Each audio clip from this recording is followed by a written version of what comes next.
Hello, happy Friday. Happy Friday to everyone. Welcome. Greetings, highly favored. Happy Friday to you. Yes, Aluta Continua indeed. How you all doing? I know. Yay, all this shout in my head can't do it at work. Hey, yeah, all this shout in your head. What shout in your head had desire? What shout? What shout in your head oh? Una believe say all that life wey we do, was it 2 days ago now when we do almost 5 hours and some, una know say they demonetize that whole thing because of the words that were used. eh so all that work when I do, 5 hours gone. Omo, na only 1 hour I go do today oh, sorry, I can't. No, not be say they even give me super chat for that one. Now I go say, okay, may I even take console myself? Nothing. Ah man.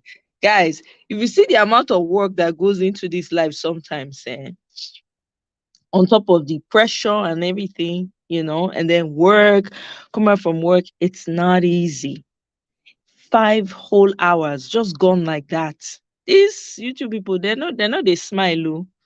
Once they find something that it's not anybody's personal property, it's a space that is being it's like a borrowed space, so they have all these rules and guidelines, and they keep coming with rules and guidelines. So you can't say this, you can't do this, you can't talk like this, you can't smile to the left side, you can't do this. YouTube has rules, man. So when people come and you tell them don't use certain words, it feels like, oh, I beg you, waiting they worry herself, waiting. What's the big deal? I go to other platforms and I say this, but oh, more, you don't know what those people are going through because they don't tell you. This is why sometimes the super chat is not like the super chat is not going to do anything for. It's an encouragement. It's like you're supporting the person for, putting their time out there. We're all getting educated, right? I mean, if you go now and say you want to go get education, you go pay some money. But this one are just to encourage the person and make that person feel like that 5 hours now. Like say I even get some super if for not to pay me, if to say I get some super chat, I for say okay, well now they sabi they take 5 hours. Oh well, but guys, I beg. When we say give super chat, I'm not hungry. Okay, it's just a way to support the channel so that we can keep doing what we're doing. We're growing, and as we're growing, we're learning, we're trying to better our societies and sensitize our people so that they will understand what civic responsibility means. They will understand that, okay, yes, this is also, I need to put my voice out there. I need to stand for my country. I need to fight. If you don't fight for it, nobody's going to fight for it. Oh. If everybody keeps quiet and acts like, oh, well, and then Sabi, not be Nigeria, and so I beg, I don't want to have any interest. I don't want, guess who suffers? Generations will come and they will have the same attitude, and it goes on and on. Meanwhile, the countries that you and I live in, they know they take their country play. They are ready to buy on top of the matter. Thank you so much, Mr. Moore. I really appreciate that. Thank you. Thank you. That is consoling me. Guys, thank you. Because this work is not a day's job. We have to keep doing it. We have to keep doing it and putting the work out there and sensitizing people. Are you guys not amazed at the amount of, number of Nigerians that have stepped up and are fighting back? Look at the number of individual journalists that have come out of all of this. Thanks to Peter the Rock Obi. You know how many freelance journalists we have right now that are doing the work and are doing the journalism work as it should be done? They're almost running the mainstream media houses out of business. It's all part of this, because the truth is there's a lot more work. There's a lot of work for us to do. People on the ground still don't understand what their rights are as Nigerians. They don't understand the power they have. They don't understand that they can use their vote to literally determine the next phase of their life. They don't understand that. If we don't talk about it, if we don't sensitize each other, if we don't carry the information forward and find ways to translate this information into local dialect so that people can understand, and understand that, look, oh, this whole thing, they are just trying to cheat you out of your position. Don't be cheated. Who go do am if not us? Who will? Larry, welcome. Happy Friday to you. Good evening. So my people, please, I need to be encouraged. My 5-hour thing was taken down. Abeg una, super chat, biko. Nothing is too small. Abeg. Cause this work when we dey do, not be here go end o. We go carry am forward. I'm about to switch devices now. Cause this my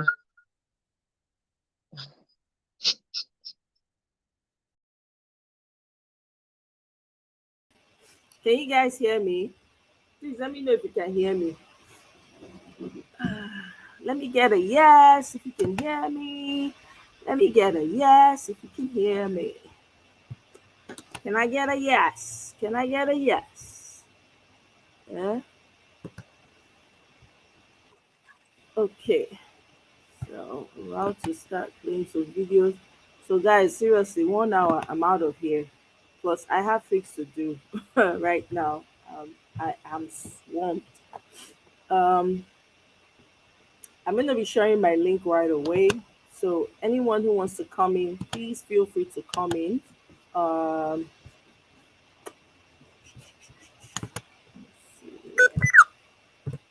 sorry about that.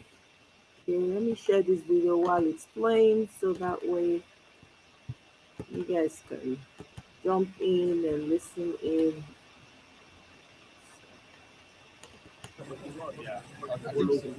Yeah, in the matter. Yes, now. Without your cup. Thank you. No interview for today. Just give us just 1 minute, like what happened today. It's good people get updates. They hear from. I can't grant interview because it's not a joint agreement. We're not in joint. We have not agreed on that. Okay.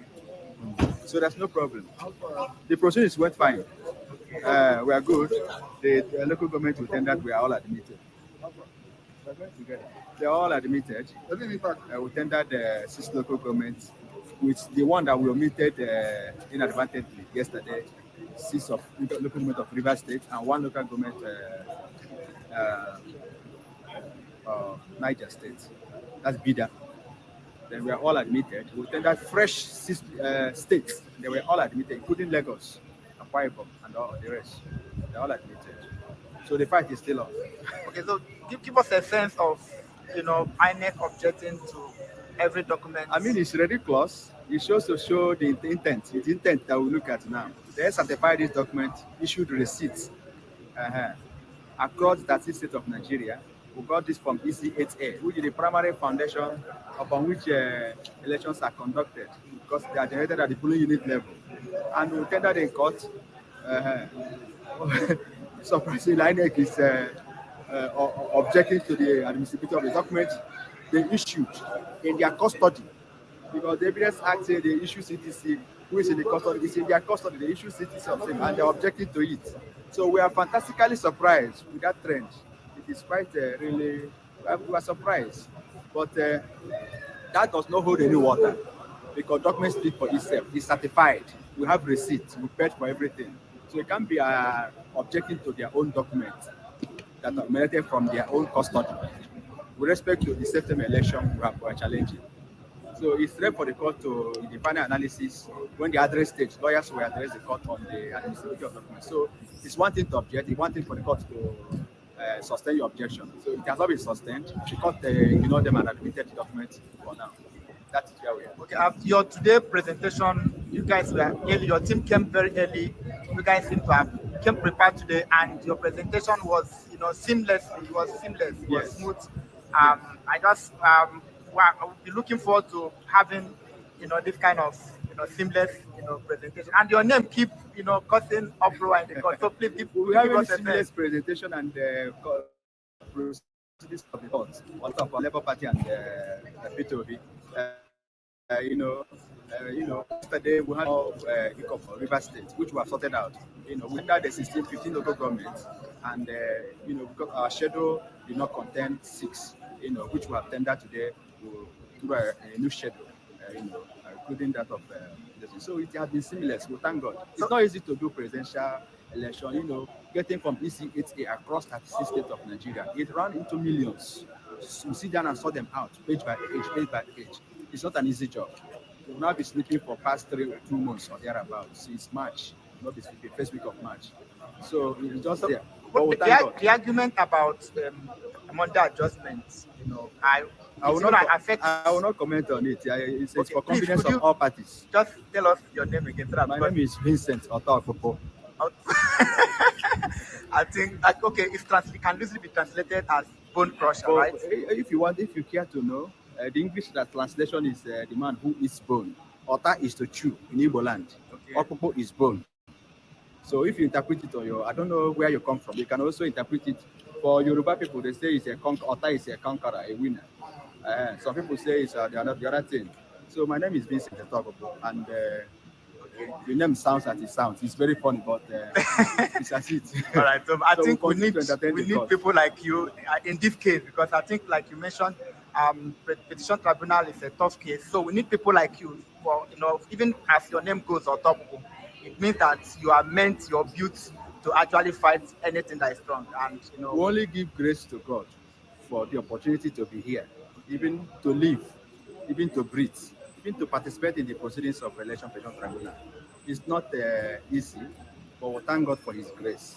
Even when they mention your name in court and it attracts some level of, comic relief, we thank God that it's still a grace from God. So we'll take it to God. All right. Thank you so much for actually granting us this time. We are looking forward to seeing you on Monday and be following. By the special The grace. viewers at home are also following via what we are doing here. So looking forward to see. May God bless you. May God continue to strengthen your team. May God, at the end of the day, give us all victory. Amen. Nigerians are waiting for this outcome. Thank you. We pray that when it comes, it will be in tandem with the wishes and aspirations of the people. Yes. So thank you so much. Thank you very much. Thank you. So much. Good afternoon, ma. Good afternoon. What's your name, ma? Mrs. Ebuluku is my name. I understand you're part of this legal team. Yes, I am. All right, you're looking good this afternoon. Thank you. So please, could you give us a sense of what transpired in court today? You've been following the procedure, have you not? We have been following it. What transpired is that we're still tendering our documents. And we succeeded in tendering all the documents we had. That's it. Do you still have other documents then? And as regards timing, do you think that within the time frame that your team will be able to do justice to everything that every angle that your team intends to cover, given the limited time that you have? Yes, I believe so. So on Monday, what will be expected on Monday? Is it every document? So okay, so far, how many states have been documented? It's gotten up to 12 states that I know about. So that will continue on Monday. So by Monday, we'll complete. Remember, we're tendering evidence from 18 states. Okay, you intend tendering evidence from 18 states? I believe we should. And you hope that when that is done, it will do justice to the case you have? Definitely. Okay. And please, just say a few words to Nigerians at home, especially those who voted for your principal or for a principal, whose spirit is dampened because of what is going on. No, they should just keep hope alive. That's it. Thank you so much. You heard it, from the horse's mouth here in Abuja, Appeal Court, Abuja division of the Appeal Court, where we have just, interviewed a prominent member of the team who has just told us that the people at home, should keep praying and keep being hopeful. They know what they are doing. They have the document that they need, and this case was supposed to be tomorrow, but that been adjourned, tomorrow to allow, all the parties involved, to have the weekend to stretch their legs, do some exercise, and come back fresh, on Monday when this case will continue. So we are reporting live here in Appeal Court Abuja Division we are saying, thank you for now, and we hope to see you and bring you more updates, when this case commences openly. So thank you, man, for your time. I appreciate you. You're looking good, by the way, man. Thank you. What is wrong with that guy? This is our legal team actually coming out, from the court today after they've protected evidence they have today. Oh, he's back. He's better now. Look at the lead counsel. Hey, that's wonderful.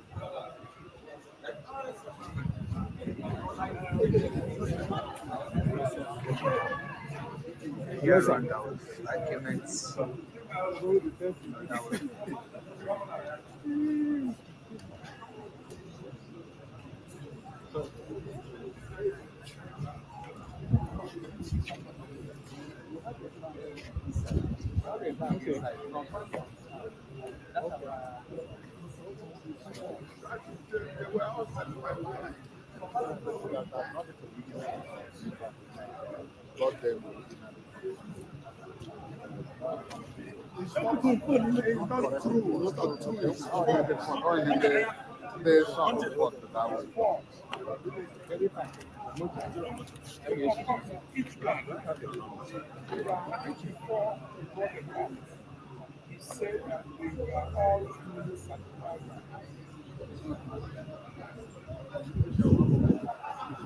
Okay, I guess that's enough of that. Let's move on to the next video.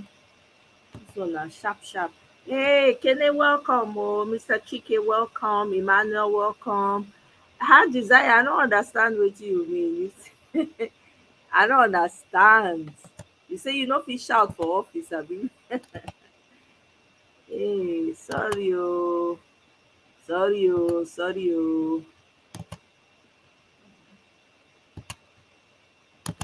LP 74, LP 75, LP 76, LP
'Cause we want justice now.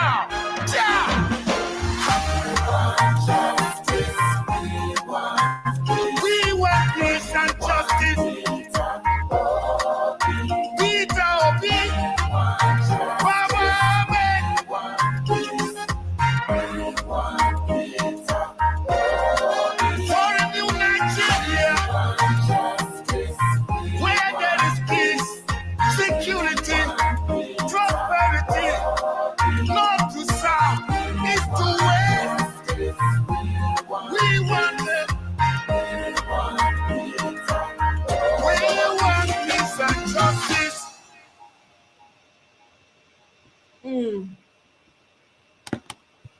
Now don't hear am o. Yes, so is that not the case? Who we vote for not being they give us? Na another person they carry give us, right? But we move. Did you guys see the evidence that was presented in court today? When I see the loads and loads of evidence, they even label am Edo State or your state. Welcome, Mr. Des. Welcome. Thank you very much. Welcome. Oh. Let me see if I can show you guys. I just dey laugh when I see the evidence. I say, Mr. Peter Obi is not for play play. The man came prepared. See evidence now. See evidence. Hey, you go see evidence, you go bow. See evidence. The whole courthouse almost full with loads and loads of evidence. I never see. All the local governments in Oyo State. Wow. Man, how many? Let me see. I'm looking at something here. Because Oyo State own here, all the states actually, I think each and every local government, 31 local governments in Oyo State. My people. Hey, wow. I'm sure they're like shocked by the amount of evidence. Oh, really? INEC was denying documents they certified. Are you serious? So INEC, now they certify am, now they deny am. Oh my God. Nigeria will never cease to amaze you. They were denying the documents they certified. Make that make sense, my people. Yeah? Emmanuel, you said the fellow thief stole the election fairly. What does that mean? I don't know. I'm not sure I know what that one mean. How they take steal the election fairly? Again, wetin dey steal? Hey! Wow. It's amazing. I see evidence now. You see evidence. Everybody shocked when they see evidence. See evidence. Everywhere shock. Everywhere. People are wondering, how is it? Look at the way Peter Obi shows up for court. It looks like the man is even having fun with all of it. The way he take dey smile enter that court, for my mind I go just dey laugh. Meanwhile, Labour Party has suspended some people within their party for anti-party activities. Now, wow. This one is in Edo State, I think. I'm looking for that evidence that, wow, I've seen it. Let me show you people what I'm saying. I'm telling you, they are funny. They were denying their own document. Oh my God. Oh my God. You guys should join me on the panel. I know we'll do past 1 hour for here. I beg. That 5 hour old don't teach me babala lesson. I can't do 5 hours again. 5 hours, nothing to no. Strict take. Super chat removed. Everything. No super chat. So the super chat I would have been say, okay, at least I got $2 or I got $3. So this one they just removed the whole thing. Man, you know how painful that is? Almost, I think I was going into 6 hours the last video 2 days ago. So 1 hour, that's it. I'm done. So Ejo, Eshanu Aje, please give us super chats here. So Oyo State, Edo State, Lagos State, So I guess, okay, Oyo State, this is all the local governments um, that are listed inside that box, inside this plastic thing. Edo State, and then Akwa Ibom, and then Lagos is two, and then they have stuff on top. And I'm sure there's more. They are not done, no. There's more coming. They're not done, right? They bought it in exactly in ballot. That exact. I was thinking. I was like, isn't this the same ballot box they use? Yeah, they brought it in ballot boxes. Can you imagine? Oh my god. They thought they were play. I'm telling you, go to court, go to court. Exactly. Now the thing is not like a, it's not like a what's it called? Fish in their a fish bone in their neck. That's what it's now. The thing don't hold, they don't choke them. They don't believe. They see evidence, they tire. Oh, Kenny, you say you're on the trail. Oh, enjoy you. Enjoy. I love those walking on those trails are man, they are the best. Quiet, nature, everything. Enjoy, enjoy. Eh? I hope you have connection there, Sha. But sometimes the trail goes off and on. So I hope you have connection, you know. If anybody wants to join me on the panel, I pinned my link on the very top over there so you guys can come in, you know. I just want the whole my own thing is that how are we going to get more of our Nigerian citizens to get more aware and be involved in this process? Because this process that we're going through is going to involve everyone, the north, the south, the east, the west. That's the only way that we can win this. So we need to find ways to sensitize, to begin to increase our sensitization on ground. The work is not done. We cannot go and fold our hand and sleep. We need to, I don't know, find a way to translate certain things and send it to the people in the villages. Explain it in ways that they can understand. You know, they need to get more awareness because of course as we see there's some Nigerians that are still, they still have, you see this nonchalant attitude when we dey get as Nigerians sometimes. Na im carry us reach where we dey. So I'm gonna tell you guys for free, this abeg Nigeria problem is too much. Oh, abeg it's too much, you know. And na dem sabi abeg Nigeria matter. That's why we are where we are.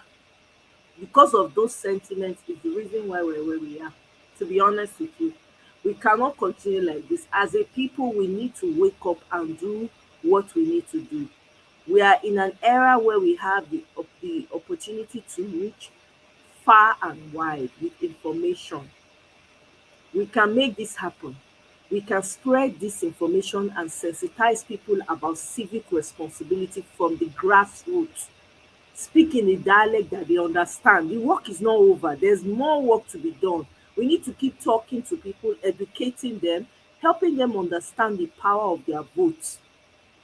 The market woman needs to understand. The farmer, when they go farming, even the Amajiris need to understand. People need to dey ground to dey teach these people their right, because when somebody get understanding, no be by going to school.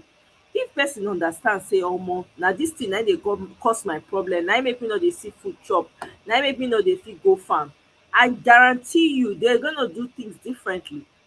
It took us a while to get here. I remember after that EndSARS, there were a lot of civic um gatherings that were going on. People started doing um teaching people about civic responsibility. I know Aisha was one. She was on the forefront of where she used to have like these Zoom meetings. A lot of people would call in and she would talk about, you know, active citizenship and all of that. I remember that specifically. A lot of other people also were doing that. There's more work to be done. We cannot give up. We can't fold our hands and say, oh, Nigeria's problem is too much. Let everybody fold their hand and go and sit down. No. You know we have a lot of problem. Religion is a big part of the problem. You understand? We need to change the mindset of people and how people see and view religion. There's a lot of work to be done. We cannot leave it. There's nobody that, as we can see, nobody's coming to help you. Nobody's coming to help me. Now we go solve our problems ourselves. If we don't, they will continue to take advantage of us. They will continue to take our resources for free and treat us less than. We cannot continue to allow that. It's up to us to educate ourselves and educate others so that we can know better and we can rally around and become stronger together. We don't always have to agree, but if I know that my vote is going to affect my livelihood, do you think I'm going to vote for such a person? Even all these British and the rest of them, you need to start learning how to hold them accountable. Nigerians don't understand the power of their followership or subscription. If somebody you're following does not care about the things that you care about, you're suffering, you can't afford to eat, you have to come under people's comment section to beg, and those same people don't care about you, they are voting against your interests consistently because they are okay, because they have money, they can live the life, there's a problem. That's when you need to say, okay, after all, I'm the one that part of my followership is the reason why you are known worldwide. Perhaps if I remove my followership, I may be one person, but I may have friends, I may have relatives that are following you. I talk to them, everybody starts following you. People will start to learn to empathize and be on the side of the people faster. Here in America, people are very careful when it comes to politics. They are extremely careful because they can easily lose business, endorsement in one day. Not they no dey wait till tomorrow. In one day like this, people no like what you dey do. They just say you dey do things against their interest. They go just come, they go unfollow you. They go, how many businesses which no be H&M use one black boy come call am something monkey whatever. If you see the way they carry the matter, H&M had to issue an apology. How many? Name the businesses, name it. Nigerians need to understand that they don't weaponize poverty, weaponize hunger. Some people no dey think straight again. Na who go give, as long as you give am money, e go do toilet till tomorrow. But it has to change, and it has to start from somewhere. It has to start from us. We cannot say, oh, abeg Nigeria matter too much, abeg, e dey give me headache. I need peace in my life. Yeah, well, sorry to burst your bubble. You can't have that peace because as far as your home is in disarray, whether you like it or not, you'll be affected. You're not gonna, you'll be affected. It's gonna affect you one way or the other. Don't think it's not gonna affect you. It will affect you. You know, let's not pretend. It will affect you. You have to learn, we have to learn to stand for what is right. That has been our problem. People don't talk. Where evil is being perpetrated, everybody will turn the other side. It's my uncle, it's my brother, it's my sister. Na im carry us reach where we dey so.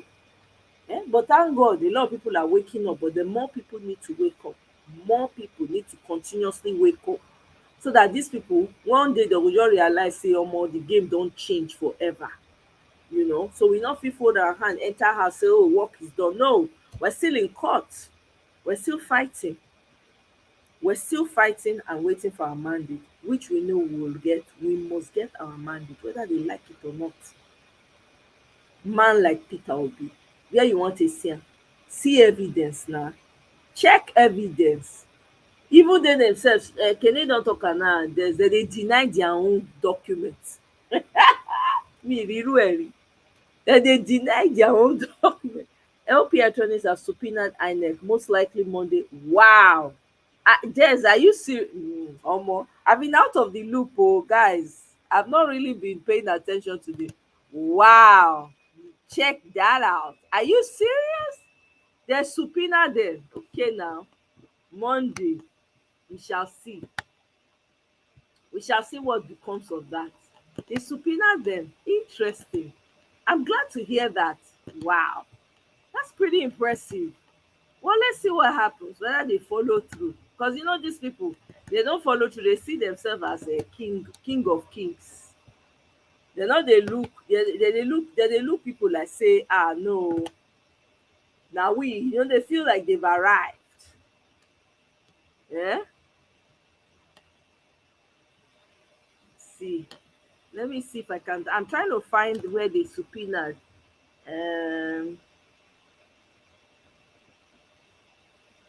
Okay. Let's see. I'm trying to find that information, Mr. Des. This is awesome. Eh? Wow.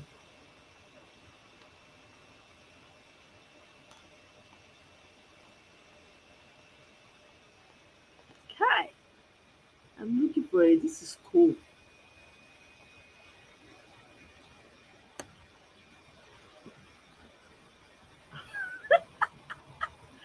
Oh my god. Eh?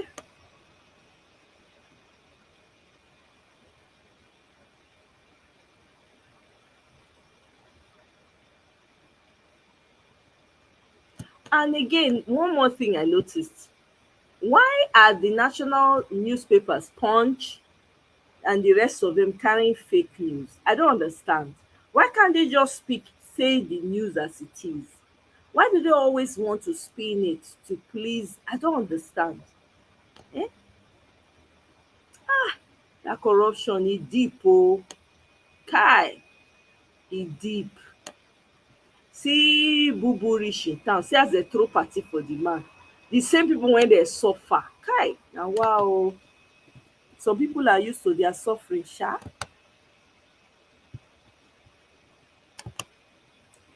Welcome, Mr. Des. You said I should check Symphony. I'm gonna go check it now. Hi, Omoye. Hi. Hi, Hi, Commonsense. good How you doing? evening. Welcome back. Thank you. Okay. Yeah. Yes, so Symphony it was yesterday or today, I don't remember. But one of the LPs Anthony spoke about that they have been subpoenaed. So most likely Monday they will come to court. It doesn't mean it's Mahmoud, but it might be any employee of Any the of their officers. INEC. Yes, yes, will come to the court and testify. Yeah, Okay, but I think I it's remember looking good. yeah, I think it was 2 days ago where they said they were going to subpoena. I think I remember that one. Where the Yeah, lawyers, Peter Obi's lawyer said they were going to subpoena INEC. If yeah. I remember that. That's right. It's looking good, right? So what has yeah, been it's your looking good. observation since the past 2 days? Okay. So I think there is a shift right now because uh, um the people from the left never thought the evidences we are there to counter them. So since this evidences came out, um they've been all over the place because how can you deny your own documents that you hand over to someone and you deny it? But I can understand because if they don't, it will look as if they already agreed that whatever Peter Obi and the LP lawyers are saying is the truth. So they have to counter that. They have to counter. So I understand why they be saying they have to respond in writings. Right. Yes. And however, it's looking good from the court. But I don't want to get carried away, Mm-hmm. and because am I looking good because we're giving out some good evidences right now, and we still have some more in stock that they they don't they can see it coming. They can see it coming. Let me say that. Um, so for now, I'm just taking it one step at a time and see what it will look like as we keep going on. As the court session keep going on, because I don't want the judges to be smiling and everything looking good, and tomorrow we wake up, it's another twist. So I'm like 35%. I'm like 35%. Yeah. No, we have to be optimistically cautious. Yes, yes, Have to be optimistically cautious because these people, I don't trust anything. I mean, yes, it's okay to celebrate small wins, but I'm not really that person that celebrates any in this regard, though, because these yes. people are, they're full of it. Now I hear that people are walking all over the place due to this petrol thing that just happened. People they waka. The change that Agbado wants to bring has come. People are You see, walking. That's the first mistake he made stepping into that office. That's a huge mistake. Um, if you want to take out subsidies, at least you should have waited till you get in your office and put few people together and see how you guys can strategize to take it off. But in your inauguration day, you just came out from the blues and like subsidy is gone. I quote, nah, that's too much. That's too much. But I'm happy. A lot of I saw a video of a lady that went to the gas station and mentioned something about I want gas. Is this gas for Yoruba? Do you have gas for Yoruba? Do you have gas for APC? So it's like you're fighting for these people now. It put you under the bus like that. Now everyone, that's what people was saying. If the price of bread increased, it's not going to be increased for the um what's it called for the is it the For no, is in the Jagadoria. northwest, right? Yes, it's not going to be increase for the southwest. Mm-hmm. It's not going to increase for them alone. It's going to increase for the north too. So everybody going to feel that pinch. But Yep. people they're not seeing it coming. A lot of the times when I look at some comment section, I do get involved into the comment section a lot. Read give my own input. Yeah. All I've been seeing the people from the other side are capitalizing on is um Igbo, they want to take over. No, this is not about Igbo. This is about your country. Exactly. Why are you focusing on Igbo? This is not about Igbo. But I don't blame them. It's the mentality. Yep. It's what they have been fed. So Mm-hmm. that's what they've been throwing up out. You understand? I don't want to use the word, but that's what they've been throwing up. If you got fed good, you're gonna come out good. If they don't feed you too well, what they gave you is that what you're gonna come out with. Yep. So all the time I have to be counting like sometimes you ask me where you from. I'm like, it doesn't matter where I'm from. Yeah. Good. What important is the issue at hand? Let's concentrate on the issue at hand. You have to focus on making your country. All of these guys that are telling you this is what they are over 50, they're over 60 years. That generation has passed. Mm. So you have to wait for your own generation. When are you gonna wait till all of them pass? At that time you're gonna be if you are 20, you're gonna be 30. If you are 30, you're gonna be 40. If you are 40, you're gonna be 50. So your own generation might also be gone. And I'm one thing I sure. want to make mention of again Mm. um, is the media, the TV stations, right? I saw something on Arise today. It made me vexed.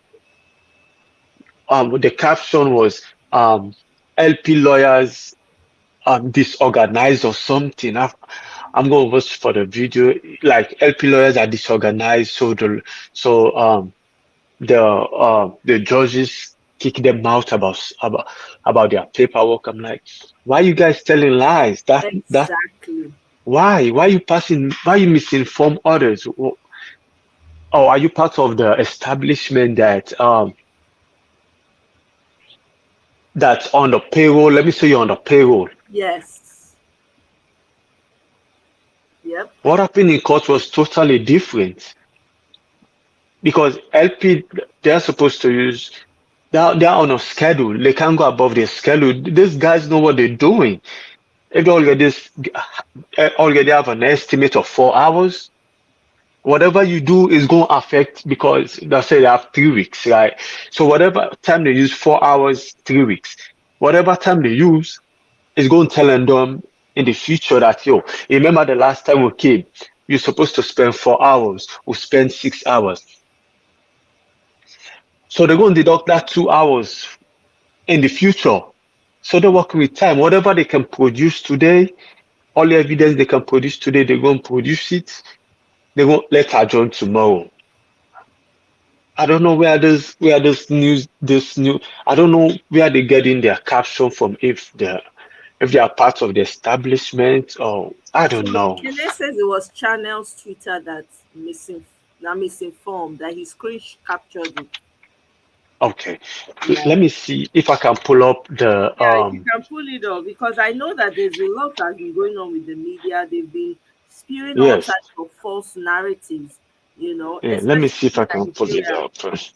I'm like, these people, they think that when the suffering starts, it's only a few people. Look at what happened with the subsidy now. Maybe everybody line up for queue. Me, I didn't Yeah. see where they said the Agbadorians, hey, this is your line. I didn't see it. Nobody got fuel cheaper. Everybody bought it at the price. People that went for the inauguration traveled with 200 naira. By the time they were coming back, it's 800 that they had to pay. Look at that. Look at that. Eh? This Look at suffering is that. plenty. Is everybody. It's not. I mean, that's why I don't get it. They, at the end of the day, you're trying to save these people from suffering. I mean, somebody even left me a comment recently, like, Okay. uh, So is that can the you hear one me? Agbado? Like, I'm like, are you serious? Are you guys for real? Do you think that this suffering is going to know you? Is going to understand you? Do you understand? Is going to empathize with you? It's crazy to me. It's almost people have gotten so used to suffering that they don't mind staying in that suffering. They don't mind being hungry anymore. They don't mind, starve. I mean, I don't. And this is why I say more work needs to be done, because these people don't understand the power that they have. They don't. They don't understand the power that they have. Sister Ify, welcome. Oh, Okay. good to So see you. yeah, Yeah, can you hear me? did you find it? Yes. You said, Yes, I found it. I'll copy the link. Let me can see you if I can share it send it with to me the in the chat. private chat? Yes. Yes, let me send it to chat. Then you can look at the caption. Okay. The Thank you. caption was so misleading. Most of the media houses, they've been misleading people, especially lately, since this whole Peter Obi has been in court. They've been I'm like, these people should. But I'm so glad, because a lot of people are doing their work. Election court criticizes. Can you imagine? Can you imagine? Let me share this. Let's Yeah, all. okay. Yes. Wow. When I saw it, I was pissed. Let me don't lie. Enough to piss anybody off. I mean, it's very annoying. Can you imagine election court criticizes Labour Party's disorganized? Are you kidding me?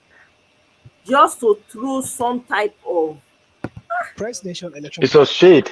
with Peter Obi and Dutsi Baba Ahmed, Labour Party presidential and vice presidential candidates, present to witness proceedings.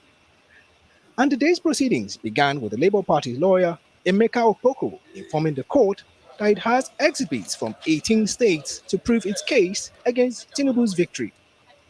At the point of tendering the documents, the panel faulted the scheduling of documents for being non-specific and disorganized, prompting a 10-minute stand down to enable the Peter Obi legal team put its house in order.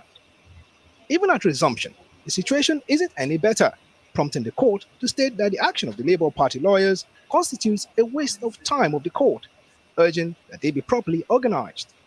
Tendering of documents eventually started after Awa Kalu declined the hint of the court to request an adjournment for the lawyers to put their house in order. Labour Party consequently tendered the polling unit results of 6 states: Rivers, Benue, Cross River, Niger, Osun, and Ekiti. Initially, yes, we had some hitches, but along the line, everything went on smoothly. Where all the states' documents we wanted to tender, not tender, the 6 states and the local governments that we came with were all tendered, and the court admitted all of them. So yes, there were initial glitches of a problem, but along the line, we were able to move on. The Labour Party lawyers question why INEC is objecting to the admissibility of documents it had certified. It is shocking to us too that INEC would be attacking their own documents, processes that emanated from them. They are objecting it. Not only that those things came from them, They certified it. And when you certify a document, it means I have the original copy in my custody, and I hereby give you this one, which I have certified, confirming that in my custody, I have the original. So INEC, having done all this, they're still saying we will object. Find out why they will be doubting the integrity of the so-called election they conducted by challenging a document that they issued to us, certified it, and we tendered. That is what you will ask them, because it's so shameful. Meanwhile, the first witness of Atiku Abubakar told the Presidential Election Petition Court that he and other agents of the PDP were forced to sign the result sheets of the last presidential election in their separate polling unit and at the state level. The witness, retired Captain Joe Agada, the Kogi State Coalition officer for the PDP, revealed that they signed the result sheet under duress when it became clear that was a condition to get a copy of the result sheet. Two other PDP witnesses, Sholari Adekunle of Ogun State and Uzoma Abonta of Abia State, noted that there were discrepancies in the results declared by INEC. Friday, 2nd of June, is the date for continuation of hearing of the three petitions, that of the PDP, Labour Party, and the Allied People's Movement, APM. Godfrey Eshamoge, Arise News. So, interesting. Wow. Dr. Ify, welcome, my sister. How now? Happy Friday to you. Happy Friday to you, sister. I've missed you guys. I've been liking at the, in the background every time I watch. I think I was just too heartbroken, Yeah. and I didn't want to infect anybody with the kind of energy that I have had towards, regarding the inauguration for days now. I understand. Yeah. Absolutely understood. Yeah. And I don't want to, I don't want anybody to feel bad. I've been praying a certain prayer for Nigeria, and that prayer has been, I want hardship to befall Nigerians in Nigeria in a very intense way. I want the pain to be so intense to the point where we will have people at the tribunal protesting without anybody telling them to do so. Because I think that's the only way we can get people on the streets for real. And I know that you guys must have talked about this, in the past. And somebody said to me, is it juju that these people did that made people so calm through the inauguration? And, it was a successful inauguration because nobody was shouting, nobody was carrying placard and all of that. But whatever it is, I pray for Nigerians in Nigeria to suffer more. I want the pain to be more intense. I'm not praying for more pain for the people in Kaduna, in southern Kaduna, we've been buying for so many years now, or people in Benue or Jos. I'm talking about the people in those states that have been thinking to themselves, oh, it's not touching me. I want that hardship to touch them. They have not seen anything with this so-called subsidy removal. The suffering has just begun. I don't know if did you see the Bloomberg publication yesterday? Did you read it? Okay, somebody, my friend in Canada, sent it to me, and Bloomberg said something that it was a mere ribbon cutting ceremony, that the so-called refinery, opens with a whimper. And I thought to myself, what an editorial. That title is simply saying, man, what's it called? Buhari knows that refinery is not complete yet. It will to take another 2 to 3 years to finish up that refinery. It is not yet completed. But yet they removed the subsidy, and now they don't have any plan B on how to alleviate the suffering of the people. The refinery is not going to be ready. Not anytime soon. Not anytime soon. People are going to keep paying 500 naira for a liter of petrol for so many years. And, somebody was saying, please, no suffering, I beg, just pray their eyes. Oh, no. Please don't. I don't agree with you. When you pray prayers like this, you pray that the people who made the right choice during the election, it won't touch them. I hope the people who are fighting for Jagaban and saying that, oh, he's supposed to be there, let's move on from wherever it is, we have a new president now. Those ones are the ones that something needs to touch, because nothing is going to change. If we keep saying, I beg, no suffering, I beg, what hasn't Nigerians experienced? I keep imagining Nigerians as a people who somebody keeps chasing them. They keep climbing the fence. They get to another fence, they climb the fence. The person who's chasing them keeps going. when most of these Nigerians or some of the Nigerians going to say, well, I think you need to stop chasing me right now. Let's fight if we have to, because this has to end, you know. So I don't agree. I don't agree that please no suffering. I beg, just pray their eyes open. I mean, some people's eyes are not going to open, you know, no matter what it is. Tribalism is going to take over. And that's what I'm saying. This petrol that they're selling for 500 naira per liter, are they selling it at different prices for Igbo people and Niger Delta people and Yoruba people? It's the same price everywhere. Probably more expensive in Niger Delta. And that's one thing people don't know. I'm not sure if you know that whenever there is fuel scarcity, people in the Niger Delta pay more. Oh yeah. Than when the subsidy just hit, they were paying close to 1,000 naira. Exactly. The people in Lagos were paying Niger Delta. Something. Yeah. And the people in the Niger Delta, the people who own the oil, they pay more. They pay more for the oil that's from their land. Yeah. And somebody will keep. So see, nobody should. I agree with you, Doctor. If they need to stop, I said it. I said when this whole thing happened, I said maybe the suffering is not enough for them, because that's the only way I could think about it. It's not enough. Maybe it needs to reach a certain point where they are like, losing their head. Yes. At that time, it go clear. Now that time it go clear. And you know, this prayer where they pray, I know they pray for the people where we say they make the right choice during the election. People where we say their eye don't open. You see, for some people, now suffering need to open their eye. The suffering where they never see before. That's the kind of suffering that open the eye. So when you say pray for their eye to be open, I'm not going to pray that kind of prayer. I'm not going to waste my time praying that kind of prayer. We prayed that prayer before the elections.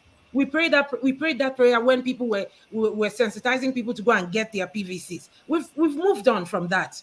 Praying for their eye to open. The people who elected a man who loves power more than his life, a man who had to travel to France to go get stem cell surgery just so that he could lay his hands on power. I'm not going to waste my time praying for their eye to open. No, I'm going to pray, and I don't care whether the prayer is answered or not, but it's like it's being answered, because on that inauguration day, that's what I was praying. That's when the suffering started. No? It was that day the suffering started. Yes, increase the suffering of those who saw the light and decided to go with darkness. Let their suffering increase. I totally agree with you on that. Yes. I mean, Fulani headsmen people, they've been attacking people in Delta, in Edo State. They've been going there. I'm not saying I'm in support of them, right?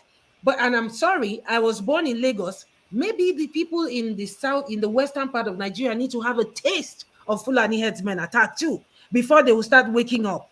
And then they will start thinking, and they will become very progressive. And, you know, it won't be, because this man is from my tribe. It will be, well, I don't care who gets there. All I want is for Nigeria to work. All I want is for things to work out so that we can do the right thing. I mean, everybody knows. I mean, I didn't know until recently when I read the Bloomberg publication that the refinery was not complete at all. They never even finished. Can you imagine? Now they go inaugurate them. What I heard was that they said, Buhari said, well, I don't care if it's complete or not. Just put ribbon there. I want to cut that ribbon now. And I want to come across as the guy the president who was in charge when the refinery was completed. And I don't even know why, my pain and my anger, and I'm sorry if you're Yoruba on this platform, I don't dislike you. The way they're running Nigeria, as if say, now only 2 tribes get the country. That's how they are running. It's not like it is exactly what's going on. A Yoruba man would say, okay, Hausa man, come. I have land for you in this Lagos, in this Yoruba land. Come and build a refinery. Collect all their oil for that Niger Delta. We will do them anyhow as we like. Yeah. I am half Niger Delta, and I am angry because I know what my entitlement is, and nobody should come and tell me that I'm feeling entitled here. I went to Dubai and I saw what oil money can do for people entitled. There. It angers me that I come from the minority tribe, half Igbo, half Niger Delta. Those are the regions where they abandon us the most. We have the natural resources and they do whatever they like with it. I have been angry. And so I don't care what Kene is saying. Me, I'll continue to pray that prayer. That suffering. No, it's good. Because me too, I said it. I said maybe the cup of their suffering is. You never fool. You never fool. No. People who don't suffer, now different attitude they get to. Who don't suffer? Who I don't feel they suffer too much. Now wait till self. I make una not mind all this Arise TV and all of that. I must be very, very clear with what I think, I have so much respect for the people who are still hanging in there. And like I was telling my friend this morning, I said Peter Obi needs to look back and see that people have not abandoned him. I have so much respect for people who are still hanging in there. Oh yeah. You know, I do everything I can to protect my mental health, and that's why I've stayed away from the news or anything that has to do with the tribunal, with the swearing in. I didn't even watch it. You know, my uncle was telling me that he was so angry when he was watching. Not worth watching. It was a waste of me. I don't even bother. Oh my God. I didn't bother myself. I don't even watch anything about him.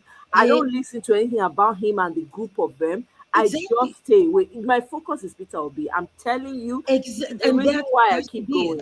Yeah, that should be it.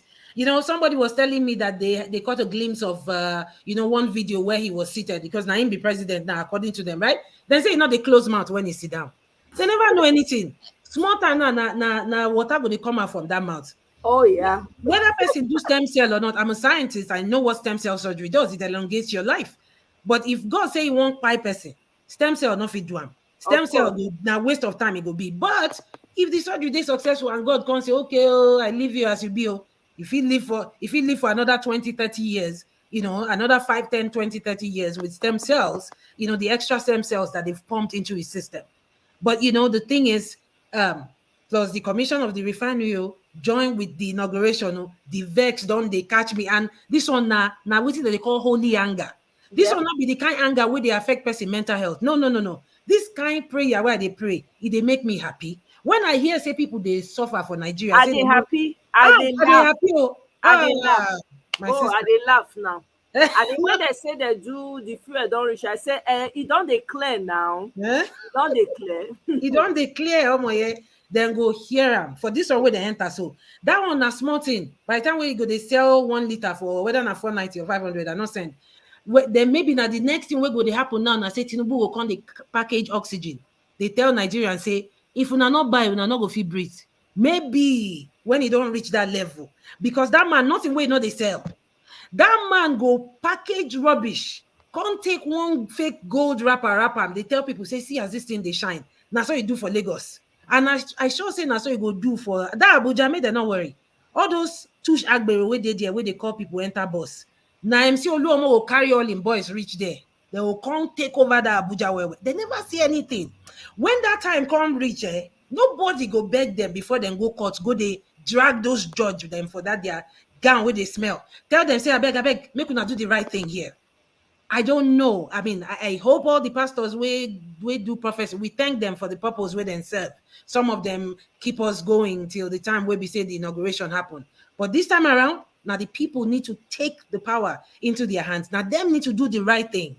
And not if I when I look at Nigeria, I take a stock of everything. Tina Turner, may God rest her soul. She ran away from America, as beautiful and as whatever they make America to look like. She found peace in Switzerland. Of course. And of course, she ran away from all the negativities around her. But I've sat down in the past how many days to take stock. Nigeria has not given me anything. Nothing. I have not gained anything from being a citizen of that country. Nothing. That country has taken so much from me. And the fact that they want to make it a culture to continue to take from people, to continue to use people to gain power, to gain political relevance, it has to stop at some point. I was telling my mom about the uprising that happened in Egypt and how the people they protest where we say police where they fire iron. Self run because the people where they back they come from. They don't say the people where they from they buy they fall down. People where they back they come. Then they tell police they see and I don't send you now. May not continue to the blow na iron. We not care now. Here all of us go buy until Nigeria reach that level. I know say let it all get happen as it happen, but it be like say that suffering they need to turn them up a little bit so that people go vex. I know some people will say hey, it's easy for you because you're in America. You're talking like this. I mean, I can agree with them if they have that kind of sentiment. But I'm telling you, I have never seen a group of people who tolerate, the kind hardship, not be hardship, not cheating. The kind cheating where Nigerians, they tolerate for this life. Suffering. It's too much. On steroids. Suffering on steroids. On steroids. Thank you. Thank God, say Fela don't talk before he pie. He says suffering and smiling. Which day they watch one documentary for Nicaragua. If you see as they enter all the roads, I can't the one that say, not be village then call this place. If you see as the entire all the road for Nicaragua, one documentary like this where I watch, people feel argue, say, no lie, poor places still there, but at least they get lights, at least they get road. Now, one thing when Nigerians not get be that, and they go still, you go see them, they'll go buy generator, you go see them, they go buy candle, then go buy shakabula where they take see. They're not they tire for suffering. So, I'm praying for that time to come where people will go to the courts themselves and stand there, and so that when the judges they pass, they go see them. Nigerians need to tire, reach when they go, because men will not fool ourselves. So this Tinubu they see, so he don't become president. He not go, and I go talk, he go vex some people here. It not go easy to collect that thing for a hand. It not go easy. Nigerians have to do something. I don't know what it is they have to do, but they have to do something different from what they've been doing in the past. The world needs to see that, hey, these people are tired. They're saying they don't want this guy. When Peter Obi, they talk saying one commot subsidy, when, then hear that one, then copy him. Maybe Peter Obi self don't get plan on how to cushion the suffering of the people.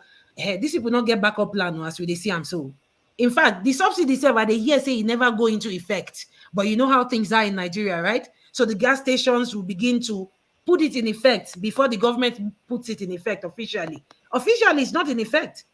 And yet we're seeing this kind of effect. Imagine what will happen when they now commot that subsidy for real. Not be only $500, then go they, sorry, I said dollars. Not be only 500 naira, then go they buy them. Then go they buy 1 liter for 1,500. That time they come. That time they come on way. I beg, I just they talk too much because I dey vex. No, please, I give you flow. I not say you want vex. I dey vex because when I just see them carry Niger Delta oil, they do anyhow. I see the way that they shake each other for that stupid and the world is moving away from oil. Let them be fooling themselves. Exactly. A time will come where nobody would. I mean, there will be children who will be born in the next 5 years or 10 years here in America. They won't even know what it's like. Okay, let me be realistic. Maybe 15 years from now, there will be no cars that are requiring gas to run. It's all going to go electric, right? May they can't tell me who go they lag behind for that kind of situation. We'll be say the next gas station where we go they get now electric, now car charging station. Now we go they get soon. This one's build refinery. In fact, Bloomberg described it as whether it's 7 or 10 years late refinery.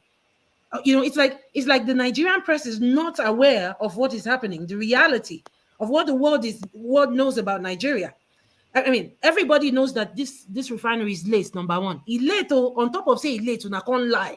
Say it don't ready. Exactly. Something where we say it go take another 3 years before it's ready. They never see anything, no. Then go hear them. Then go hear them. They do practice for June. I said it. I said their practice, the suffering when they go suffer. You see they work out for June. Yeah, they do press up. They do As press up. the man enter first day, he never even enter finish. Never sit down. He don't already start suffering. Say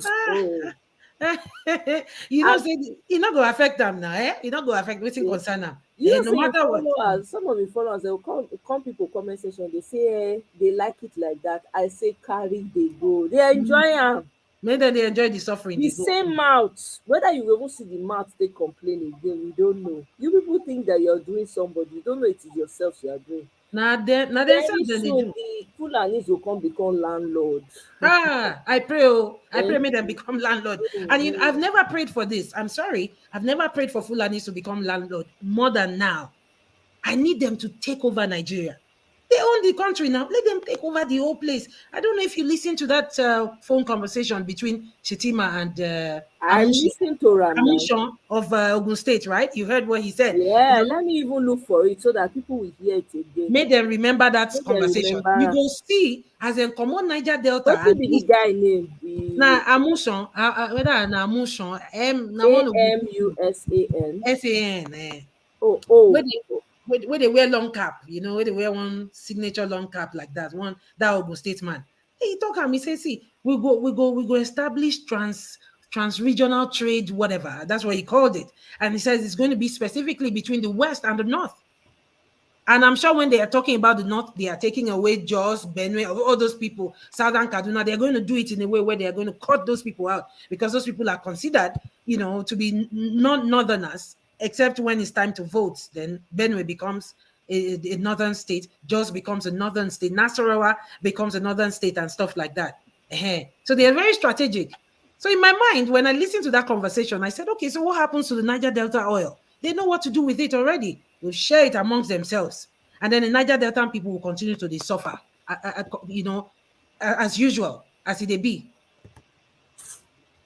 It's just sad. It's just sad. Yeah.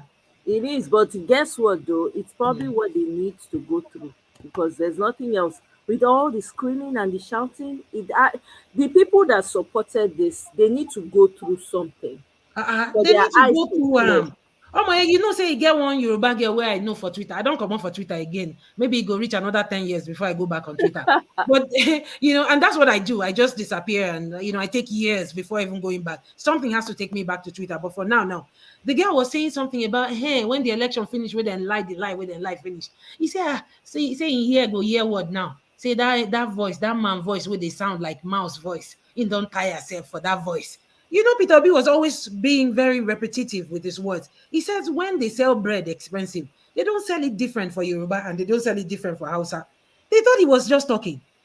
They never see anything. They never see. That bread where they dare, it go dear for all of them. The bread go there hard to buy. Go increase. That one, I laugh, I go they laugh them. I don't really talk them. I say, I go they showcase them for you and I go they laugh, they talk them. I go they ask them, why are they laugh? How they say, you don't declare.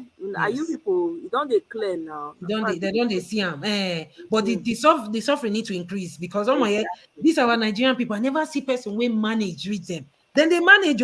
Hey, you PhD managing. Not in fact, these people then get PhD for managing for real. You go carry light, they'll go buy generator. They go supply them water through municipal routes. They will go do borehole. If you carry their borehole, then go start to put basin under sky to collect rainwater. I don't tire. I said, which kind of people is this? Now, what make me run come out for Nigeria? Because myself, I look finish. I say, no. I'm not sure say I get energy to handle this thing. I not get liver. I they run come out. I not stay here. But of course we know. Somebody told me that the Nigerian passport now, to get it costs over 150,000 naira. You think a poor person in Nigeria can afford the Nigerian passport? Of course, they're trapped in there. Mike Babatunde, we are not. There's no need wasting prayer, because I'm sure it's the likes of you that voted for Baba Blue. I hope you are enjoying it. It's worse. It's not even a prayer. It is prophet. That's the things that will start happening. Oh my God! You see this type when you call type for you, go see hand take type palm. Not because so. It's just what is obvious. That's what's just gonna happen. I don't know where you have been. Whether you've been living under a rock, I don't know. Oh, he's been living under a rock, and he probably didn't have to suffer before getting to Unilag. When we were shouting here, the likes of you made it a tribal thing. You made it a religious thing. You are here saying that if you do you love it more than the real owners of the Nigeria? The owners of the wealth of Nigeria, do you own it more than them? The people that have the oil that you are living off for, do you love it more than them? Do you love it more than me? I'm a Niger Delta. For anything. Their villages and their towns and their cities are impoverished because of the greed of the Baba Blues that you guys are. Your suffering is loading. Let me announce it again to you. And guess what? We will dance. I will be here. I will come. Stream live. I will be happy. I'll be laughing in your faces. I will join you. Suffering that you have chosen. Yeah. And you know what, Omoye? My grandma, my great grandma, they will go to the farm. Oil go they seep for the ground. They not fit grow food where they want chop. They not fit grow food. And you know what? Let me tell this, Babatunde, if I don't care whether you're gonna get pissed with this. I was born in Lagos, raised in Lagos. I don't know any other place. When it was time for me to get into Unilag, I was scoring 295, scoring like almost 300. Now, waiting at the get with that. Can't see my Yoruba colleague then. They get 220 for jam. Then they give them medicine to go study. Somebody they tell me, say, you be Igbo girl. Go east, go register for the schools where they did. And somebody will come and tell me there's such thing as one Nigeria. There's no such thing as one Nigeria. I mean, and I always say it. We live in America, Omoye. The white people, they have it free. In fact, after them, maybe not the Latinas they enjoy next. But now black people they hear them. Now me and you, Omoye, me we come from Niger Delta, you we come from Niger Delta, and half Igbo where they and people will come from the east. And if you take some people in Benue, they are the blacks of Nigeria. They are the ones who get to Of eat the course. crumbs. Go Niger Delta, may you go see most of the oil companies where they there. Now Yoruba and Hausa full there. Naifula. All Una the oil carry companies, una self. Mobil, Now they occupy the Chevron, whole place. Shell. Now only Yoruba people are Fulani people now they Now work them for there. full there. Oh my You yeah. won't go see the real owners of the oil. You won't see them in offices. You won't see them in the shelves. You will. I used to wonder, I'm like, is it that our people may not be so? Many of them they can't even find jobs. They know they give them work. When they go there, they know they give them. Are you kidding me? The chickens have come home to roost. They Your have suffering is come home to roost. loading. I will be. I said I will be doing life. I will make time. I will come and laugh every time there's pain. That the pain is increased to 1,000. I will come here and I will laugh and I will drink to the suffering. I'll Yes. say, yeah, is it? I will ask, is it clear now? Is it getting clear? Because people, the wickedness in that land is so deep that people need to hear it very close to their ear so that they go dey get sense. That's On all. top of the suffering, you are still supporting the people that don't care about you. Hmm. Now they run follow yeye British pass. Meanwhile, most of them don't give a hoot about you. They vote against your interest every single time. But what do? You dance after them. You'll be under their comment section begging. Hmm. You'll be begging. As So- if you are not a human being that deserves every good thing in that land. You'll be begging them. Right. And on top of it, they will make nonsense of you. They will insult you and then give you peanuts, and you will go back again and beg them. But they consistently vote against your interest, stand for the evil, they stand for the wickedness that you are experiencing. You don't do anything about it. I expected that you will be on the streets. You are not on the street. I expected that you will take over the entire landscape of Nigeria. You are not there. You are not coming to my comment section to come and spew rubbish and nonsense. Guy, Now real suffering nonsense. is loading. Now real nonsense. Oh my, you know, say before I enter Unilag, you get one of my Yoruba friend where be saying, I mean, they teach am biology, chemistry, and maths. When he do jam, now 212 he gets. When we do jam the same year, I got 295. We both applied to Unilag. I was sweating from my scalp. Can you Just imagine? seeing her name on Punch. So then they publish them then for Punch. Yeah. You see their name. In fact, Nigeria Araba straight now in the car and go do medicine and surgery for there. I can't they say, okay, what thing gonna happen to almost the 80 points where I get for jam? Now it be say because my name now, so because I don't see your name, they don't pack you put for one side. That are why in all my years of travels and living abroad, no matter what your Igbo man do me, no they pay me. Because I dey ask myself, say, I know they even they notice. no, they pay me more year. That's Nothing where you because go do me. They used to run from Nigeria. Exactly. Disenfranchised from Yes. when I was born. So you know they mean any what they do. I know they even know. Now my African American friends will come they tell me what they. I'll say, I go say, I don't see you. Okay, you get one day where I go one store like that. I see one better, I don't already buy some things, but when you see one nice stuff where you say, you say, make I go back, make I go inside fitting room, go check, right? Now even the woman look me finish. And my skin black now for this America. He can't talk to me, make I drop that one within my hand. I make I drop them. And I knew immediately that, the first thing she was thinking is, these black people, then they steal something. I just say, oh, you want me to put it down? That's fine. For my mind, I say, what do you want to do me? Who will go pay me? He reached the one way then do me for my country. He not reach. All the scholarship where I get for my life, now you both pay for my school. oh, Now you both pay for my school. I go Canada, collect PhD for Canada. Now Canadian government pay for my school. to Free of charge. I not pay 1 naira. to Meanwhile, somebody will come, they talk, say people will be Niger data, they know they go school. I not get PhD.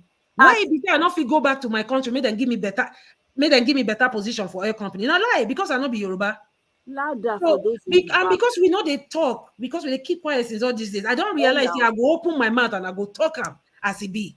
Where be saying that them take over the whole place. I see that refinery where then they open. I say, hey, they don't share and finish. They don't share am finish. now. They don't share. Even here say they give when Agbaja, I know they sabi pronounce that man. Bajabi Amila, that they only. give a chief of staff. You know, say no Niger data person for amongst them.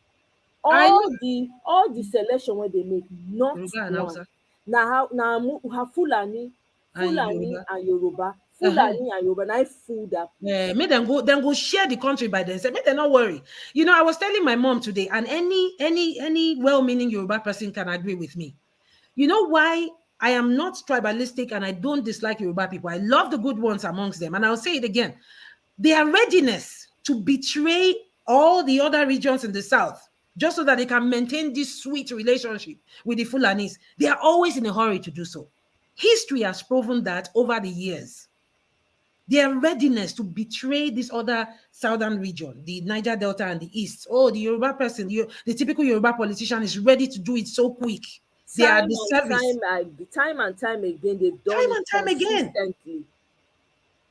They're never tired of it. Telling the truth all the way, time and time again, consistently. Yeah. The terrible ones, there are good ones. There are good ones amongst them. Yeah, there are good ones amongst them. Good ones who are hospitable, welcoming, loving, and everything. But you see these terrible ones, they've been doing it time and time. They are so good. They will throw the order. They don't care about. They don't care about the other region in the south. They don't. They only see. They only see themselves. They don't even when you're talking to some Yoruba people, they don't even know the other ethnic groups that are in Nigeria. Right. Once they don't know where you're from, they will assume you are Igbo. In their head, that's where it stops. As if it's a crime to even As if it's a crime to come from a tribe where you come from. I'm telling you, it's very painful, but these things need to be spoken out. Yes. These people they keep throwing us under the bus consistently every for time. years. They've been doing it for decades. They've thrown our grandfathers under the bus. They've thrown our fathers under the bus. They've thrown continuously. Right. They have. Right. There's no doubt about it. And I have, in the past how many days, you know how they're going to do you something, you not think about them, you not just give and thought, you just live your life, they go. But you get some things where I see recently will make me come they take stock. I can't realize it come on. This country don't take so much. Apart from it say they don't take so much, it's systemic, literally. It's like tribalism is systemic in Nigeria. Nobody can tell me otherwise. I see how, typically you're an Igbo person, you're Niger Delta or something. You will see, check out your Yoruba counterparts, how quickly they finish school because they didn't have to wait. Yeah. They could go to whatever school they want, and they would not discriminate them in Igbo land the way they would do it in for example, Unilag or LASU or any of these other schools. We will push away the ones that know themselves, that voted for this crime that we have in the country. Those are the people that we are against. If you fall into that category, to touch you, so you not a small thing. Yeah. So you have to learn to remove yourself, understand where the conversation. We made a difference here. We said that the good ones, we know the good ones. Yes, but we do. You yourself, tell yourself the truth. Don't you see what's been going on? Yeah. Do you want to come out here? Even there are people, your brothers, your Yoruba brothers have come out on live and said the same thing that we are saying. Right. Why is it hurting you? It's time for us to tell each other the truth. Yeah, most of the Yorubas, the bad ones, and the Fulanis have taken a hold of Nigeria. And these Yoruba people, the bad ones, have consistently thrown every other tribe under the bus every single time. They don't even hesitate. Today, understand that. If you don't, then my brother, go back to your history and go and read it. You will see. Chris Enahoro is the father of democracy in that country. How many times do they mention him? They don't talk about him. They don't, because he's not Yoruba. Because he's not Yoruba. He's an Edo man. He's from Uromi. They don't acknowledge that man ought to be at the top of democracy in Nigeria. Do they mention him? No. They don't. Most of our heroes, do you know that the first woman senator is an Edo woman? Do you know that? She just recently passed away. Do they talk about them? No. Go to all the Niger Delta states. You will see how impoverished it is. Right. So you ask yourself, my brother, today, this is what I need you to ask. Ask yourself, if you fall into the category of those people, right, that have consistently thrown other tribes under the bus, then you should be worried. You Yeah. should be in your emotions. But if you Absolutely. are not, you should remove. Because if my tribe has done something wrong, trust me, Call I them know out. they take anybody's side. I say it here. So Mhm. instead of being in your soapbox, get out of your soapbox, open your mind, understand where we're coming from, think about it, because your own brothers are also calling out the Yoruba people that are doing it. Right. That is correct. That is correct. You know, I think we need a new crop of, Niger Delta and Southeasterners who are not going to approach things, the same way Nnamdi Kanu did. As I grow older, I'm beginning to see why he keeps talking, or why he kept on talking till I might not 100% support his approach to things, and as per getting justice for his people. But I think it's time for us to start having this conversation and making it clear that there is no tribal touch to whatever it is that we're saying. There was a time when Black people were fine with earning 10%, no, 90% less than an average white person in a movie.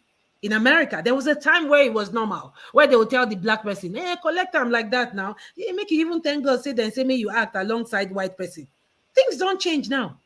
You go see Black actors and actresses where they negotiate their pay. Say, if you not pay me the same money where they pay that white man, forget. I know they do your movie. Go sit down. And we see what's happening. They're taking, lead roles, earning more money than white people in movies. You think they got there by sitting down and just accepting it, folding their arms, and just letting people do whatever they want? No, we need to keep talking about it. We need to keep talking about it. And if you're a Yoruba person and you're not comfortable with this, I am sorry. My grandmas don't have good water to drink in the village. Oil, they enter the water where then they drink. You get one. You can't even go to the farm. Do you know You that can't people go to the grow up? farm. There It's are like, people who grow up and they don't. Money is not an item for them. I exactly. grew up in a small town. Money was not a major issue. As long as you had farm food, you grew your Water, own good food, water, stream water to you drink. have stream water. Nobody cared about so much about money. Go to our lands now. It's unlivable. You can't even drive on them. You can't. Oh my, People. Go ahead. I won't tell you sorry. something. No, say Niger Delta, now they carry all the load for Nigeria. Of Remember when they course. said, remember when they can't carry rubber for Nigeria? Remember when they Yes. can't carry rubber for Nigeria? They were Yes. getting 90% of the rubber from the Niger Delta. When rubber was like the oil in those days, it was still the same Niger Delta that suffered it. You see Niger Delta collecting rubber from tree. They will take all the life from that tree. I still remember, Yeah. from going to the village for holidays. And I would wonder, what's this thing they're scraping from the tree? It's rubber that they were exporting Yeah. from Nigeria, Yeah. right? And Yeah. it was still the same Niger Delta we carry the wahala for head. Yeah. Waiting we do the rest of Nigeria. Waiting. So make nobody vex. So when I start to the talk, say the thing need to touch all the people where see light, we talk in a darkness, they won't follow. Exactly. Reach the topmost level. If to say you support Peter Obi, I don't know Peter Obi's heart. But for those of us who supported him, whether you're Yoruba, Hausa, or Fulani, or Igbo, or Niger Delta, you did that because you thought, well, there has to be a change. We need to head to another direction, right? But for those who saw and said, no, I'm not voting for this guy because he's Igbo. I'm not voting for this guy because, his wife is from Niger Delta. Okay, no worry. You go taste that suffering. You go, they pray, say, make you reach hell. Hell self go reject the Nigerian. And I know they care. This prayer will continue to the prayer. Make una not vex, because I they vex. My When I dear, read that what you bill, want to, you are justified. Nigeria I am must telling you, Omoye, I'm very pissed. Yes. I'm very pissed. Go to Kuwait. What kind of what kind of resources do they have in Kuwait? This oil. Kuwaiti money has more value than the dollars. I stand to be corrected. Not be this same oil. Not be the same way. They not get government where we say people they go school for free. If you marry self, then go buy house, give you. If you're not married, then go still buy house, give you. Not be the same oil money. Why be say us where we say now we get the oil, we know they touch them. Why be say we not feel them. Now so we scatter around the world. We scatter around the world. I tell you, if you see a Hausa man for this America, I don't see one like this. Not be suffering pursue and come. If they collect one big salary for one other university. I tell you something. Now I quick talk something. You see the Kuwait when you mention now. I want to talk two things now. Go talk. This Kuwait when they talk. Now Muslim religion they practice. Now so why they remember to do good for their own people, improve their land? Why they say when people when borrow the religion, they can't use am wicked, Not be deep small thing. rooted wickedness to Mhm. impoverish their people. That tells you there's something fundamentally wrong. Until Something these wrong. people are broken beyond measure. Yes. The ones that voted for this mess, the ones that don't want Nigeria to move forward, until they are broken beyond measure, they will not learn. They will be the ones to lead the revolution we're talking about. It will come from them. You want to bet? Absolutely. You want to Absolutely. bet, because that suffering is going to get to that point where it will break them. They won't have a choice but to be on the street. Now, having said that, uh, the other thing I wanted to mention is that most of the time, right, when we talk about these things, when we bring up tribe and all of that in Nigeria, Right. because they are the ones who made it obvious. We didn't mean it. I didn't used to see it before. They were the ones that made it obvious. Now so. It is time every Nigerian needs to be telling themselves the truth. If I came from the West, if I was a Yoruba person, I'll be calling out the poison. Yes. In fact, it will be a content for me. I'll be calling it out because I don't want a part of it. I want it to be eliminated. Right. That is right. You cannot keep people impoverished decades in, decades out. Every time, just because you are thinking about your own self, your own people, which was very clear. Look at all the people that are suffering. The country, the states that have the richest mineral resources, they are the ones that are suffering. They don't care. And then you guys cannot come around and say, no, we cannot allow our brother do this to other people. This is not right. And fight and say, no, we are joining these people to fight to make sure that they too have their own thing now. This is too much. How can we just allow this go on over and over and over again? Right. Do you know why Ambrose Ali created a school in Ekoma? Because his people were not going to school. Because there was no school. You pass, they will not admit you. Right. You go to the West, they will not admit you in universities.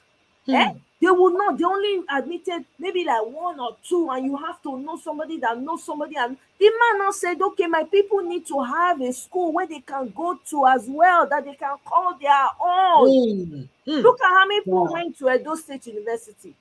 Because of thanks to that man. If not, they were. Do you know? My first choice was University of Ife, OAU. I wanted to go to OAU for my first choice. They did not take me, even though I surpassed the cut-off mark. They didn't take me. They don't see your name. If it wasn't for Ambrose Ali University, maybe I would not even see chance go school. Because I waited 5 years. You don't say. I waited 5 years before getting into imagine? I waited 5 years. I will not forgive Nigeria for those 5 years that they wasted. Not because I didn't do so well. I was getting 80 points more than my Yoruba counterparts. So somebody will come and tell me that they can rewrite my history by wiping that image out of my head. No, it's not going to leave. You see how it's convenient for them to say we are one Nigeria when they need the oil from the Niger Delta, when they need the Igbo man to build factories, innocent motors and all of that. I know Kelly saying all eyes on judiciary, the oppressed. See, if the oppressed does not get people where they follow them, they're not going to even succeed at all. Exactly. So you get people where they follow the oppressors, where they support the oppressors, where they tell the oppressors, say they go, we they follow you because you be our tribesman or because you be our tribeswoman. We support you. So I hope Kel is able to draw that line. Let us say, and of course, somebody might just say this will be a utopian kind of scenario where you say, well, what if Tinubu wakes up and there's no single Yoruba person that is supporting him? We know that's not possible, right? But how about the percentage of the people where they say, now our man, you get one, and they see some stupid YouTube videos where they spring up this under how many days where Tinubu don't become president? You go see them, see their title, Are Nigeria. YouTube channel were not their existence before. The thing they shock them. They never know anything. Themselves, they're not going to see money buy data where they will do those YouTube channel again. When that time reach, then go know how far. Nobody go tell anybody before them start to they go that tribunal place, go they shout, say, make them do the right thing for them. That is the only way anything can happen. The Tinubu that I know that I've known all my life since I was a child in Lagos is not going to let go so easy. The people would have to do something. And this has to do with the good Yoruba people coming together with the Igbos, with the Hausas, the Fulanis, and the North Central people, and all of them coming together and saying enough is enough. That's the only time something will happen. You see, they are going to try to make everything a charade in the tribunal until something happens. And it's the physics third law of motion. It says everything remains in its original place until an external force compels things to change or shift. That's Newton's third law of motion. I always paraphrase just for my understanding. Until that happens, until the kind fence where we say them go push Nigeria to go high too much, they're not going to scale that fence. They'll come say, okay, I know they run again. Oh yeah, we'll fight. Now waiting go happen with that. Now waiting go change things with that. And I hope I haven't changed the direction of your show today. It's just me. I wanted to vent because I've been so angry in the past how many days. Most of the time when I'm angry, I just keep quiet. But when I want to vent, I just go on spilling all the stuff that I want to feel. I will. And that guy when they talk say whether I love Nigeria. Sorry, I don't like the present Nigeria. I dislike this present Nigeria that I see. I do not love Nigeria, this present Nigeria that I see. When that Nigeria that I love, that I want, when it happens, I'll tell you that I love Nigeria. Nigeria has taken too much from me. That country has given me nothing. And I'm not even saying this I'm not saying this with any reservation at all. That country they don't collect plenty things from me. So to answer your question, that young man where they talk, I not like Nigeria. The Nigeria where they see now. The Nigeria where injustice they reign. The Nigeria where the minorities then they suffer. The Nigeria where then they buy people for Jos, where then they buy people for Benue, they buy people for Southern Kaduna. The Nigeria where the Igbo man then they feel saying are the enemy of Nigeria. Say when they give them power, go do the right thing. That Nigeria I hate them, and I not like them. The Nigeria where the Niger Delta people now the ones where they go suffer inside farm, they not see better water drink. We know what happened to Kensaro. We were waiting them do them. Just because he speak out, say, when they do our people anyhow, see our environment, it does spoil, then silence that man. Can't they share everything? As long as Nigeria remain as it is right now, I not like Nigeria. And I hope say I answer that question. Make one person not come, they ask me, say, do you love Nigeria? If you ask American that kind of question, they go tell you, say, they love their country because they know what's in their country they do for them. Exactly. Which they be that? Oh my God, they watch one video of one Nigerian woman we done mad for Ghana. The madness starts from Lagos, so I don't even know as she take enter Ghana. As Ghanaian people catch them like this, they don't carry and go mental home where then they treat them. That's the responsibility of the Nigerian government, but the Ghanaian government is the one taking care of a woman who's mentally not there, right? They're taking care. When I saw that video today, I said, my God, again, we don't they export where people come out from Nigeria. We know they export anything way better. Now that oil and all the problem with the Nigeria, if you come out the brain drain where they happen, where we say that they collect all our sharp people, come out for that country. We don't they export mad people too. Hey, my heart break for that country. So may we continue to talk about them because now the only time where these people will not get conscience. Because if we keep quiet, then we'll continue to do Igbo man as they do Igbo man. They will continue to do Niger Delta man as they do Niger Delta man until we continue to speak out. Not be saying Niger Delta people not get better people where go school. Ngozi Okonjo-Iweala is not an Igbo woman like that. I mean, she's Igbo, but she's from the Niger Delta. She's married to an Igbo man. That is a product of the Niger Delta. I don't know whether anybody knows. Ngozi is not. I didn't even know. Yeah, Ngozi is actually a Niger Delta woman who is married to an Igbo man. We have so many bright people from the Niger Delta who can occupy, fantastic. Many people, brilliant people. There are many. Oh, yeah. Emeka Emeagwali, the father of supercomputing. He is from Niger Delta. He is a Delta Igbo man. So this is the founder of supercomputing. Before all this Bill Gates them start, Naim Philip Emeagwali. Go and Google him. He's a Niger Delta. So they should miss me with all of those. Oh, they need smart people in the oil companies. That's why they put Fulani and Yoruba man there. Who tell you? I be Niger Delta. I not go lie down. I be Igbo, I be Niger Delta too. Nowhere where I not fit claim for those two sides. So as I did, so I not sabi book. I not deserve to occupy one space for those oil companies where they there. Oh my God, where they host the program. She not sabi occupy all those positions. Exactly. So make them miss us with all those their stupid stories where they talk. We they see them as then they share Nigeria, they share the oil. When they see them. We dey see them. Me, I not go stop to the talk. If I see any platform where I go shout at, make them hear am. They not born their way to target me. I don't need Nigeria. Nigeria don't collect plenty things from my hand. They In don't fact- collect time from my hand. 5 years. And people might say, oh, you're silly. You should have gone to any other university. Sorry, I didn't know any other place apart from Lagos. I mean, I spent time as a little child in Unilag. I would go there as a child. From 6 years old, I used to go there to play. And you know, when you have a dream, I mean, this is where I wanted to go. And then it gets to my turn, and you're telling me, say, say I pass well, no. But because I be Igbo girl, make I go east. As I be half Niger Delta, so make I go Uniben, make I go this place. I say I know they go. You see my result. I pass all my Yoruba friends. So why you can't tell me say I not fit enter this school? Why? Tell me why. They say now because of where I come from. Federal character. I've been a federal quota. I've been waiting them color. Then go hear him. Me, I know keep quiet on my. So thank you so much. I know come out until somebody come, but I'll let you talk. Sorry. Yeah, me, I know. You know the funny thing? It was only 1 hour that I wanted to do, but because I knew you wanted to vent, I said no. Oh, thank you, Let me give you the allowing me to opportunity. vent. Yeah, no, it's needed because we have to have this hard conversation. Yeah, right. We really have. We've been avoiding it for decades in that country. I don't have anything against. I didn't even know anything tribal. Do you know it started making sense to me when I came here? I didn't even have any idea of what was going on in Nigeria. It was only when especially this Peter Obi's election, is when I really saw how terrible the bias is. This is what really opened my eyes. I used to always push it, shrug it off like, whatever. Maybe that person doesn't, or whatever. Maybe that person has a problem. Maybe they're not like me. But it never was, because I'm from this tribe. I never thought about it like that. Right. If there will be election, I can open my eye to the fact, say, it is because of this. And then you start hearing comments from the likes of FFK. Mm-hmm. You start hearing comments from people that were weaponizing this. I said, oh my God. Okay, now it is making sense. Right. There's some Fulani people that come here to go to school. They go to school, finish, then they give them position.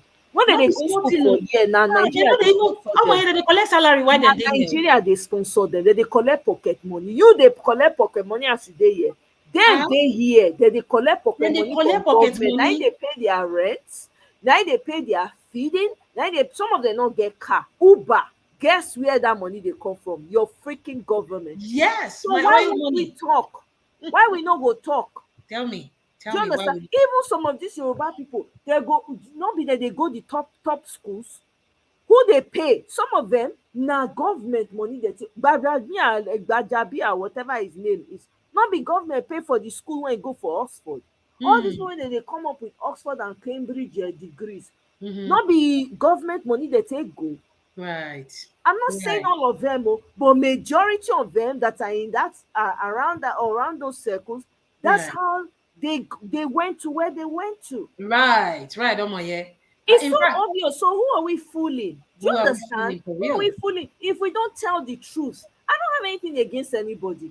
As far as I'm concerned, you're a human being. You're either a bad person or a good person. But guess what? The way Nigeria is, it's made it so obvious that it is only 2 tribes that are important in the entire country. That is so true. Do you understand? You want me to ignore that reality? I can't. It's right in my face. Yeah. I can't. Yeah. Do you understand? These people, okay, who are the only ones selling foreign exchange in Nigeria? It is only the people that you won't find any. If you find maybe a few Yoruba people that are into exchange money exchange, only but you will never find a Southerner there. You don't see them. Do you think they are not smart? They don't know. Most of these people are excelling in everything they do in the West, in the countries that they are in. Who are we fooling if we don't start to tell each other the truth? If we don't, if this is how we've been sweeping it under the carpet, sweeping it decades passed by. Look at where we are today. It's become a mess. Right. You hear somebody say, I have met Yoruba man go tell me, say, no, I can't be with you because you're an Edo girl. Edo people, I hear so not too strong. No, my parents don't want me to be with an Edo girl. I mean, I mean, you hear those things, you shrug it off. It's not a big deal. But you know, this whole election now really exposed. I was like, oh my, this thing has eaten deep. It This has. thing is in the roots. How are we Yep. going to clean this? So yes, the suffering has to be multiplied. It has to be increased. Yes, so It be there like needs to be an oven. open notch. You need to kick up the degree in the oven so that Yep. it go hot. It Now, will reach them. It will touch them for bone. yes, so maybe some people were already coming out and saying no, they're not go agree. This subsidy where they move, may they call out young people, make they come protest. As soon as just they start, Now, no now. worry. Until you find on access, wake up middle of night, they waka for that time I go know so na suffering. The cup don't full. Yeah, I hear people say, oh yeah, the tribes they are fighting is between the rich and the poor. But if the so-called poor people want to continue to live in their ignorance and punish people for where they come from, what do you want me to do? Close my eyes to that? I can't. People are suffering. Literally, people they fight people because of where they came from. They fight people because of their religion. I should be quiet about that. You know, when people look at the Western world, and I'm sure they've done all the bad things, so they don't do bad things too. You know, if you go Canada, you get some parts of Canada where you go, you go see the Aboriginals where we say them be like saying and they deformed. You see say their belly big past their legs and stuff like that. Their legs, I hear according to the history where I learned when I did Canada, then talk say the government then for many years ago then poisoned the main source of water where they drink. Yeah. And they attack them, they do them bad. Canada, America here, Thanksgiving story, we know the history and all of that. Yep. But you see how they are turning around and doing things right. You cannot be an Aboriginal in Canada and not enjoy free education. In fact, the education go over free. When Americans for year, not free education. Not free too for year. Because then realize, hey, man, this thing where they do these people not good though. There's justice. That's why these countries are progressing. They understand that you see, you get some people where we say we need to treat them separate. We need to treat them nice and fair. The Niger Delta person, everybody from the Niger Delta deserves some form of justice and some form of soft life. Oh my, when I go Dubai, you go see people where we say that those ones they don't do them because they're not supposed to take money do. See people where they tie scarf, designer scarf, or say they just won't go store. Slippers where then they wear. I'm telling you, designer. On top of say the oil money, then they share them well. They know say, okay, this oil may not enjoy them because God not they make mistake. Why if you say God not put the oil for Yoruba land? Why not put them for Fulani? You understand? Why you can't look finish, can't talk, say, na Niger Delta you won't put that oil. Una can't collect the oil. Somebody they tell me say Tinubu they do meeting with that Ibori. I know say our people mumu. I'm also from Delta State. They move for inside. Now me and you, now they want call do that kind of meeting with. They don't fit call us now because we don't agree now. We don't agree. Now the mumu ones, the ones where they don't sell their soul when they don't drink from the same cup. Now they go call the empty-headed ones, the bleached out ones. Now they go use. People will go call the ones when they get common sense. It's true now. The ones when go use the money to buy wine when they go drink, when no go show for their body, with all the money, they look all scrunchy. They be like iron sponge. Not be small thing. They wear cloth, no shit. The money not they show. They show. Or they woozy. The money not they show for their body. No matter because the money misroad, they're not supposed to spend that money. They're not supposed to spend that money. Another thing why I suspect on my it be like say this Tinubu wife. He won't do like Miriam Babangida. That one say I don't like her. I don't even know why they declare. I don't like Miriam Babangida. I don't like Babangida. I don't like we not girl anyone when they like for inside. So only patience I be managed like. I like patience because was real. She was just real. You too. Very real. Only you wake up on.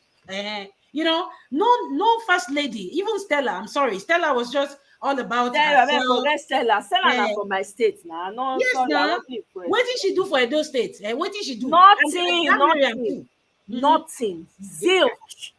Nothing. They'll come declare public holiday. Give them. I know say this Tinubu wife one Delta Pekin. He take Delta campaign the time way they do election.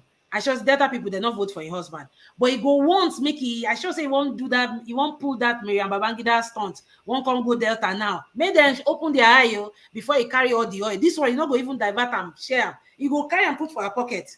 Now so she will come they claim say her papa na Delta State man. Na lie Now, in mama come from Delta, not being papa.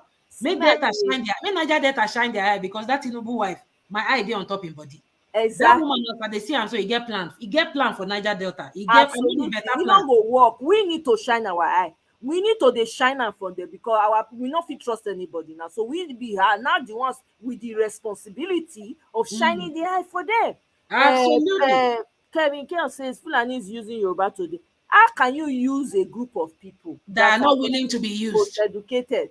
You They are see, not willing to be Mr. used. Keller, I have to disagree with you. You know, I respect you a lot, but you cannot use a people. So that means that you're saying that those people don't have sense. Yes. That means that you are saying that those people, none of them get sense at all. They just can't use them. They too are hungry for They the are willing power to be and used. wealth. They are Yeah. willing to be used. They are willing to be used. They, And I are, beg, they, Omo, yeah. want that power and influence. That's why they tag team with these people and Yes. join. You remember when they took pictures with the traditional rulers in Nigeria? The people that make the oil, they sit them for back. They put Oni of Ife in front.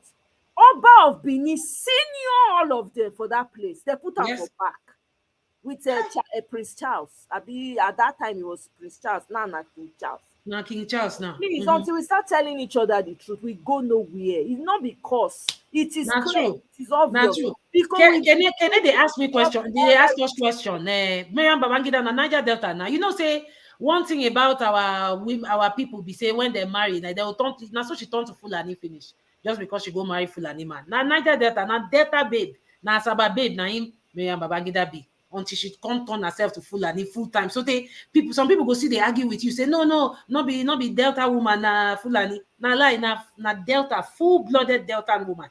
Her maiden name was Odogu. So I hope that sheds more light on it. But Mike Babatunde is saying there's no justice in America too. And that kind of justice where you say not there for America, for Aboriginal people, make them show us more for Niger Delta. Make them start to they pay our phone bill for Niger Delta, our people them. when Make we them dey start go to school dey for free free, education. we'll get job. To Eh, go they give school, us job. we'll go for free. They give us monthly allowance. As they That's give the kind Aboriginal of people. justice they have Eh, for the aborigine, for the Yes. original Americans. That's the type of job. If you have 1/3, even up to a quarter of Yes. native Indian blood in you, you go school for free. For See, I free. don't want to go check. I say maybe one of my forefathers cross enter native. I go, I be one, but I can't change my name. All these people, when I go use person DNA do another thing. That's something. You'll be shocked, eh? You might just be because you know how it is. You know the world is so I mixed. don't want to check. The melting pot. So the reason why Mike, that's true. We're all exactly. We're all advocating for Peter Obi because we are tired of the cat, and we need. Thank you. That's what we need to be addressing and talking about. And also, while we're saying that, we need to be calling out the poison in our system. Absolutely. We cannot keep ignoring it and pretending like it's not there. It's right in the people that are suffering it are seeing it right in front of them. What do you want them to do? Right. You can't beat a child and say don't cry. It doesn't Don't work cry. like that. Right. That child will cry. I cried my own cry. I took a break. I had to travel because I couldn't. I burst down in tears when I actually saw that this inauguration was going to happen. I literally cried myself out. No, we need to be calling it out. What's the point? We've been living a lie in Nigeria forever. We've been living a lie. I was born into a lie. How about that? Yes. I was born into a lie. Correct. A system, a society that's supposed to help you become all the best you can be. A Garden of Eden, they've turned it into a jungle. You want me to be quiet? No. We'll call out the poison. If your father is part of the poison, call him out. If my father was part of it, I will tell you with my full chest. I don't have time. I don't have time to soft pedal or say, oh, I want to be on the safe side. There's nothing safe.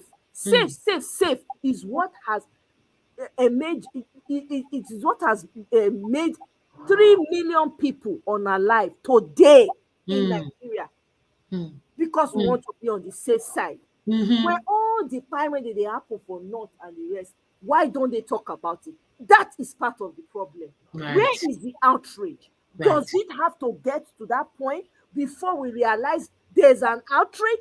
We are in a, the whole place is in disarray, and we are acting like it is normal. It Yeah. is not normal. It Nothing is normal. not.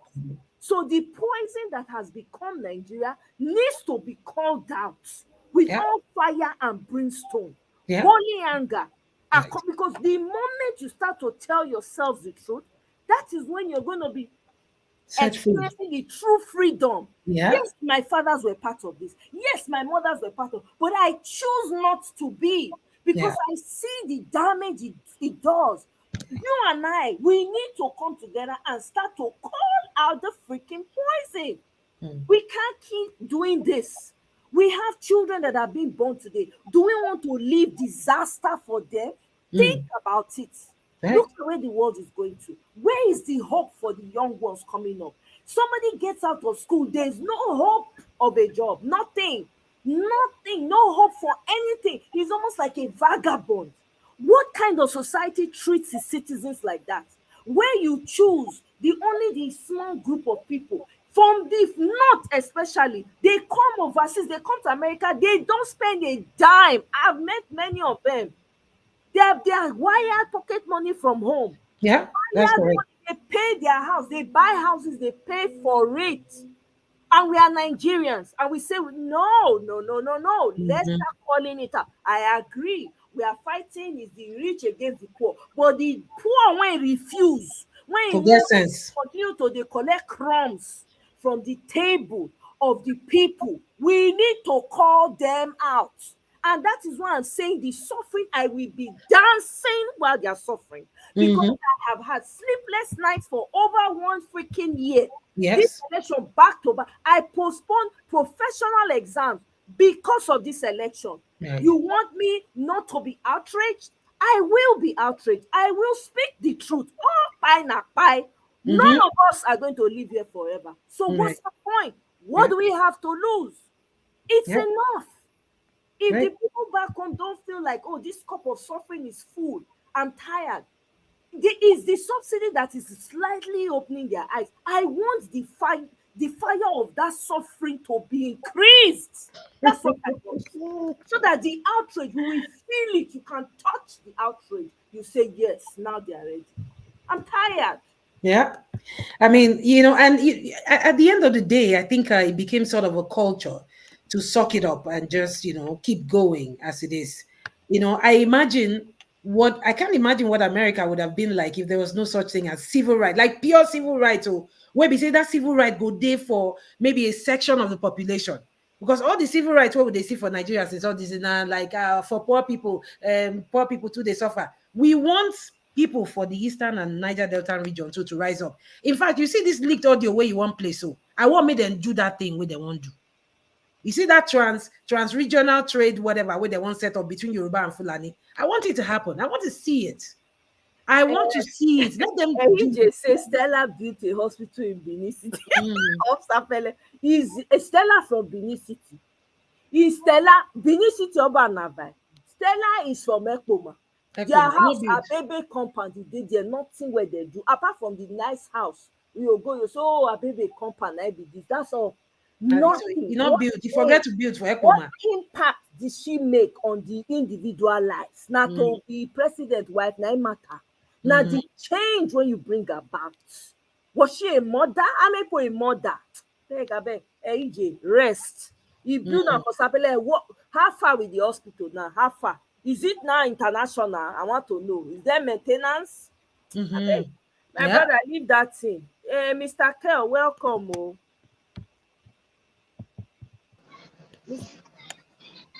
Yeah, my sister Maya. Good evening. Welcome, sir.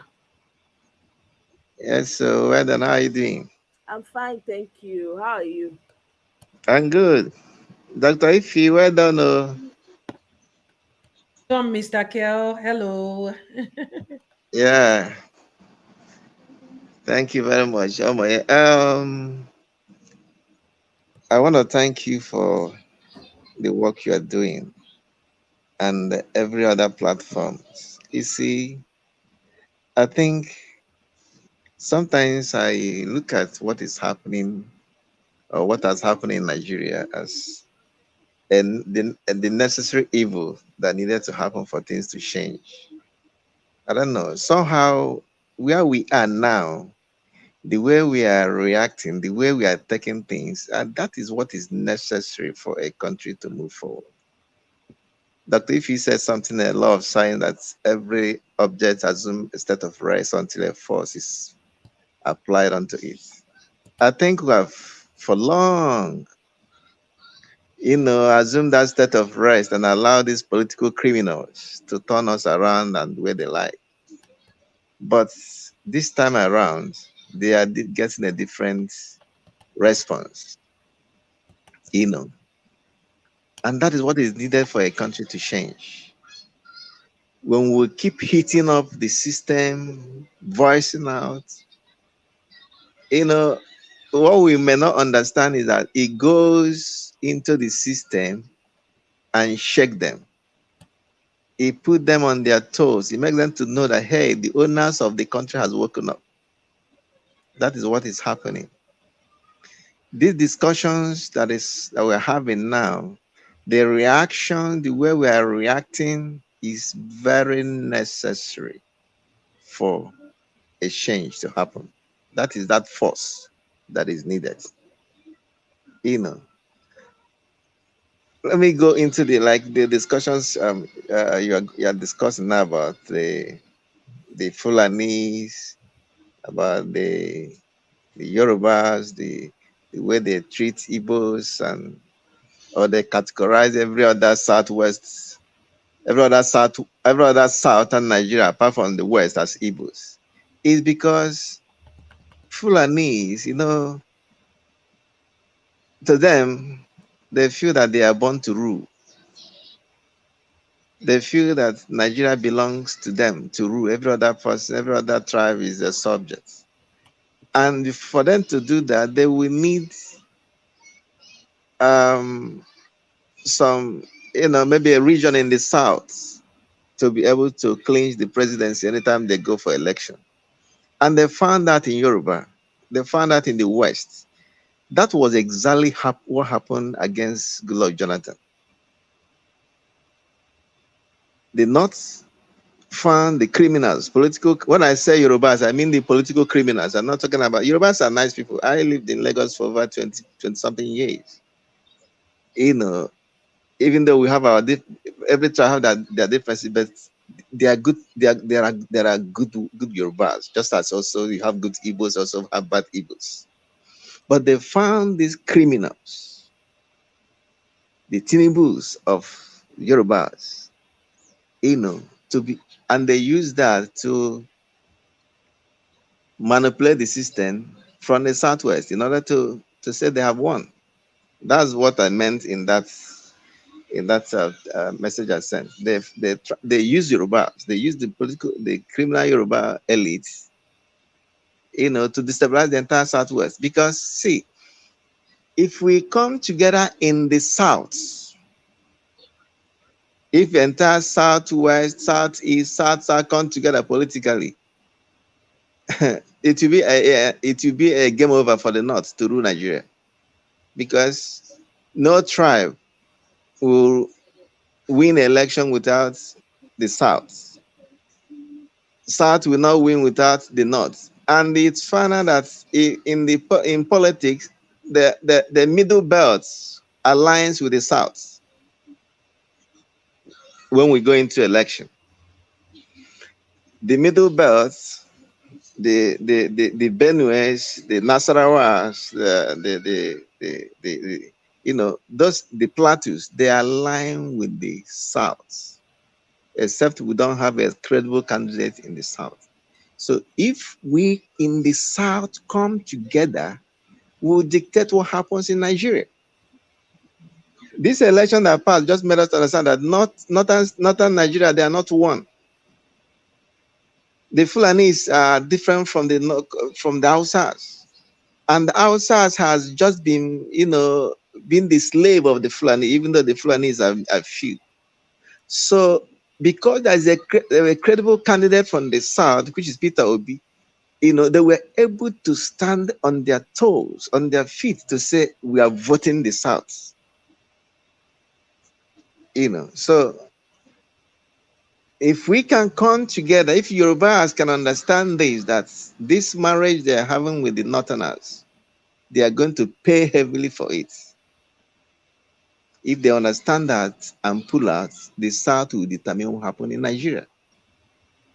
Again, let me also say here that the Fulanis and these political criminals in the Yoruba, they are afraid of the Southeast and Southwest. I mean, South. Because of they know that these people are intelligent, these people are smart. If they get power, because when somebody is a criminal, when somebody has corrupt tendencies, he will always feel that when the person has no oppressing gets power, he will use it against him. So they are afraid of what an Igbo man. When I say Igbo man, I mean any southern Nigeria that is not a Yoruba. That's what they call Igbo man. If you're a Bini, if you're a Joy, if you're a Rivers, once you don't speak Yoruba, you are an Igbo man. So they feel that these people are smart, these people are intelligent, these people they do well in whatever they are doing. If they get power, they may use it against them. Not against them like to say begin to buy them the way they buy. No. Maybe they feel that they will use it to begin to develop their play, begin to put on policies that are smart, that will take off food from their table, that will make them stop getting what they used to get, So that is what I'm saying, because we must take our country back. We must take our country back. And taking it back means that what we are doing now, we are doing well. All we need is to increase the tempo or sustain what we have achieved. When we look at the election tribunal that is going on, is only how do I want to put it now? Is only a judge that we say let the worst happen. We look at these evidences and say that Tinubu won the election or that Tinubu will continue. It is very, very clear to the world that Tinubu did not even get 25% in Lagos. You know why the reason why they refuse to show this thing live on national television is showing now. You see what is going on, the shenanigans going on? That is why they didn't want it to be shown, because the world will see clearly. The world will see clearly what is happening. Now, how can you, INEC, for instance, begin to object your own documents that you certified and gave to the petitioner? You say you're objecting it, that it will not be tendered. You don't want it to be tendered as an evidence to become exhibit. What are you talking about? So that shows that these people cooked up results, manufactured results that never existed, call and declare this guy winner without having something to back it up.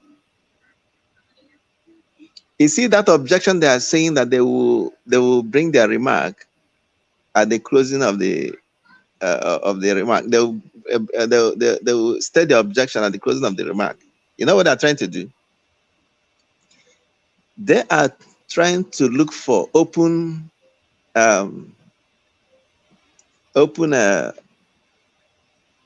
make it an open discussion for them to have a channel to see if they can smuggle in technicalities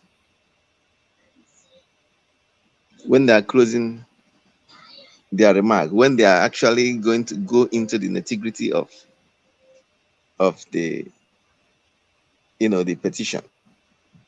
But Obi's lawyer These guys has outsmarted them from the beginning. You see that delay that we are doing before, we were all crying, oh, beast, they are slow, they are not doing this, they're not doing, they were setting them up. It's like a chess game right now.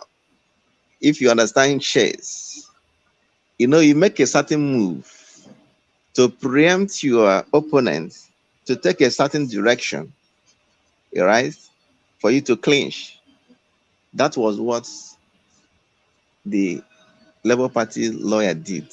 They laid ambush for them and they are falling into it. Now, all these evidences that they have submitted,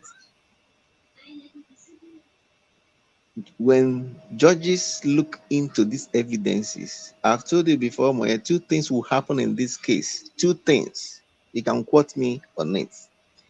If the judges are biased, if they are paid to the point that they can sell their conscience, sell their generation, mortgage their entire generation, you know what they will do? They will cancel this election and call for a rerun. That is if they are biased, if they are bought. But if they want to look at this just case and give it the merits of it, Obi will be declared the outright winner. So, Mr. Kell, let me say something. I Yes. think that's Dr. Ife said it earlier. Dr. Mm. Ife said somebody that's already they've already crowned as the fake person selected that is sitting down there. Do you think he's just going to roll over, even if they decide? Let's assume the court say yes. You know what? Indeed, this selection was rigged fantastically, so we're giving it to the rightful owner. You think Nama is going to roll over and say, okay, the court has said it, so yeah, let me just give it to you? That You mean man when is not going down without a fight. you mean when the Supreme Court says so? Yes, let's assume the court says, okay, yes, so all right, so they decide, say, okay, their head correct, may they give the rightful owner. Court give judgment in favor of Peter the Rock Obi. You think And he will Adado and his cartel, they will just roll over and say, oh, okay, court has said, let's do the right thing, let's just give it. You think that's going to happen? Okay, let me answer, my dear. Now, immediately the Supreme Court makes a pronouncement that his election, Abado's election, is nullified. Automatically, he becomes an intruder in Aso Rock. I've not seen a president in the world that is as strong as Trump. But you see what happened to him? How he left. See, Omoye, once the judge, the Supreme Court, I don't want to call the judge as individual, let me call the institution called the justice system, pronounces that his election, Abado's election, is unconstitutional, which is actually unconstitutional, that Peter Obi is the rightful, lawfully elected president. Automatically, Abado becomes an intruder in Aso Rock. And the DSS, Nigerian Army, will pick, in fact, he will not wait for them to get there. He will leave. You know the danger we must avoid. Let me digress a little. The danger we must avoid is this. Let's be careful in trying to ascribe powerfulness to these people. They don't have that power. Now, they have blackmailed us to believe that Nigerian president is a monarchy system, is very powerful. They want to get us there so that whatever they do, we will say, okay, there's nothing that we can do. If you watch the media now, all the media has been bought. All the media, TV station, print media, and whatever I call it, newspapers, all of them have been bought. You know what they do? They give us slant information, slant news. They tell us, they twist what happened in the courts. to sound like Obi's lawyers don't know what they're doing, or Labour Party doesn't really have a case, so that they will be preparing our minds, they will be taking our mind off from the system, so that will be preparing us to accept defeat. That is propaganda. What do they want to achieve? They want to make us feel that, oh, the judge cannot overturn the election. The judge cannot overturn the election. 2, prepare us that when they do their shenanigans, that we will accept it. Because these people, they watch the mood of the nation. They test the moods of the nation. And those are the 2 things the judges will use in their last minute decision. They will shake the mood, the tempo of the nation. If these propagandas they are pushing out, they have succeeded, they have made Nigerians anticipate defeat, right?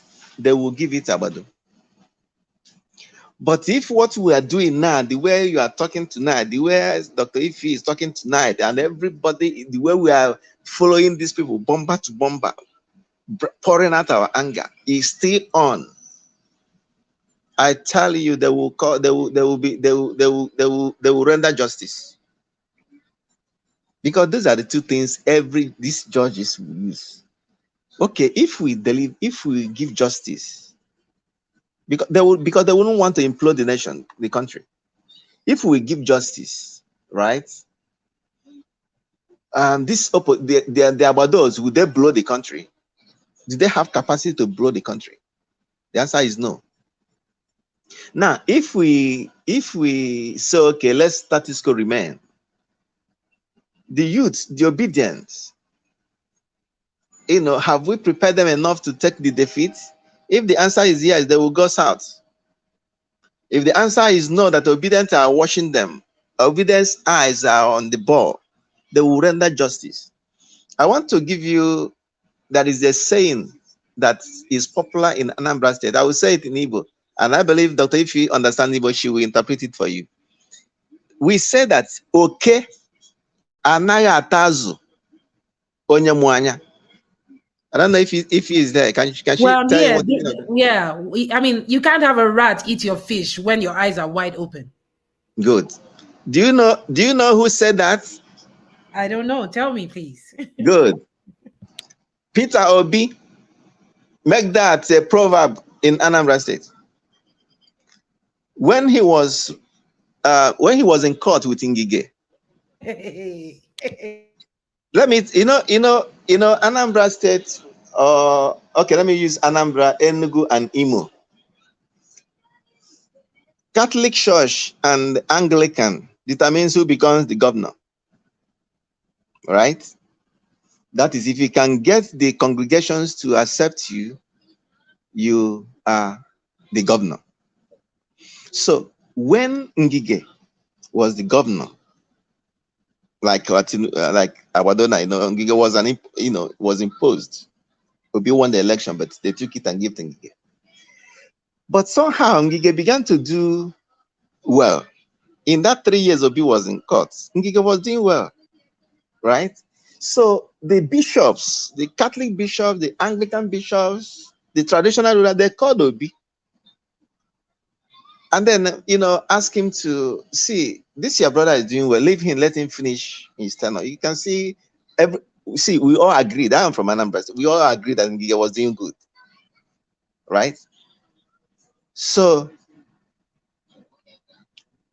they asked him, allow him, let him, maybe, and they are younger than, quite younger, 39-year-old, Obi contested governor, I think when he's 39 or 40. When he finishes, we can vote you. So Obi said he doesn't have any issue with Ngige being governor, but he has issue with the process. You see, this is process thing. It started from long, He said he has issue with the process. And he just wants to know that he lost or he won. Wow. So then I ask him, but This guy is governor, and you are not even in Anambra. You are because when that happened, he went back to his. I think he was the manager of one of the banks. I mean, chairman of one of the banks, and he's a busy businessman. I said, but you're not always in this, even in his states. Leave this guy. Okay, so how do you want to win this election? I mean, this court case from an incumbent governor. There's no governor has ever done this before. You know what he told them? He now told them, okay, Yeah. What does that mean? That means that you can't have rats eat your fish, whether you're a man or a woman. But in this case, Mr. Kell used like a woman cannot have her eyes open and have a rat come and eat her fish. Her eyes are wide open. She's going to catch the rat and probably do something to the rat. Right. Yes. They're not born the rat well to come chop that fish. Yes. Because he had an eye open. Good. So that was what happened. Immediately he regained his mandate. That become a byword and a proverb in Anambra State. And Mr. Kello, I heard so. They said you can't steal from Obi and get away with it. I always heard that. And but people have argued that this is a different case. Now federal government matter be this, it's not Anambra, this is not the state. But you know what I'm looking for? I'm looking for I want to be pleasantly surprised. I want something to happen. But yeah, we know that things are, this guy is not going to roll over. But one thing I love, it is the fact that Peter Obi is still on course. It's the fact that he keeps going to court. And when I saw his vice president in court with him, I was like, whoa, this is it. This is it. Let them keep going. And let Obi keep looking back and finding that people are still standing behind him and standing solidly behind him. The Yoruba people, the good ones who have good plans for Nigeria, the ones who stand for justice, they are behind it. The Igbos are there. The Niger Deltans are there. The people from the north central Nigeria, they're there and they're standing behind him. Every Nigerians in all regions, all religion voted Obi. See, this guy did not get 25% in Lagos. Let me tell us another thing. Nigerian presidency or president has not lost court case. Why? Because since 1999 till 2019, no opposition party has actually won the election against the incumbents. Let's have that fact clear.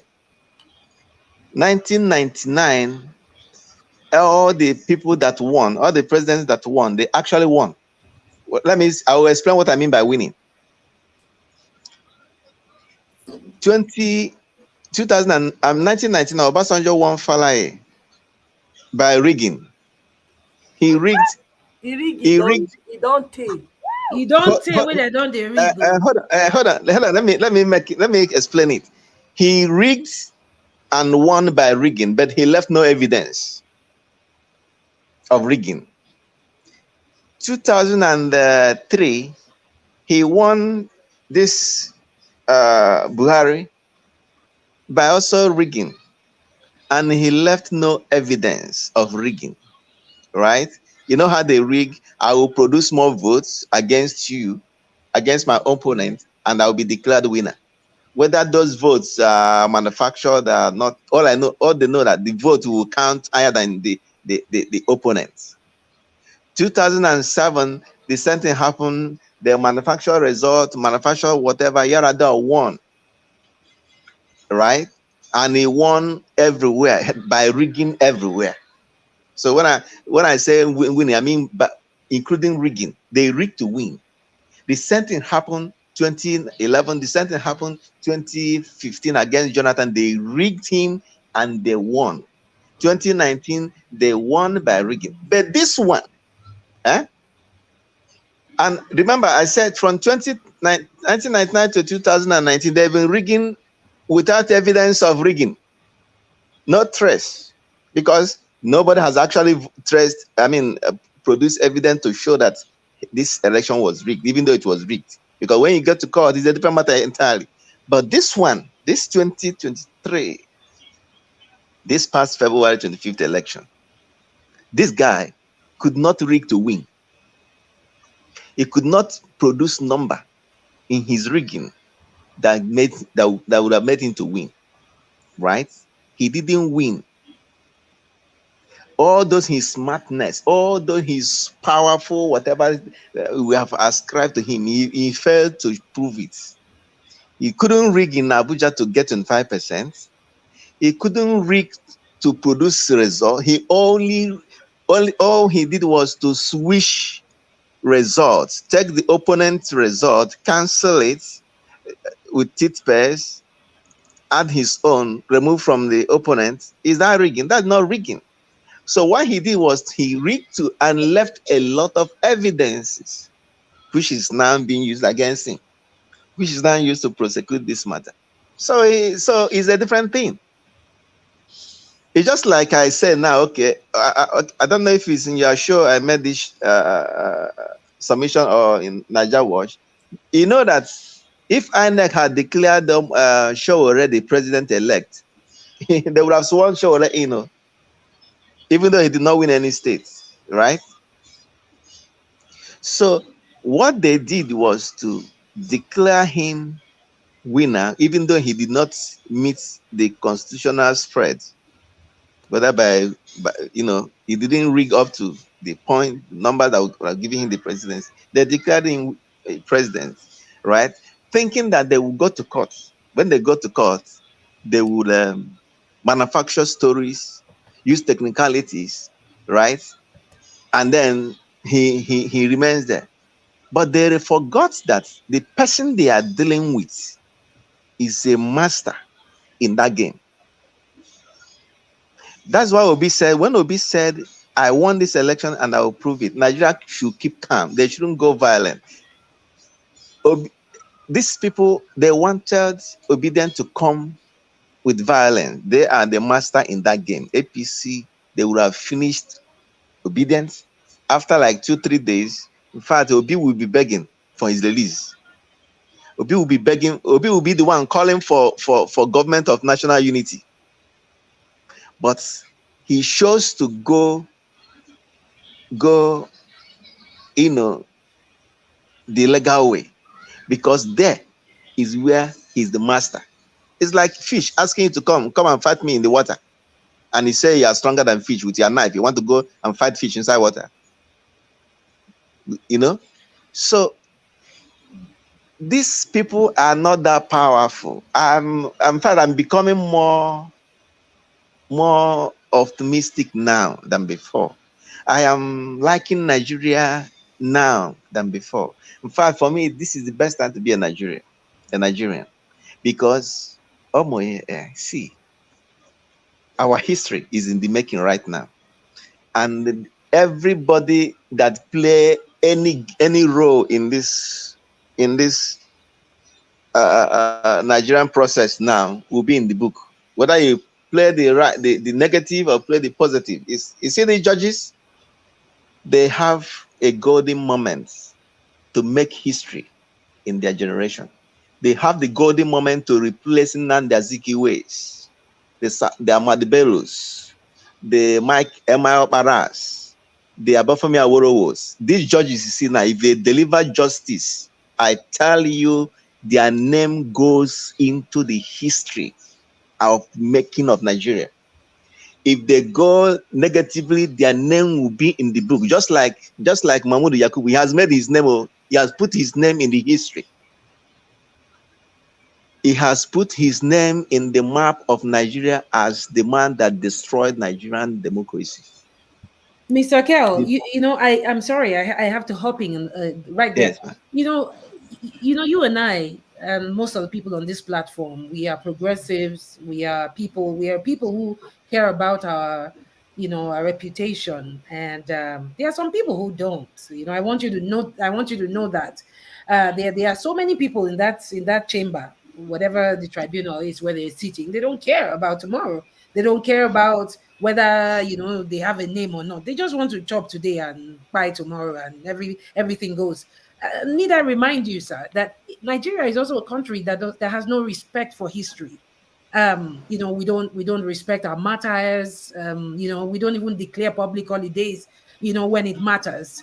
There are so many people who are deserving of public holidays more than Moshood Abiola. In fact, they don't even call it Moshood Abiola public holiday. They call it June 12th. That's how disrespectful our country is to martyrs and people who have stood for the truth. The likes of Adadevil, Adadevil should have a public holiday in Nigeria, but nobody cares about the fact that she rescued millions of Nigerians from But her name is supposed to be the National Hospital Abuja is supposed to be named after her, but nobody cares about her. So you see, that's why I disagree with you when you say these judges, they will write their names, in the book of history. Some of them don't care about history. I think some schools in Nigeria, they've scrapped history, right? They don't take it seriously, as if there's one other course they are taking more seriously than history. Nothing is working in that country. But I want to tell you, it will take the people to make these people come to do the right thing.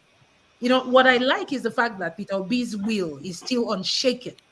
And that is a plus. Because if Peter Obi wakes up tomorrow morning and he says, hey, I don't tire, I know they go court again, everybody will just forget. Because now the man where everybody they look with that's the guy that everyone is waking up to and saying, oh, he's in court today. Oh, he was there yesterday with his vice president. That's number one thing. He has to be, imagine, a cooker that has several burners. All the burners have to be on. Peter Obi is there, not giving up. There are people who are still on Twitter today saying Peter Obi is coming. I thank them. There are people like Omoye who are still coming on this show. But we need people. And that's why we're talking about the suffering and how it has to be turned on and a little bit to, raise the temperature a little bit. That's why we need them to go and remind those judges, say, we still the local. You guys, they did all the rigging that they can, preliminary rigging, telling people don't bring in cameras to the courtroom because they know that the evidence will be overwhelming. They cannot shy away from it. They're not going to say, oh, come on, that evidence where you just bring. They know it's going to be too much. And if an average person who owns a YouTube channel has access to the court with a camera in there, they're going to spread the news. So they don't want that. They remove that one. I don't think that most of these judges care about writing their names in the book of history. I think this is where the ordinary Nigerian has to come in, where they will show up at that court every day. It won't only be in Njenje Media, who is always giving updates from time to time on YouTube, because he's not There's parallel facts. Yeah, a lot too. There's parallel fact too. Yeah, okay, that's good. That's wonderful. Yeah, there are a number of even symphony. They produce the transcript of what happened before the lawyers even leave the courtroom. As the thing is going on, they are giving the transcript to different platforms of what is happening. That's wonderful. And there is Dr. Arun Ogoro. God bless Dr. Arun Ogoro. I love that guy. That guy is a definition of when you have PhD. I'm telling you, with mental acuity, couple and with fear of God. Now the example of PhD, now him be that man. Not be those ones who go carry PhD for history. Can they call themselves professor? When they dash, they use money to buy half of them. Now mostly money they use. Now money they take buy and now they talk. Now money they take buy. Not be this one where we say that INEC chairman where we say they say go Cambridge, Congo. What they call them? He went to one of those 2 Ivy League schools. And I thought to myself, I said, I'm sure he got there through the quota system. That guy must have gotten 90 over 300 in JAMB. And then he probably just managed to spell his name while he was in the university, and they clapped for him and say, hey, this guy is so brilliant, just because of the part of the country where he's from. And then he gets to go to Cambridge and Oxford. Yeah, they call him an Oxbridge graduate, right? So he has 2 degrees, one from Oxford and one from Cambridge. And I'm asking myself, what a waste of degree. What a waste. I mean, this guy went all the way to those top schools. I didn't go. My uncle attended Oxford University. I didn't attend Oxford University. I schooled in Canada. But the point here I'm trying to make is, imagine, I don't even believe in all those Ivy League schools anyway. Now, the problem where they take your degree solved, now be the most important thing. So imagine this one where they send go school with our oil money, send and go school, when they rig election at the end of the day. They come buy them for how many $1 million, then take buy them. So, just shameless, just a total waste of education. And, and people should stop it with, you see somebody with a PhD and you just assume that, they must be highly educated. I mean, you might be lettered, but how about your honor? I mean, if it's for sale, then what's the point of getting a PhD? That's not a measure of integrity. Yeah, there's no integrity. Yeah, I mean, the PhD is through the window. It's a waste of time that person even went to school. Look at the headache where that's year man. They cause everybody. I mean, see the emotional trauma where he put us through. See the stress where he put us through. I just decided, say, I don't want to go see any psychology. Maybe person know they take my insurance money, they take job. I just decided, say, I just thought, say, I not just they go see any because you reach to go see psychologists. You reach, oh, kind thing where they do us. Now me just talk, say, I go heal, I go try heal by myself because I just look and finish. I said, small time now, they'll come say, can't do copay. You will go see psychologist, they will charge you for $350. Say, I go talk about Nigerian problem. Now, so I just sit down for house, not say, okay, I will heal. I mean, that's why sometimes you see me vent, and I just say what I feel because, what's happening before our eyes is just so surreal.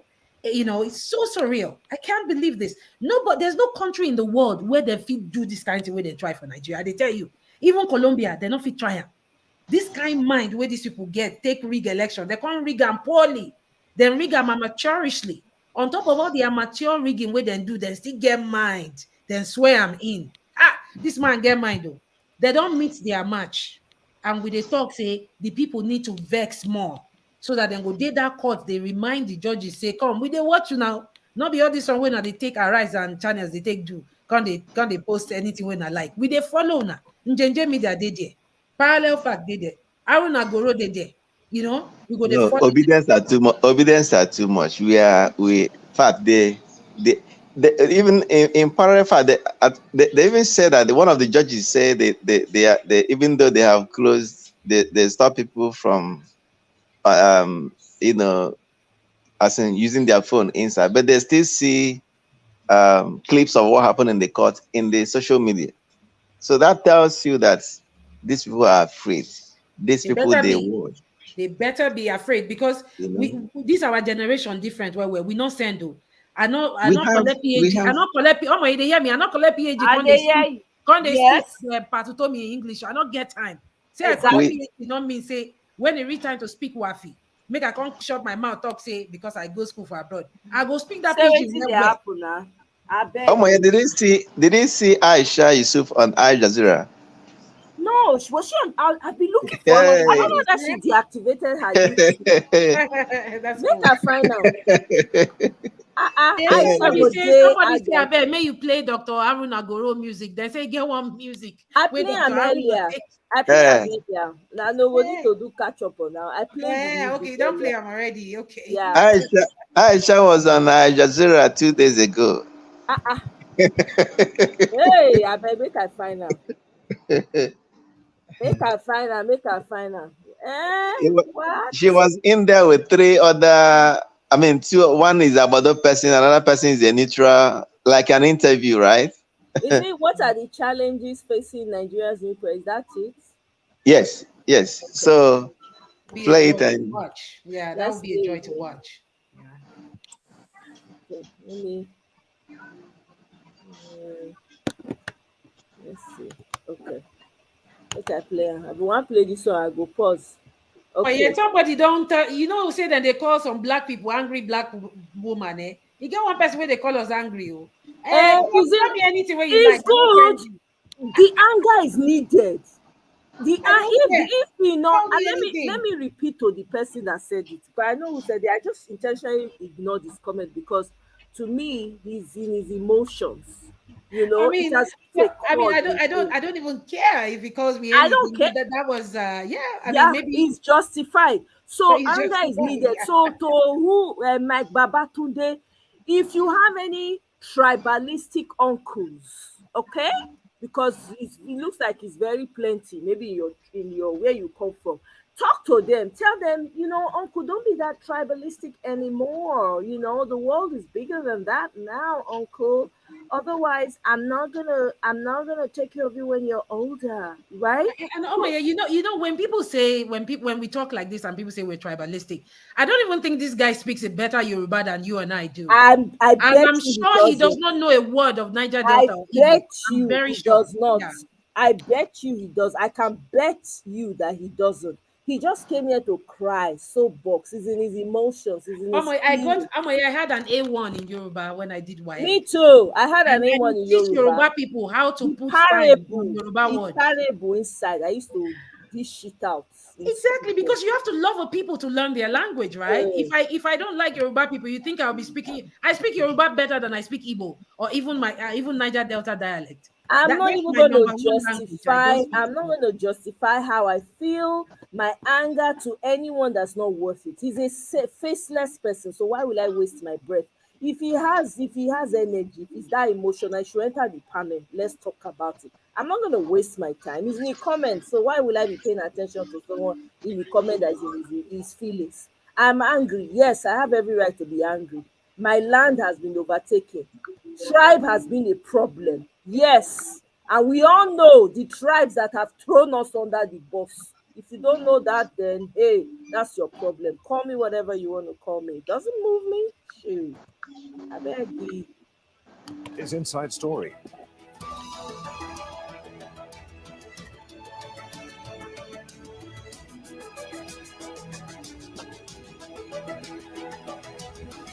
Biko Mona give me super chat oh. My 5-hour video diati. Hello, Biko welcome to the program. I'm Adrian Eshanu Funke. Aje. Nigeria has a new president, Bola Tinubu.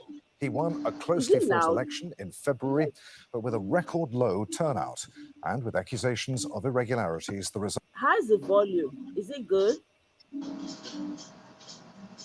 Is the volume good? Yeah, I The think volume it's is good. perfect. Yeah, it's perfect. Okay. Result is being challenged in court. It has the power to annul the vote and will decide on the case next month. But that wasn't on the minds of the thousands of people who turned up for the new president's inauguration on Monday. Nigeria's political and economic elite were joined by dignitaries from abroad. His message was one of unity to a country that's deeply politically divided. Prevent the nation from terror and all form of criminality that is threatening the peace, the peace and stability of our country. We can remodel our economy to bring our growth. Tinubu takes over a country facing serious economic and political challenges. Despite Nigeria's abundant natural resources, many of its people suffer from hunger and poverty. Al Jazeera's Ahmed Idris has more now from Abuja on what awaits the new president. The task before Bola Ahmed Tinubu is daunting. An economic slowdown, rising poverty levels, high inflation rates, insecurity from the northeast, Boko Haram attacks in the northwest, attacks by bandits and kidnappings up to the central parts of Nigeria. And in the southeast, we're talking about a secessionist movement and oil theft in the Niger Delta. These are some of the problems Bola Ahmed Tinubu is facing on his first day in office. In his inaugural speech, he admitted one thing, that the oil subsidy regime in Nigeria that has cost the country billions of dollars every year is no longer sustainable. This could mean one thing, higher petroleum products prices at the pump. Now, apart from that, Bola Ahmed Tinubu must deal with a deeply divided nation. Because of the previous election, this country is divided along sectional, religious, and many other lines in this country. So he needs to address these issues for his government to succeed, which he promised to do that. But again, analysts are saying that the composition of his cabinet will speak to what direction his government and this country will be. Maybe I say go for fast forward and like 3-4 minutes. Direction, who gets what, especially in the areas of defense, economic policy, and other key areas in his government. Ahmed Idris, yes, Al Jazeera. Take it back a little. Yeah, I don't almost enter. This guy. Let's bring in our guests then for today's discussion. They From don't Abuja, we're joined by Hamzat Lawal, founder of Connected Development, which is an organization helping Africa achieve sustainable development goals. From Washington, D.C., we're joined by Aisha Yusufu, founder of Citizens Hub, a Nigerian organization focusing on increasing women and youth participation in politics. And from Ankara, Avigwe Egwegu, international security analyst at the Afripolitica consultancy. A warm welcome to all of you. Let's start with you, Avigwe. 25 million votes were cast in an election of 220 million people, according to the Financial Times. A voter turnout of 27%, meaning that 2/3 of the 87 million people who registered to vote failed to do so. Would you agree that something doesn't smell right here? Was Bola Tinubu fairly elected, Is he Nigeria's legitimate president? I mean, those numbers only paint a picture of what the Nigerian public is saying. Because you have some segment of the population saying, if you had 93 million people registered to vote, we had 27% turnout, then provided the person has the majority of the votes, that person is declared winner and returned elected. So, but you also have to look at the fact that only 9 million people voted for the president, right? And that is a very low number. If you look at even the registered voters and the general population, which is about 220 million. So yes, it was a very contested election. A lot of people are disappointed. I think overall, even though the constitutional process has been followed, there's still a case in court, and we have to wait until about 3 weeks from now to find out what the outcome of that will be. Already, there was one case that was dismissed by the Supreme Court that was aiming to disqualify the vice president for double nomination, but that was thrown out just some days ago. So, but I think the big one now is what the Labour Party, that is the one of Peter Obi's party, would do in regards to the outcome of the election, because there were lots of questions regarding the process and the outcome. Aisha, outgoing President Muhammadu Buhari had staked his reputation on a clean contest. Was it a people right to be concerned? And what does the result of this election, the outcome, say to the people who your organization represents? One simple but brilliant trick to cool your home in 90 seconds. Tired of hot and stuffy rooms during summer? Well, the outcome of the election, it's not a reflection of the way the people voted. And that's the thing that's in contention right now. You did mention about the register, the party register, and the percentage of people that came out. And that's to say there's a need to actually look at that register and be sure that the people who are claimed to be registered, they're actually human beings who are registered and not just fictitious numbers.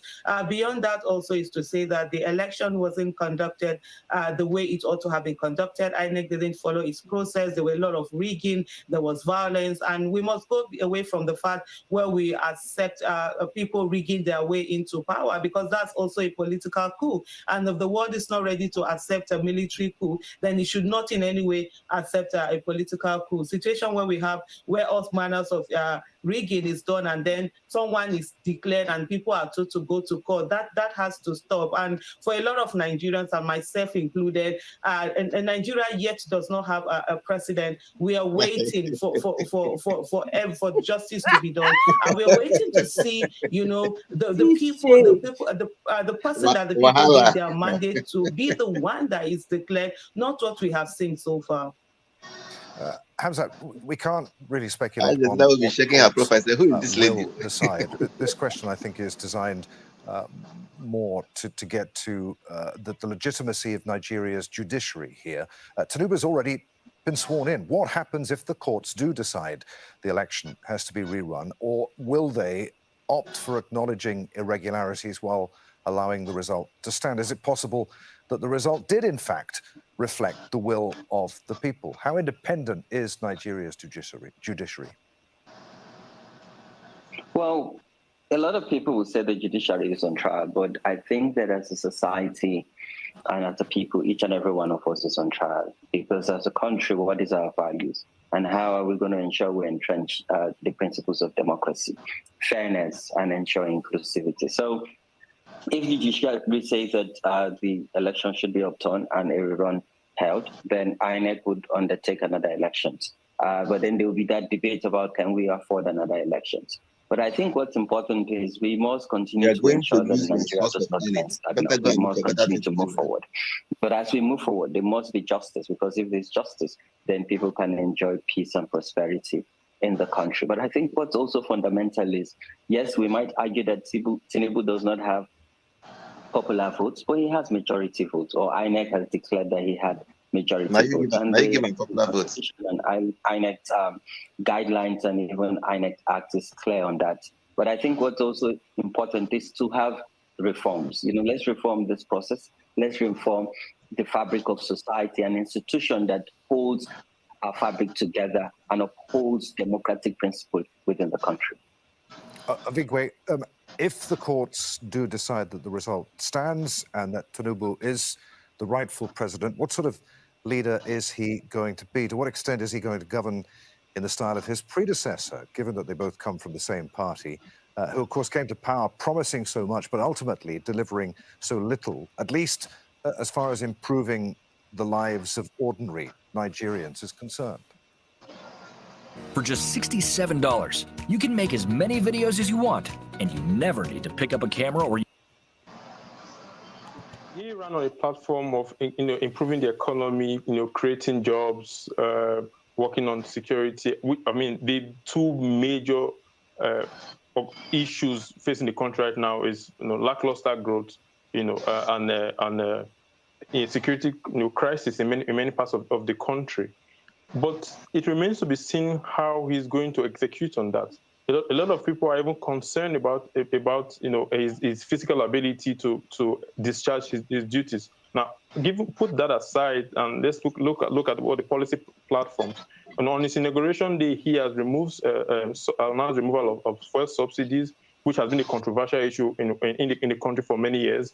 And of course, we know that with the country currently having over 20% in inflation, as of March 2022, the removal of subsidy, of course, is going to worsen those inflation. But the argument he is giving now is that removing the fuel subsidy allows him to divert such funds into infrastructure and all of that. But if you look at the scale of infrastructure deficit in Nigeria, that is a fraction when it comes to what you can save from subsidies. But overall, I think if the courts rules in its favor, he has his job cut out for him, because there's a lot of problems, that's really structural problems, both in economic dimension. If you look at that, for instance, like I said, inflation is 22%, unemployment is at 40%. And youth unemployment is even higher, at 53.4%. So even though we have all of these problems, then the particular segment of the population, which is the youth, who is not particularly popular among, they are the ones even facing much of the economic problems. So I think he would have to find a way to create jobs, to create a kind of enabling environment for these people to thrive, because that is the only way he can actually hold that office without seeing protest after protest, given the economic challenges that the country is currently facing. We'll talk more about the challenges that he faces economically and politically in just a moment. But first, Aisha, how important will it be for the new president to build a cabinet comprising of people who are untainted by scandal or corruption, given the allegations that swirl around his own party? Where will he find that team? Do people of the caliber that he needs exist within his own party? So for me to come in, first of all, just to briefly talk about a particular case that was mentioned a little bit earlier, the decision that was made by the Supreme Court on the double nomination of Senator Shettima, is to say that the court has ruled that the party that came in didn't have the local standing to do that. It's not so. The thing is still on trial. In terms of whether, for me, one of the things I think we must be consistent about is to understand that without justice, we can't have development, and we cannot keep pushing things away and just throwing things, sweeping things under the bed and all of that. We can't just move on to say that the president has been sworn in and all of that. I don't recognize that the president has been sworn in Nigeria. Not my president Buhari, not my president Tinubu. And definitely, we need to get to a place where we are not giving people enabling environment to use everything to rig themselves into power and then legitimize themselves because they go on. This acceptance has been what has kept Nigerians down. And we must ensure that, first of all, let's work on getting that justice. But he didn't get the highest number of legal votes, and that's in contention. And if we keep moving on, we continue to create enabling environments for people to do heinous things for them to get into power. We must consider political coup in the same way that we consider military coup. Hamzat, would you agree with that? In a market like this, you do not want to hold stocks. It's better to take consistent profits on daily. Well, Well, I think that, we need to be careful here because Nigeria has not enjoyed stability, both the country and even the West African region. And for me, what's important is to ensure stability, right? Because we don't want a country that will go up in flame. And each and every one of us must first put our country and patriotism before anything else. I can understand that some people are still aggrieved. I can understand that some people are not happy with the outcome of the election. But I think what is important is to put our country first. I live here and my family is here. And I think that, yes, aggrieved parties are in court, and let's trust and believe in the process. But we must continue to give the Nigerian people hope. Today, what the president has to deal with is unemployment, fuel subsidy. He needs to also ensure that insecurity, and for me, when you look at insecurity, since 1999, the National Security Advisor of successive government has always been a retired military officer. I think right now we need to look at an intelligence officer, to look at, to occupy the office of the National Security Advisor, and also invest more in intelligence gathering, working with partners to mobilize resources based on data that inform policy and decision-making around insecurity. We're dealing with multidimensional poverty. Over 120 million people cannot afford $1 a day. So again, is to invest in microeconomy. How can small businesses access credit, loan, grants to finance our informal sector? I like the fact that he talked about efforts and ensuring that we have a unified effect. That would also help as he removes subsidy have been removed by the end of June. But also think that we need stronger institutions. How does the National Assembly hold the executive to account? How the judiciary also translate our constitution that depicts justice, fairness, and equity. The president talks about having, have hope.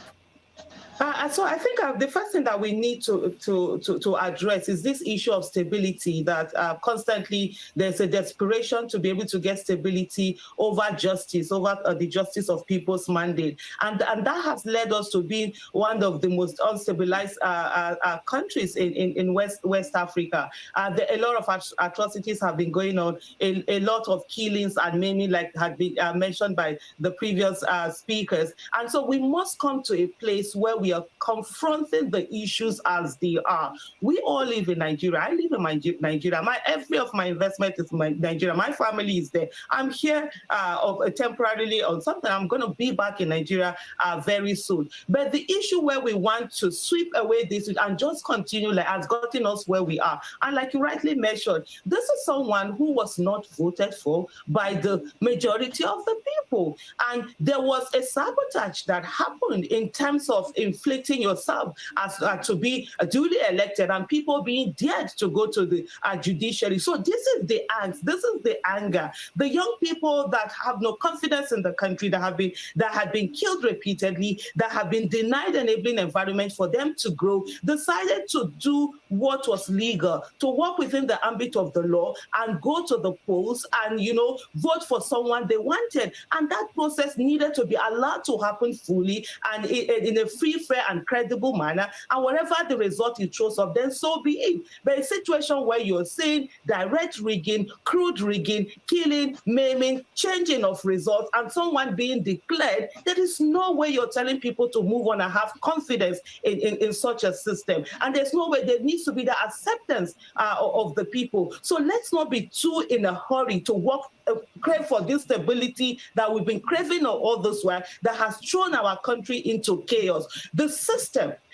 when like someone said, when somebody wants to be called excellency, you must ensure that the process that brings you into office must be excellent, must be free, fair, and credible, and must be seen to be free, fair, and credible. And that's where we are. And for me personally, I'm not moving away from there. I've stayed too much on focusing on stability against people's justice, and it hasn't gotten us anywhere. It has gotten us to a worse place. As far as Aisha Yusuf, I do not recognize the person of Mr. Bola Ahmed Tinubu as the president of Nigeria. He's not my president, not my president Tinubu. That's what he remains. Thank you.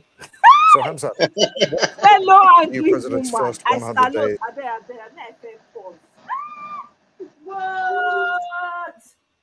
What? Are you kidding me? See fellow angry woman now. What is there to be happy about? Come and tell us. See fellow angry, she give bring. Oh my God. Oh my God bless Niger Delta people. I beg una God bless. Oh my yeah. When you stop. hear me talk the way I do, it's the Niger Delta in me. I turn it on, I turn it off. You know, I belong to the two regions, right? I turn it on and turn it. So that's why I'm unapologetic when I sound the way I do. We know ourselves when we're talking.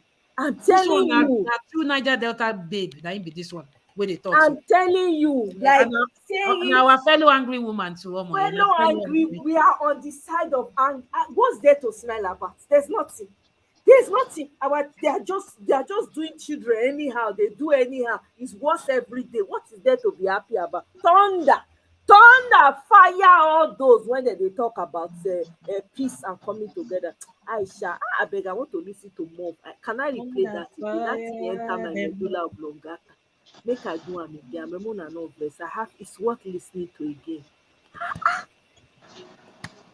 So I think the first thing that we need to address is this issue of stability, that constantly there's a desperation to be able to get stability over justice, over the justice of people's mandate. And that has led us to be one of the most unstabilized countries in West Africa. A lot of atrocities have been going on, a lot of killings and maiming, like had been mentioned by the previous speakers. And so we must come to a place where we are confronting the issues as they are. We all live in Nigeria. I live in Nigeria. Every of my investment is in Nigeria. My family is there. I'm here temporarily on something. I'm going to be back in Nigeria very soon. But the issue where we want to sweep away this and just continue has gotten us where we are. And like you rightly mentioned, this is someone who was not voted for by the majority of the people. And there was a sabotage that happened in terms of inflicting yourself as to be duly elected and people being dared to go to the judiciary. So this is the angst, this is the anger. The young people that have no confidence in the country, that have been killed repeatedly, that have been denied enabling environment for them to grow, decided to do what was legal, to work within the ambit of the law and go to the polls and, vote for someone they wanted. And that process needed to be allowed to happen fully and in a free, fair, and credible manner. And whatever the result it shows up, then so be it. But a situation where you're seeing direct rigging, crude rigging, killing, maiming, changing of results, and someone being declared, there is no way you're telling people to move on and have confidence in such a system. And there's no way. There needs to be the acceptance of the people. So let's not be too in a hurry to crave for this stability that we've been craving all this while, that has thrown our country into chaos. The system, when like someone said, if somebody wants to be called excellency, you must ensure that the process that brings you into office must be excellent, must be free, fair, and credible, and must be seen to be free, fair, and credible. And that's where we are. And for me personally, I'm not moving away from that. I've stayed too much on focusing on stability against people's justice, and it hasn't gotten us anywhere. It has gotten us to a worse place. As far as I'm concerned, Aisha Yesufu, I do not recognize the person of Mr. Bola Ahmed Tinubu as the president of Nigeria. He's not my president, not my president Tinubu. That's what he remains. Thank you. So, Hamzat, what will the new president's first 100 days in office look like? Supposing that the courts decide that he is the legitimate president. As we've established, he has a wealth of problems to deal with, from insecurity to the fiscal crisis, poverty, deepening public discontent with the state. I mean, he certainly has to hit the ground running. Does he have the political skills required for such a mammoth task? How long will the electorate give him before expressing their dissatisfaction? You do know this could be dangerous. Show me Lee Royce. Can you get me some more? Send him on his way. He's using. Well, I think he has the political skill because he's one politician that has remained relevant after the Fourth Republic. I think that his first 100 days in office has to look at corruption issues. That was yesterday, not now. To the Nigerian people. Corruption. Which corruption? You want? Which blank upstairs. You be 100 days now to look at corruption. will he look at himself first? Because all the money is in his pocket. So how thief want to look another pet thief pocket? The guy is not even aware of his environment. This guy is blank upstairs. Anti-corruption agencies. You know. So is how are we using savings from the fuel subsidy to invest more in education and healthcare? Because that's what he said in his speech. Because he has to be clear. He said he was going to create jobs. We need to see that he creates an enabling environment for these jobs to be created. It's not the role of government to create jobs, but it's the role of government to create enabling environment and attract a direct foreign investment that helps to ensure a distribution of wealth and creation of jobs and values. Also, is to how is he engaging women? Because when you look at society today, we don't have a lot of women in the corridors of power. After the elections, the National Assembly, the numbers of women that got re-elected into the National Assembly continues to decline. How is he able to balance this with his appointment on the cabinet? And also young people, what are the roles of young people in his government? And what's his definition of youth? Because we've seen 60-year-olds to call themselves youths in the corridors of power. I think this could inform what becomes of his 100 days in office as the court decides the outcome of the election. But beyond that also, he needs to commit to an electoral reform. We know that today INEC did not deliver on her own promises in adhering to the process and even the 2022 Electoral Act, with the fact that IREV failed Nigeria to provide real-time information on the results. So is he committing to an electoral reform that truly allows INEC to be independent without external interference, and also ensure that there are consequences to action or inaction, leading by example, because today Nigeria, sadly, is with a country without consequence, where everything goes. And with that, the rule of law would not, take the front seat. Well, Vigwe, we've spent much of our discussion focusing on Nigeria's domestic problems. Let's look in the last few minutes of the program externally. Where does Nigeria stand regionally? A country of its size and wealth arguably should be wielding far more clout than it does with its regional neighbors. What will foreign policy look like under the new president? Zero. Yeah, there are very clear foreign policy objectives that he has to pursue, and one of them is actually security. But we have over 2.5 million people displaced in the Lake Chad because of the Lake Chad basin countries, because of the war against Boko Haram and ISWAP. So, of course, there is a multinational joint task force, including Nigeria, Chad, Cameroon, working together collaboratively to ensure that they really win the war on terror. And he has to continue and at least double down on that. That is a very clear one. Also, in the West African region, we've seen coups in recent times in Mali, in Burkina Faso, and very recently, Nigeria was under Buhari's administration. Nigeria was involved in the Gambia, providing stability after Yahya Jammeh refused, to accept the outcome of the election. So Nigeria has a role to play in the West African region, not just security in the Lake Chad and Sahel, but also in terms of what other economic issues as well in the broader African region, with AFCFTA being instrumentalized and operationalized. Of course, we know that certain investment in Nigeria are looking forward to take advantage of the AFCFTA. So Nigeria needs to be seen as not just providing a kind of political leadership in the West African region, engaging with these juntas to transition so that they transition to democracy. It also needs to play its role in security in the Lake Chad, in the Gulf of Guinea, where we have piracy issues. It has to continue to do that. And in Africa as a whole, the AFCFTA, bringing that into full implementation. Hamzat, I've got about a minute left on the program. Do you want to just tell me what you think the foreign policy priorities should be under the new president? Well, in his speech, he mentioned working closely with ECOWAS and the African Union and other partners. But I think that Nigeria needs to take her position in the affairs of nation. We used to be called the giant of Africa. Our foreign policy must strengthen the role of ECOWAS in the sub-region and ensure that the instability experienced in Mali and other countries where military junta has survived the will of people and democracy needs to be addressed, and how African Union respond when the issue of Africa is being discussed, and how the world also respect Africa and allow them to strive in the global markets. And Nigeria playing her role with the numbers that we have as a people. Okay, there, I'm afraid we must leave it. Many thanks to all of you for joining us for today's Inside Story. Hamzat Lawal, Aisha Yasufu. I shall not say. He come with violence. You know, say I see Frank in face. As they talk from my side, they'll say, oh, Frank hello.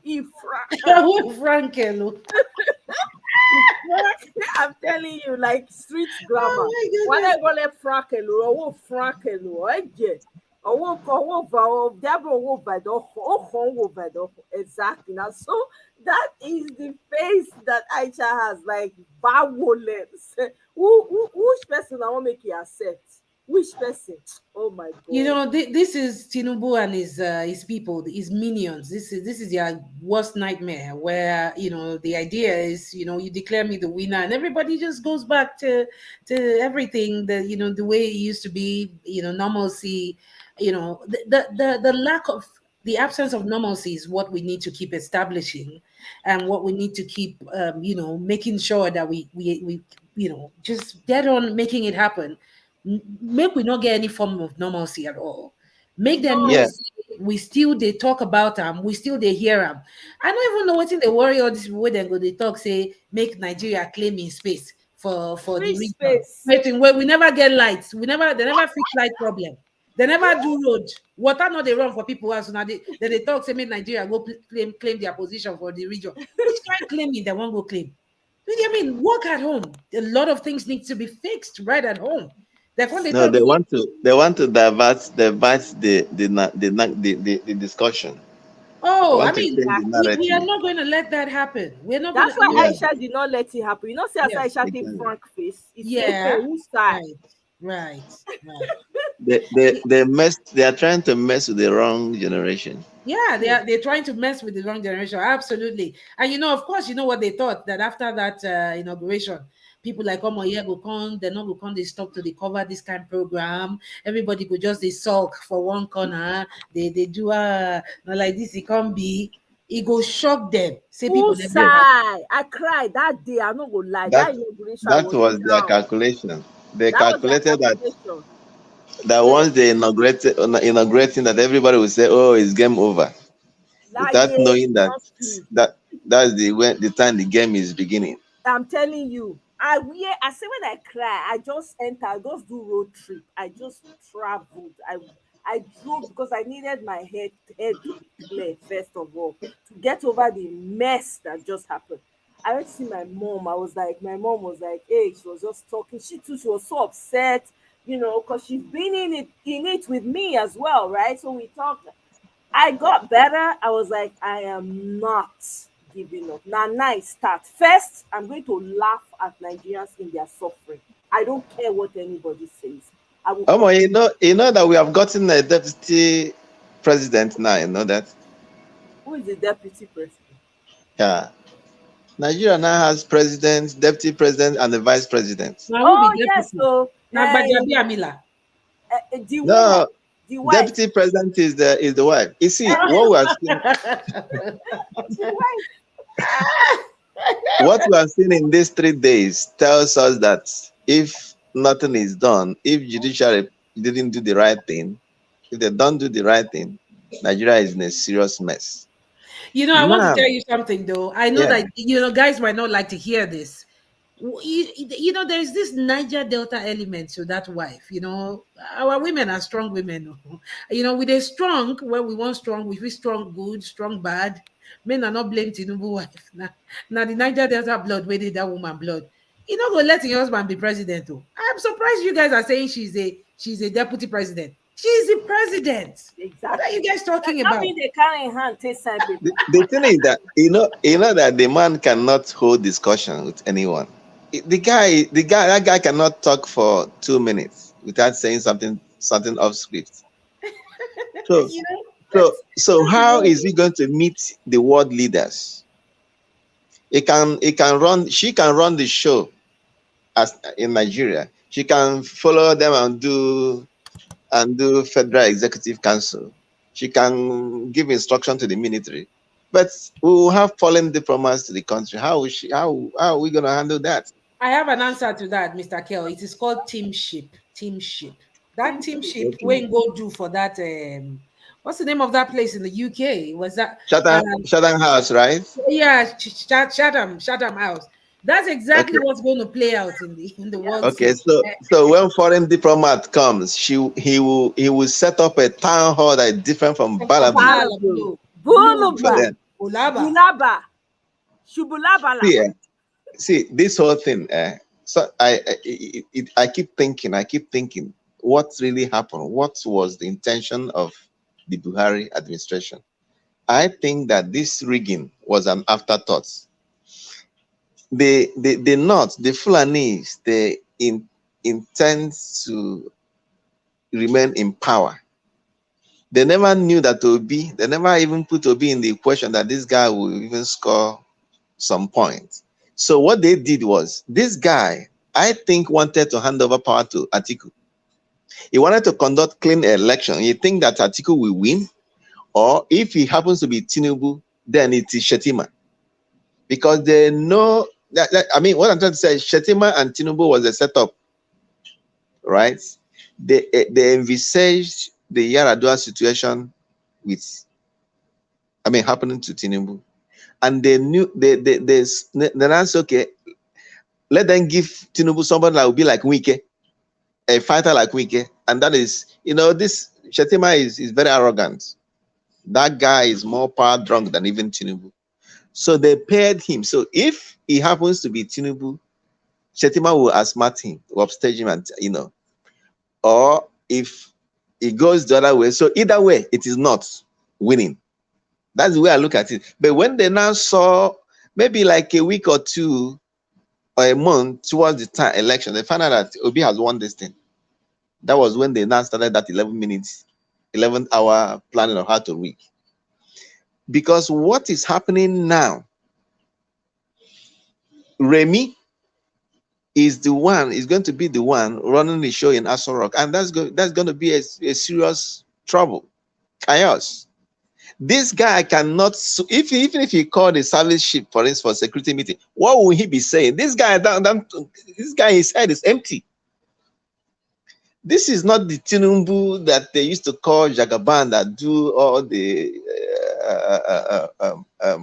political godfatherism in Yoruba land. This guy is gone. You know what they said? The light is open in the house, but there's nobody in. That is him. Mr. Kell, some people are going to disagree with you, and of course, the reason why we're on this platform is for us to be, as objective as we can be. People argue with you and say, "Well, you're wrong." I mean, he was able to, in quotes, get away with robbing Nigerians blind in broad daylight. He was able to steal a mandate. He's sitting in Aso Rock. They'll give you 1 million reasons why the same Tinubu is still there. No, it's because he has people in places. Exactly. Right? So they will tell you that those same people are still in place and they are still going to keep doing, because they learned so much from him. They learned not just godfatherism, they learned, plotting and also, just tweaking things politically and getting away with it from him. And they'll say, well, sometimes students are better than their teachers. They'll say, well, his minions are better at plotting this game more than he can right now. So, like I said, at the end of the day, now the people will make things happen. The people, let's not underrate Tinubu. Let's not say he doesn't have anything, upstairs. Even if he does not, that his wife, that one, his ambition now to be like Grace Gucci. Grace Gucci of Zimbabwe. That one where they wear Gucci slippers. Okay. That's a goal. Of course, we know that at the time, Grace wanted to be the president of Zimbabwe. That's how power drunk this woman got. And I think Remi Tinubu gives that vibe. She gives off that vibe. And also, she's probably worse than Grace. This is a woman, I don't know whether you read the story of how when she was a secondary school teacher in a public school somewhere in Lagos, she they give Expo, GCE and WAEC Expo. Now she they organize for her students. This woman don't get shame. It was when her husband took over Lagos, they died the story, they pied the story, and nobody talks about it. But Remi was, a public school teacher. This teacher where they bring melon come class, make students break. After they'll give them Expo, they'll take past WAEC. Now that kind of teacher should be classless woman, very classless. Now money when your husband steal, now on top of that, the money not show or the money not they show for him body. On top of what you know, see as a skin be like say crocodile did. They just crocodile back, crocodile. I say where the money I beg. Oh, see the money not they show for their body at all. Zero, zilch, nothing. See as they be like iron sponge. You know that no, iron real iron sponge, yeah. Iron sponge. When person in America, they my skin they pop and I not get rich with the money waiting. Do you understand? Now vaccine at the rub. See as my skin they pop like who they use better. You see me now go say, hey, I just say this girl cream now this thing. Vaseline. If I see Ude, you know to be Ude. Yes, palm kernel oil. Yes, I go use them because I they miss that oil as I did here so. Now they use for my hair. Oh my na vino they use na vino cream na they use they use when summer come now that Cetaphil they call Cetaphil, yeah, Cetaphil. That's very nice for Costco. That's 2-in-1. Now they buy. I buy when sun don't they shine like as they shine for you now they reach like 106 degrees. I go buy the other one when the SP5 or the SP15 or whatever they call it. For the sun, yeah. For the sun, now that one they rub. But maybe even now go to say, hell, this girl they use like 1 million. But you know what they suspect? It be like say Tinubu wife not get Ekweremadu Madu wife number because Ekweremadu Madu wife the cream where that woman they rub na custom made. That one na from the factory. That one that they specify. It be like I don't forget the name of this one where they raid for America. Now we say they will send them custom made cream. Tinubu wife need to collect a Ekweremadu wife number, even as she dey prison. So may just get in touch with her because that money not they show. I say iron sponge self fresh past this woman. Her face be like say her face need water where they will take wet. You know soil we don't dry where we say they crack. Like so, about to the enter panel. Don't be making yourself a nuisance in the comment section. That one, come and cry about your tribe. Come here and come and cry. I want to hear you cry. Cry about the horrible tribes people that come from your region that have wrecked the entire other southern region. Most of you don't even know other tribes in Nigeria. So what am I saying? So come and cry about that for the time. I'm not going to engage with you in the comment section.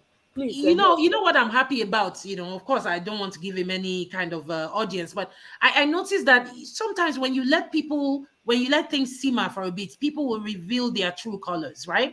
Yeah. He had been sounding like, I'm a progressive, I'm with Peter Obi, and then all of a sudden he started labeling people, of which, I don't even care what somebody calls me. They like call me angry black woman and not send you. I did angry group. Leave that here. I did the angry I did the angry WhatsApp group which I share you. So all of us were the best. And that was anybody who want hit the head for war, may go hit her for war. My people he make Mr. Kell teach us how to not be tribalistic. I can't wonder say which kind lecture Mr. Kell won't give us where he never give us already. And clearly we don't disagree with what Mr. Kell is saying. He's a faceless person. Why are we wasting so? I mean, let's talk another thing. I sabi made the comment section. That's where you like say BBMJ. Come into the panel. Go now. Hello BBMJ. Welcome. Make I go now. Bye. Hello. Can you guys hear me? You don't run. I did comment section. Yeah, I did comment section. Yeah, but if you want to run now, see, I not go still because me no feel I know so well. My voice. Oh yeah, your voice. Up and down, but I was enjoying the banter. Thanks for joining us. I was enjoying the banter. And as for that person called Babatunde, I mean, right from the beginning of his comments, I could tell that he was not somebody that you could intelligently discuss with. So I really don't know why he's here, but I know that from being in other platforms and attending other places, forums, I've seen that I think there's something amongst them to go out and behave like one and then start really spilling out their guts. And they start spilling out their guts when you hit a sensitive nerve and they can't handle it any longer, and so they not just start spilling their guts and exposing themselves. So I don't think he's worth anybody's salt. People should not really just turn to him or talk to him when he's tired, and he gets no response. Of course, he would leave the space. But Dr. Ife, Mr. Kells, Auntie Omoye, I throw a salute to I beg. This has been one heck of a journey that we're going into. And like I told someone, my cue to stop will be when the Peter B says, okay, everybody, good night. Let's move to another, let's do something else. Let's wait till another turn. But so far, he doesn't sound like that. The man is ever strong, ever happy, ever cheerful, whatever, however the wave moves, he moves with it. I've never seen, it's like going to watch somebody surf in the beach. They learn the moves, they learn how to dodge the heavy waves coming, they learn how to flow with the water, they learn how to flow with the heavy tides. And that's how I see who Peter B is. He has mastered this thing so well in the state region that he's now actually even schooling us. I mean, look at how he is. He's really schooling us as to how things are, how people should behave, and all of that. So I'm more than honored to be on his camp, to even let me put it in a very crude way, to walk in the same space with him, which is first. Babatunde, please, can you mute your mic? It's interfering. Mute it for now, please. Oh, sure. To be in the same room with him and to actually hear what he has to say, pick his brain, learn from him. It's actually a beautiful thing because I think he said something that actually literally moved my husband to shed tears when he was on the space, in violent space, no, in whatever, what is it called, Parallel Facts, and somebody to ask him a question. And kind of telling him that, if you make mistakes, we're going to pull you out, we're going to talk to you, and he said, you know what, I'm learning and I stand to be corrected at all times because I will be a fool to say that I know it all. So I'm learning from you people and I want to learn and I want to be corrected. So please, if you see anything or you hear anything that I am not doing well, please be the first. You know my phone number, it's not hidden. Call me and tell me this is what I am doing wrong. Look, I think everybody was so quiet and so moved at how humble this man is. I don't know if anybody has ever cared to listen, but this man we are speaking about in one currency alone is worth over $2.5 billion. That's just one currency. We don't know the others. Yet the man behaves as if he's your next door neighbor that is sitting in front of the balcony and fanning himself without a shirt when the weather is very hot. That's how I see him, like my next door neighbor. That's how he has presented himself, and that is what has endeared people to him. So, and when somebody is that contented with life, but however wants to make a difference amongst what he sees, it's very difficult for you to push him around. It's very difficult for you to actually think you can buy him. And when people come around such a person, you want to feed on his aura. And as you feed on his aura, it betters you as a person because you look at yourself and be like, oh, wow, is this me? And yet I'm engaging with such people. That's how Peter B is. And that's how obedience, because everybody, I mean, I keep saying it. The reason why that country is still in one piece today is because the Toby has not said anything. If he was the kind of somebody else that has an attitude and was very hot-tempered, by now we would have been God knows what. So I think just being around him, learning from him, the rest of the world cannot understand. And when I mean the rest of the world, the likes of the Agbadorians, I heard you guys talking about I heard you guys talking about what is called Remi Tinubu. I mean, anybody should have known right from day one that woman they smell when they say when it walks like a dog and quacks like a dog, it's a dog. She has always been power hungry. She has always been power hungry. And the reason why I nicely say that is you were in the Senate, you did not make one difference. You were in the Senate, 13-year-old girls were approved to be wives of their northern people. You were in the Senate and you never did anything for women. You never did anything for the girl child. You never did anything for the masses, even the people around you. You never encourage anything in the name of education. So what impact? What impact? If you could not do that impact in such a little space, what impact are you going to do now? When I was looking at the inauguration, somebody made a comment that this man is not going to bring anything good. Another person said, if he can just focus on education, and someone rightly said, and this was all on Twitter, someone rightly said, how is he going to focus on education when he's not even educated himself? It is only when you have experienced something that you will want to share it with others because you have seen the good that it has done for you. He does not understand that good, which is why his 22-year-old daughter can go and own a mansion or whatever in New York when you have never walked a single day in your life. I'm not even talking about the one of the son, but the one of the New York area. I mean, in such an affluent place. So it is only what you know that you will teach your young ones. And that is, we have seen that with his kids, and we are seeing that with what is going on. Remi Tinubu is having an office. The first daughter that you claim you were 61 years old and your father is 71 years old. So the 11-year-old when you were and you gave birth to is not coming to have office Iyaloja General Iyaloja office. Who does that? That will never even finish. And then we're now seeing, now today I saw that James Ibori was having a meeting with him. So it's like all the thugs are donning their caps and flying with their capes in red color and coming out to say, here we are, nothing can defy us. It is just beyond laughable. When I look at this, I just imagine that in other African countries, they will sit in their parlors, their sitting rooms or whatever, and be so happy and have a very good laugh. At last, we have gotten Nigeria to where it is. Well, I have good news for you. Enjoy and gloat as much as you want because the days are numbered. Those days are coming when things will be different, and it is going to be very, very soon. So always Yoku. Yes, so it's going to be very. In fact, it will happen. It will happen in broad daylight. They decided to do things in the night.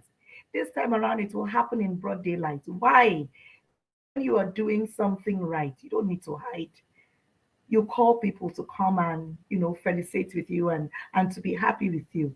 So we're not going to do 2 a.m. Midnight on the run like they did, and they announced this wonderful. I don't want. I have gotten to the point where I only feel sorry for him and I will not insult him. Why? Because we can count how many days he has left. Whatever they are pumping him with that makes him walk like a Teletubby in front of everybody. At a matter of time, oh my lord, it will go down. So joy your bushiri. Let him enjoy it and chop all the pomo and the amala. I mean, we have seen what happened to brother Lamidi Apapa. We've seen his story. We know where he is right now. He's of no relevance. So it's just a matter of time. Things will play out by themselves. The hen will definitely come home to roost. Oh my, I'm not going to continue. As you can hear my voice, let me go home before my husband come and drags me away. Thank you so much.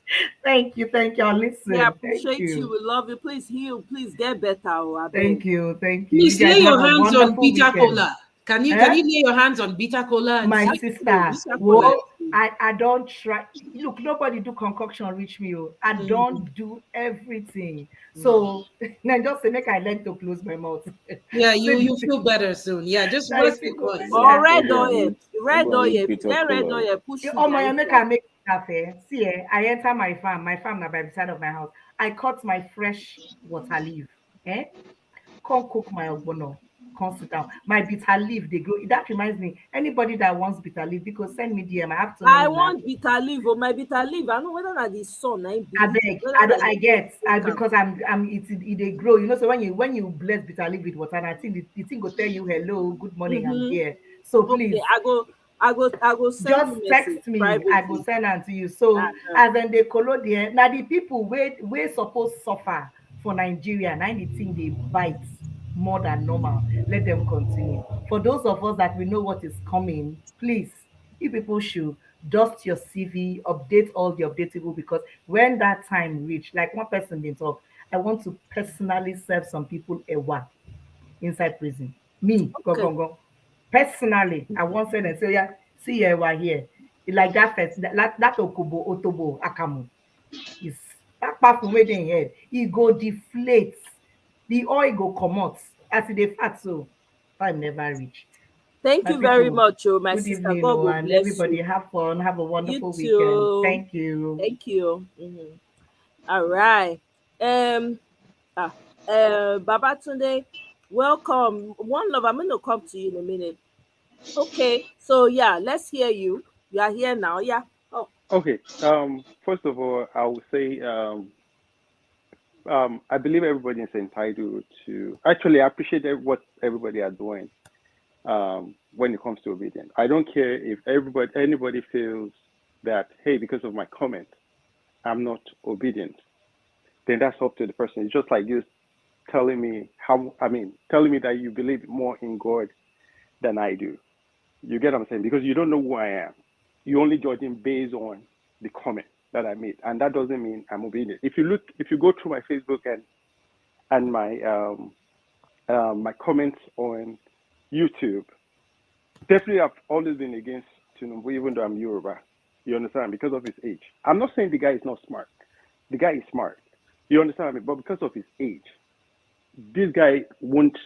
Technically, we only put him in there as a puppet. That's my major fear. You understand what I mean? That's just my major fear about Tinubu in general. And I've never been a support of him, even if before he even became, or before he even declared that he wanted to run for president, because I just don't like the fact that he monopolized Lagos. I mean, so for you guys to now be, judging all Yorubas, I won't say you guys, the word you guys, I take that back. For some people to now be saying that, hey, all Yorubas are like this, it's similar to me saying, hey, all Igbos are like this, or all Hausas are like this. We all live in the West, and I'm in the medical field. I believe majority of you guys too are in the medical field, which I believe, even if you're not in the medical field, in your workplace, I believe a lot of you guys have been educated about generalizing people. Every individual are different. The more you keep saying, hey, Yoruba are this, Yoruba are this, you are pushing people away. Technically, people that are supporter of this Tinubu guy will still be saying, you see, we've been telling you, which is what I've been hearing. They will tell you that, oh, you said you're supporting Obi, you see the way they are. You get what I'm saying? Which is wrong. We need to stop dividing ourselves. We should stay together as one, rather than trying to say, okay, this tribe is this way, this tribe is this way. Look, I think there was a time I made a comment on this. I actually joined this your conversation when we're talking about the issue of all everybody from the east are Igbo, or people from the north are northern. And Omoye make me understand something that, hey, in the east, you have more than, I think she mentioned more than 70 tribes. That was what she said then. She actually educated me by saying that, because I never knew. Because an average Yoruba, I think though I know Edo, because I'm from Ondo State and we're very, very close to Edo. All my mom's tenants then were from Edo State. So they speak Yoruba. My sister-in-law, she's from Edo. She's from Edo State. You get what I'm saying? But for an average Yoruba man, believe that every person from the east, it doesn't matter you are Edo, or as long as you are not speaking Yoruba, they believe that you are Igbo. As long as you are not speaking Yoruba, they feel like you are Hausa. And now in the north, I grew up in the north. In the north, you have not all, majority of the states in the north are not even predominantly Muslim. Just like the way you have in the east, where you have, everybody, just like, for example, South is not Igbos. But an average Yoruba man would think, oh, all east in general are Igbo, which I believe the same thing with Igbos too. They feel, hey, all everybody from the north are northerners, or are Hausa. I won't say northerners, they are Hausa, which is not so. So I think we should learn how to love each other rather than saying, hey, because of history. Look, to me, what I still tell people is that, look, Awolowo, Azikwe, all of them, all these guys actually fought for their own interests. They don't no people that fought for the independence of Nigeria. None of them, as far as I'm concerned, none of them actually fought for the interests of Nigeria. Everybody fought for themselves, for their own interests, which is what they are still doing till today. So because of whatever they did then, just because of their own personal interests, doesn't mean that all Yorubas are the same way. I heard some people say that, hey, they live with Yorubas, and they are one of the best people they've ever met.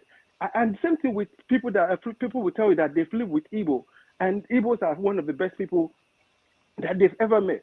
I mean, all my friends are Igbos. You get what I'm saying? All my friends are Igbos. So does that mean that because of what's going on right now, I should not automatically say all Igbos are bad? No.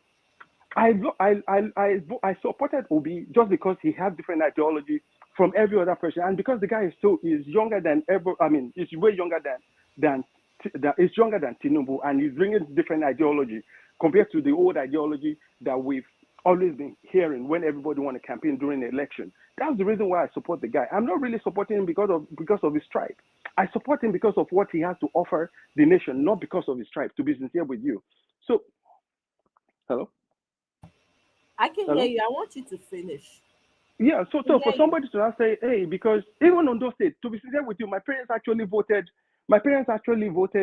Obi in Ondo State, and they were shocked that Tinubu won Ondo State. Fayose himself came on Arise TV and said that, hey, they know how they rigged, how they made Tinubu win Ondo State and Ekiti. How can somebody or two people come together and tell you that they know how to make how a whole state, how they gave the whole state to Ondo State? Did they control everybody in Ondo State? Is everybody from Ekiti zombie? They are not zombie now. Everybody voted differently. And are you telling me that in Ondo State you don't have more than 25,000 Igbos in the whole of Ondo State? They have more than that, because even the state that the local government that I came from, they have a lot of Igbos there, which I believe the Igbos we have there have more than 10,000 in that local government alone. So for somebody to now say, oh, because Tinubu, or they ran the election for Tinubu to win Ondo State or Ekiti or any other state, that automatically all Yorubas in that state are tribalists. You understand that they didn't vote for Obi. If they didn't vote for Obi, why is it that Obi has Ekiti as one of the 18? I think Ekiti and Ondo State is one of the 18 with ballot box ballot of votes that they brought to the tribunal this week. So definitely people voted for this. Okay, are you done? Babatunde, I don't know, maybe it was your network. So please come back so that we can. Okay. Hello? Are you done? Yeah, sorry, the phone called off because I got call came in. So this is the thing. Both young and old people in Nigeria. Your audio is out again. We can't hear you. Everybody wants change in Nigeria. They're tired of the old administration, the old ruling. I mean, people that claim that they own Nigeria. We're all tired of those people. So we should. I mean, they served us.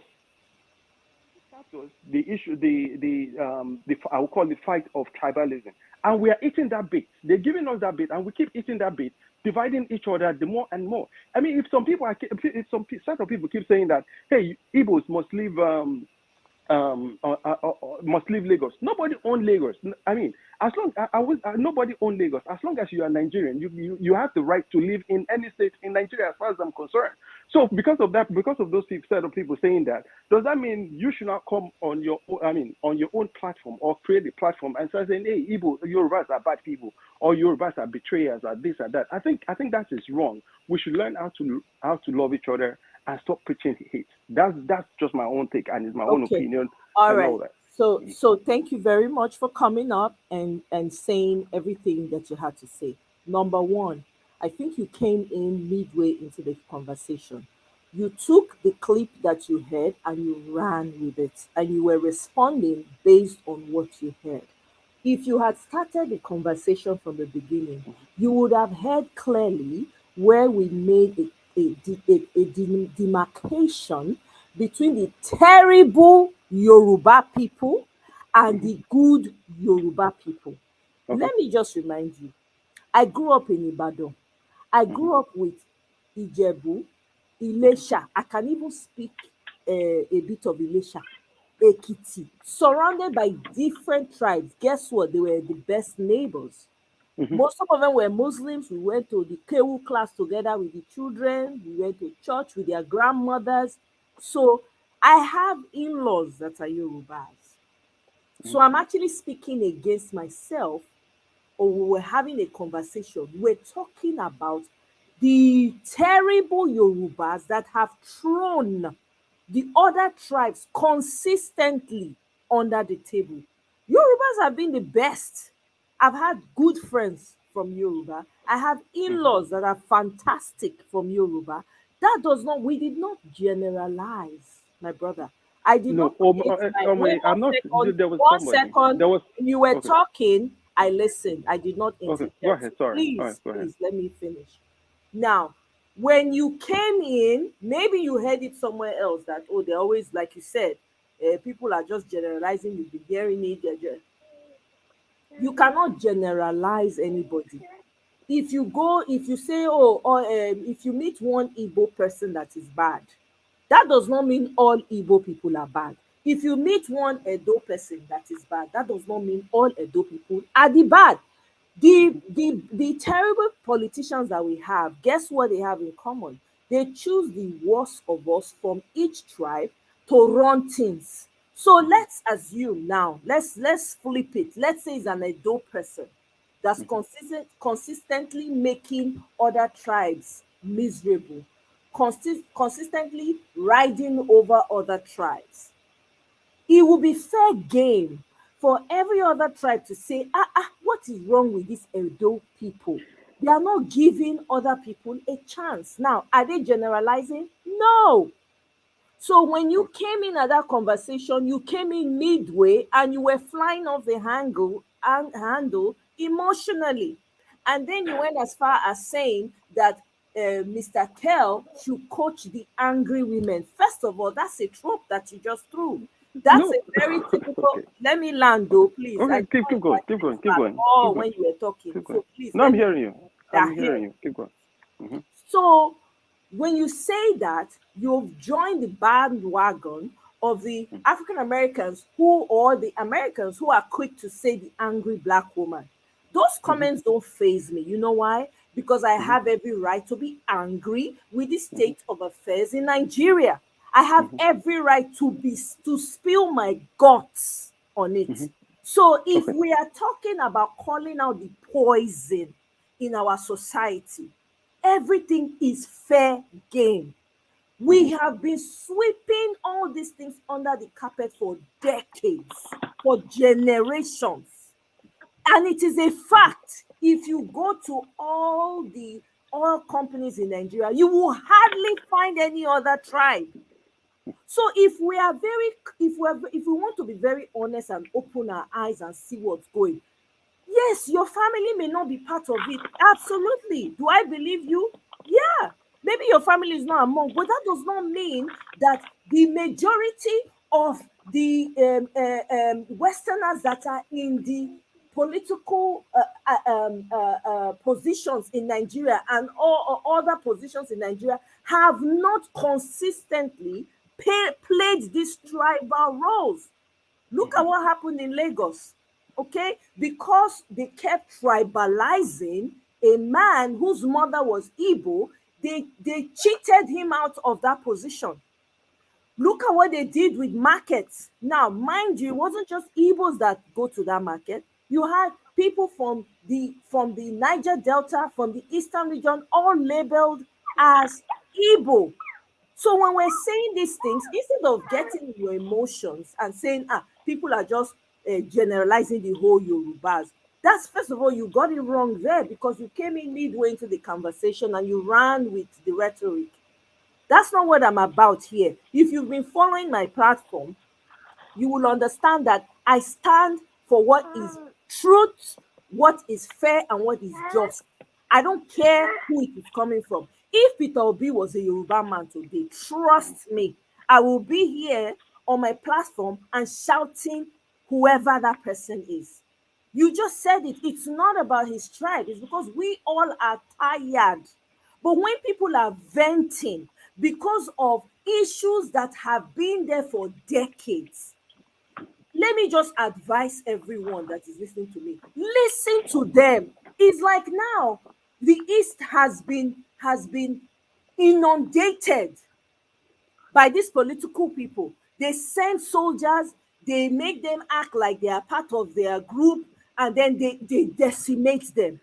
On and on and on. Now the Igbos are saying we want to leave. And then they look at everybody else and say, these people don't want us, they don't love us, they are all the same. Are they right in their anger? Absolutely. Because they've been shouting for decades, but nobody has been listening. So if they are angry, wouldn't it make sense for us to listen to their aggression, to listen to why they're angry, to understand why the anger, where it is coming from? Everything that we're experiencing today, Nnamdi Kanu talked about it 9 years ago. He already knew that Agbado was going to be president way before we even knew what was happening in Nigeria. So my brother, Babatunde, your comments in the comment section was unnecessary. It was unnecessary because you came in midway and you got into your emotions. There was no need for that. We're all people. Do you know how many Yoruba people are on my channel? You know how many Yoruba brothers and sisters I have on this channel that come up here and call their brothers and sisters out? You don't want to know. So when you see that people are angry like that, the question you should be asking is, why are you angry? Okay, I get it. It looks that way. That doesn't mean the whole of Yoruba land is filled with people that are taking advantage of people. Hell no. You know, so that is where we were coming from. But you did not start the conversation from the beginning before you took what you heard and started writing comments that were unnecessary and even insulting us on top of it, and try to label us, brilliant, beautiful, intelligent women, as angry. What is there not to be angry about in Nigeria, please? Is there water? Okay. Is there light? Okay. Are you done? I'm done. If you want to say something, you see, part of there was part of the comment. First of all, I joined. I think I joined you guys around was it around 6 or 7, and there was part of the conversation. I'm not sure if you were the one that made the comment because I was just on my phone listening. If you were the one that made the comment, or one other lady that made comment about, hey, if at this point, if anything want to happen in Nigeria, let it go ahead. That she's tired of Nigeria. Nigeria can go ahead and burn down. You understand? I mean, she doesn't care. You know, Nigeria is still our country. It's still our home, no matter what, right? Well, does she not have a right to Hold on, say let that? me finish. Let me Wait, finish. Just like yeah, you said. Baba, Hold on. Let me finish now. Let me finish. No, I have to interject you No, there, because you right didn't let there. me interfere the No, other time. wait, So let me land. let me know. Let's sorry. continue that way. Let me We finish can now. keep going Because back you and didn't let forth, me. but I You need didn't let to me. interject you right No, there, because you right didn't let me there, object you the right other time. So there. let me land. Baba, Hold on, today, let are me you land listening now. to what I'm saying? Let me land. Like you can't. No, you can, can't land. Okay. You see that? Okay, go ahead. Go ahead. You Go said ahead. you started listening at 6. Do you know what time this show started? I think about 6 or 7 is what I'm No, telling it you. didn't start at I'm not sure. 7. Yeah, I It wasn't sure started about at the time. 4. Okay, my time. 4:40 Okay. p.m. That's when it started. Let So me you finish. were Let me finish. almost You were almost 2 hours gone. Okay. So Okay. at the point you heard that particular statement that she made, you don't know what transpired before that. Okay. So it will be unfair. No, wait. It will be unfair or for you to jump into conclusions. Is she not justified in her anger? Do you know how many people are being deleted right now as we speak? Right. Why are you not angry? That's the question. So the fact Right that now, I'm angry, does that what any Nigerian's life Today, at this point? let me say Does that something. what any Right we now, don't live in the West. We all live in the West. Babatunde, right now you should be angry. You should even be more angry than all of us. Everybody here ought to be angry. Do you know it is the women and the children that are suffering the most? Do you know how many lives Do you know how many children are being kidnapped? Do you know how many women are being slaughtered on the altar of this rubbish that's going on in Nigeria? So when you say that you're even making people more angry, why are you not angry as a Nigerian? There's a problem with that. That spoke few minutes ago or about an hour ago. He said something. What Obi said was that we should be calm. Don't you think that Obi would have said, if you want, hold on. If Obi does not speak for everybody. Hold on now. He does not speak for everybody. I understand that. But the guy is smart enough to say that everybody should be calm. The case is in court. He has his fact.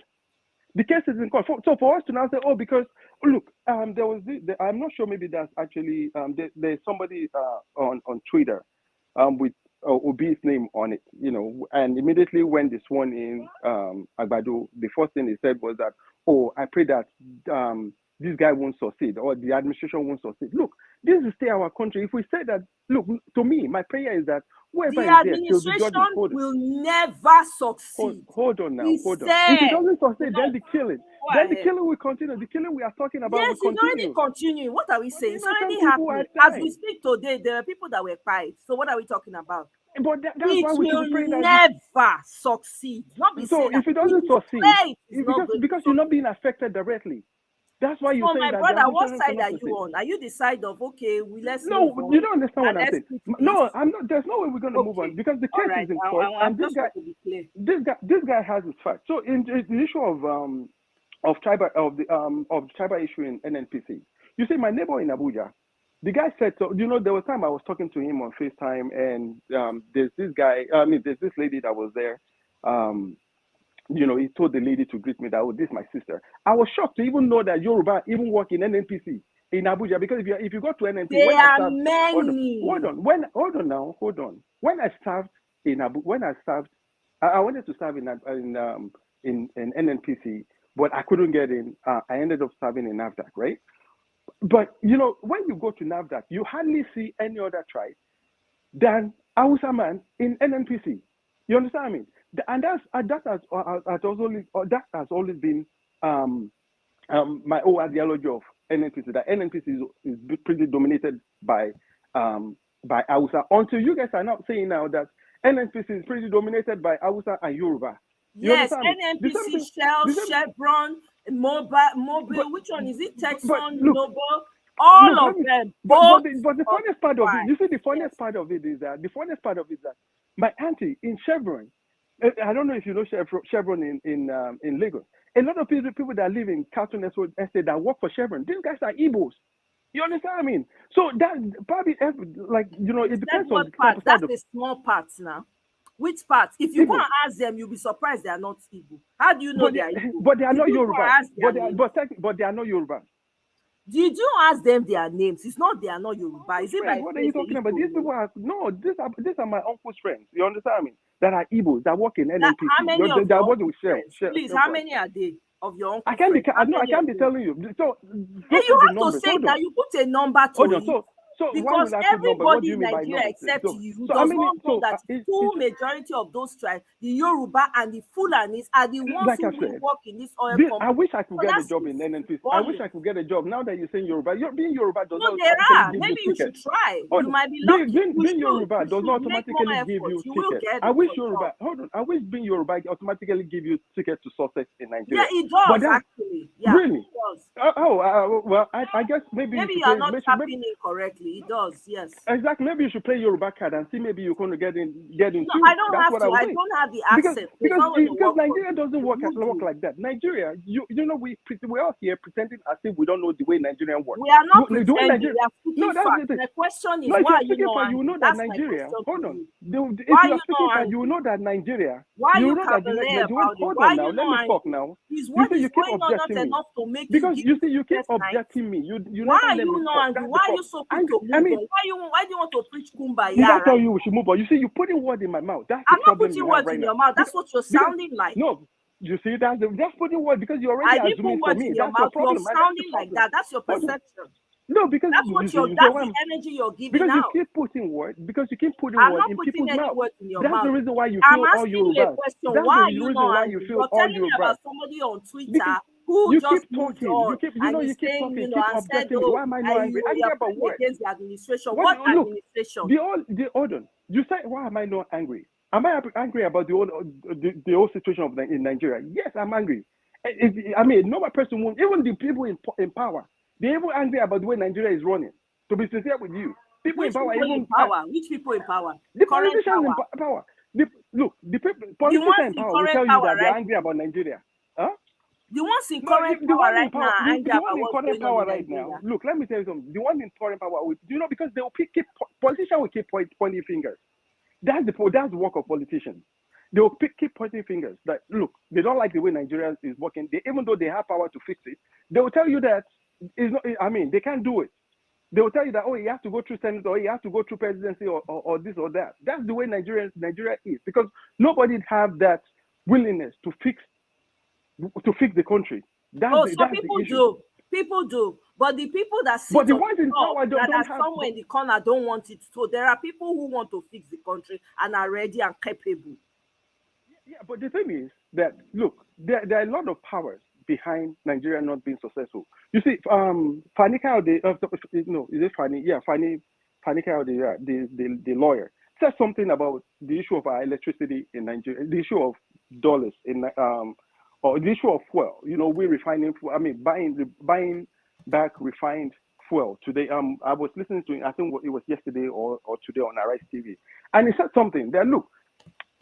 Do you think America will want Nigeria to be successful? To have a successful or a refinery that works, because we don't have to depend on their dollars anymore. If we have refinery that works well, or if our electricity works, which what he said actually makes sense. So there are a lot of powers behind Nigeria not being successul. Look.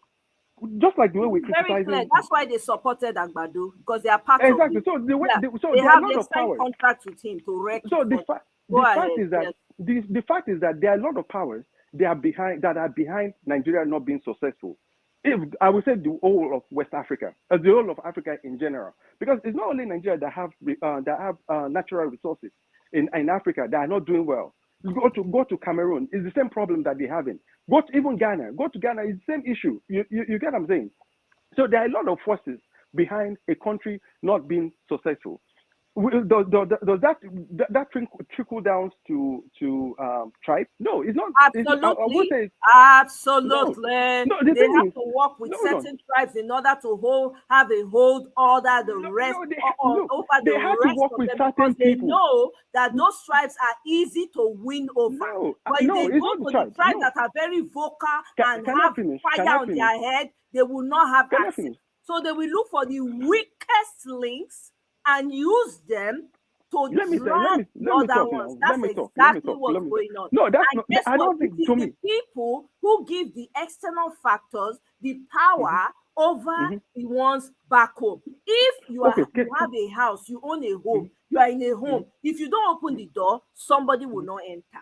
But people, the weaker ones, have opened the door. So guess what? They are in there. But there are people who are ready to push back on these external factors and keep them at bay, but they will not let them because of their greed. Do you understand that the trick? And they are standing on their sentiments. Do you understand that the trick that the West are actually using to run Africa? That's the same trick our politicians, which is the slave masters trick. That's the same trick they use in every country that you go. Every country, every country you go to in Africa. In 1 minute, so it's not only you and me that's in this studio. Please, can I come in too? Please. Yeah, 1 second. Yeah. Wrap up. So the issue of what they call it, Tinubu's son. I also want to talk about the issue of all these guys. What did I want to? Sorry, the issue of tribe. First of all, I'm not sure. Some people actually said that Tinubu's son actually married to Igbo. I don't know how. Excuse me, sir. Excuse me. We none of us mentioned Tinubu's son. No, here. I'm not saying. I don't. No, Sorry. Can you let me finish what I'm saying? Let me land. No, the reason why I want to say that. Hold on, wait now. Can you wait? Can you let me finish? The reason why I'm bringing that up is the issue of Badibo. The issue of Badibo. Why the tribal game that they play during election, which they fail to understand that, first of all, Tinubu's wife is not, I don't think she's from Yoruba land, and his son too, married to somebody that is not from Yoruba land. And that's how dumb they are. At the end of the day, they play into the issue of that tribal game that they wanted to play during that ticket. And a lot of people fell for it. I would say a lot of people because they rigged the election anyway. They didn't let people vote, which is the reason why Tinubu, whoever is there, the guy that is there right now, was able to win the election. No, people didn't come out to vote. So it's not like Yoruba didn't want to vote for. That's my own opinion. Like I said, everybody have their own opinion. My own opinion is that people wanted change, both in the federal level and in the state level. So that's all I have to say. But Okay. brother, you can go ahead. Yeah. Okay. One Love was on the studio before, so let me quickly. One Love, are you able to talk right now, or can I move to AJ? One Love, are you there? Okay, he's not. AJ, yeah, you can go ahead now. Okay, thank you. Yeah, this conversation is very interesting because I'd like to just handle a few points mentioned by Mr. Babatunde.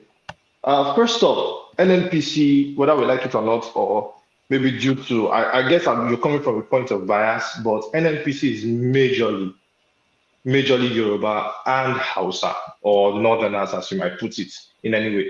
I was in Benin, I was in Lagos, I was in Delta State. You had more Northerners in the NNPC office right there. I stayed on Safle Road. That's where you have almost all the parastatals. Same thing in Lagos, the same thing in Delta State. You had more Yoruba and more Northerners in NNPC. So I don't know where you're getting your facts from like the whole Exxon thing and the rest. Omoyo was right talking about Texaco, Exxon, Mobil, Chevron. You have more of those people there. Even when you go to Bonny Island, the same thing is there. So I don't know what your exposure is when you were in Nigeria. Maybe you were just in Abuja or just in one place in Lagos or thereabout. But if you go across the whole state in Nigeria, you would find that you have these Northerners and Yorubas just there in NNPC. That's just that. You can come back and counter me on that. Then in terms of international community, Omoye has mentioned this several times on this program. Let's stop blaming the international community for our problems. Like, they are not the reason why we are where we are right now. The Nigerians themselves, our leaders, also put us where we are. What they are just doing, the international community, they are tagging along. If a good person comes into power, such as Peter Obi comes into power, they are going to tag along again. They don't have any reason not to support what benefits them. End of it. Then when you're talking about Tinubu's wife is Shekiri, Delta State. That one, I don't know if you know that, but that's that. Then when you're talking about the different levels of influence, because you were saying, oh, international community does this, when Nigeria, West Africa, blah, blah, blah, you were talking about how the leaders learn certain things from them. See, I basically studied international relations and global security in school here in the States. So not even in Nigeria. So I'm not doing that. I'm giving to you at least what I understand and things that I've done, an internship that I did. I worked as an intern with a senator in the US here. And that was a senator in the Foreign Intelligence Service, in Foreign Intelligence Committee, sorry, forgive me. And we have what we call like local influences or local politics, regional, state, then international. What is going on in Nigeria right now is still on a state or a national level. The international community has nothing right now in it. The international community is just there viewing us, looking at what we are doing. If the people refuse to stand up, as Omoye is saying, or to be angry enough to march on the streets, or to be angry enough to say, you know what, you pushed us enough, we're going to fight back. The international community is not going to do anything. That's one. Then two is that the international community influence is so little in the sense that you have all this local politics going on that their influence is going to basically be 0 to none. in the sense that you have people from the Western region, you have people from the Southern region, South, Southeast, vying for these political offices that we see. Then you were mentioning something about the Senate and all that, like they have, look at what is going on. Tinubu is practically trying to pick the Senate leader, like the same thing Buhari did. So where do you see a government that is going to function where the president picks the Senate president, basically picks the number 3 person in power? Do you expect there to be a segregation of power? There's not going to be any segregation of power because the Senate, or the legislative arm, as we call it, is going to basically be a rubber stamp legislature attesting to everything that the president does. So we basically have an executive that is one and all with the legislature. And then even when you go further down the chain, the same thing happens on the state level, where the governor also kind of picks the state house of assembly speaker. And then you go, and then you have councillors, the same thing. So I don't understand where the logic is coming from, but going back to what Omer was asking you about being angry, I don't know why you are not angry. Everybody is angry. Being angry does not mean you want everything to burn down. Being angry means you're showing that you're upset with a particular thing and you want things to change. Now, you're saying that you don't want people to die and whatnot, but there are people dying already. People are dying of hunger. People are dying of high prices. Like there are people now that virtually cannot pay for their rent. Oh, sorry, I'm annoyed. No, I will do something. No worry, no vex. I go do, no vex. Yeah, people they cry right now for that country based on waiting they happen. So for you to just reason say, oh no, we cannot be angry because we want, just like what that other guy was saying on Al Jazeera, we want stability. I'm like, how are you justifying that stability and also at the same time praying for a criminal to do something good or for something good to come out of a bad person? That I don't understand or cannot rationalize in my mind. So for me, that's why I'll cut it short for now or stop. If any other person has, I apologize for the wrong words I used. No, don't worry. No, that's true. That guy that was making that comment, I also wondered myself. How are you on the one hand saying there's instability, he has to fight corruption, he has to do, and then on the other hand, you are saying we have to move the country forward with the image of the country is what's more focused. Are you kidding me? The image of the country is gone. It's gone. You see the issue of first of all, let me start from the issue of Tinubu picking the Senate president, which is totally wrong. And that was what Buhari said when they were all fighting for true federalism, that they want states to be able to run their own thing. And I mean, technically, just like the way it works here, everybody brings to the top like a pyramid. But Nigeria is not working that way. And the reason is what he said was that even governors, do they really allow true federalism to run in their state? Not to talk about in federal at the federal level. You get what I'm saying? So that is also part of the problem where there's no separation of power, which is the reason why I wish somebody, because when the whole primary all started, my prayer was that before Obi actually came up, my prayer was that Oshibanjo should actually that he's going to win when he declared that he was going to run, because I thought what I said was that if only the legal system can be fixed, if they can fix that legal system, every other thing will fall in place, because at least there will be separation of power. Because what we have right now, we do not have separation of power. We kind of have monarch system where everybody are loyal to the president. Remember when they summoned the president Buhari to come to the House of Rep, actually summoned him. At the end of the day, they went back to apologize for summoning him to the House.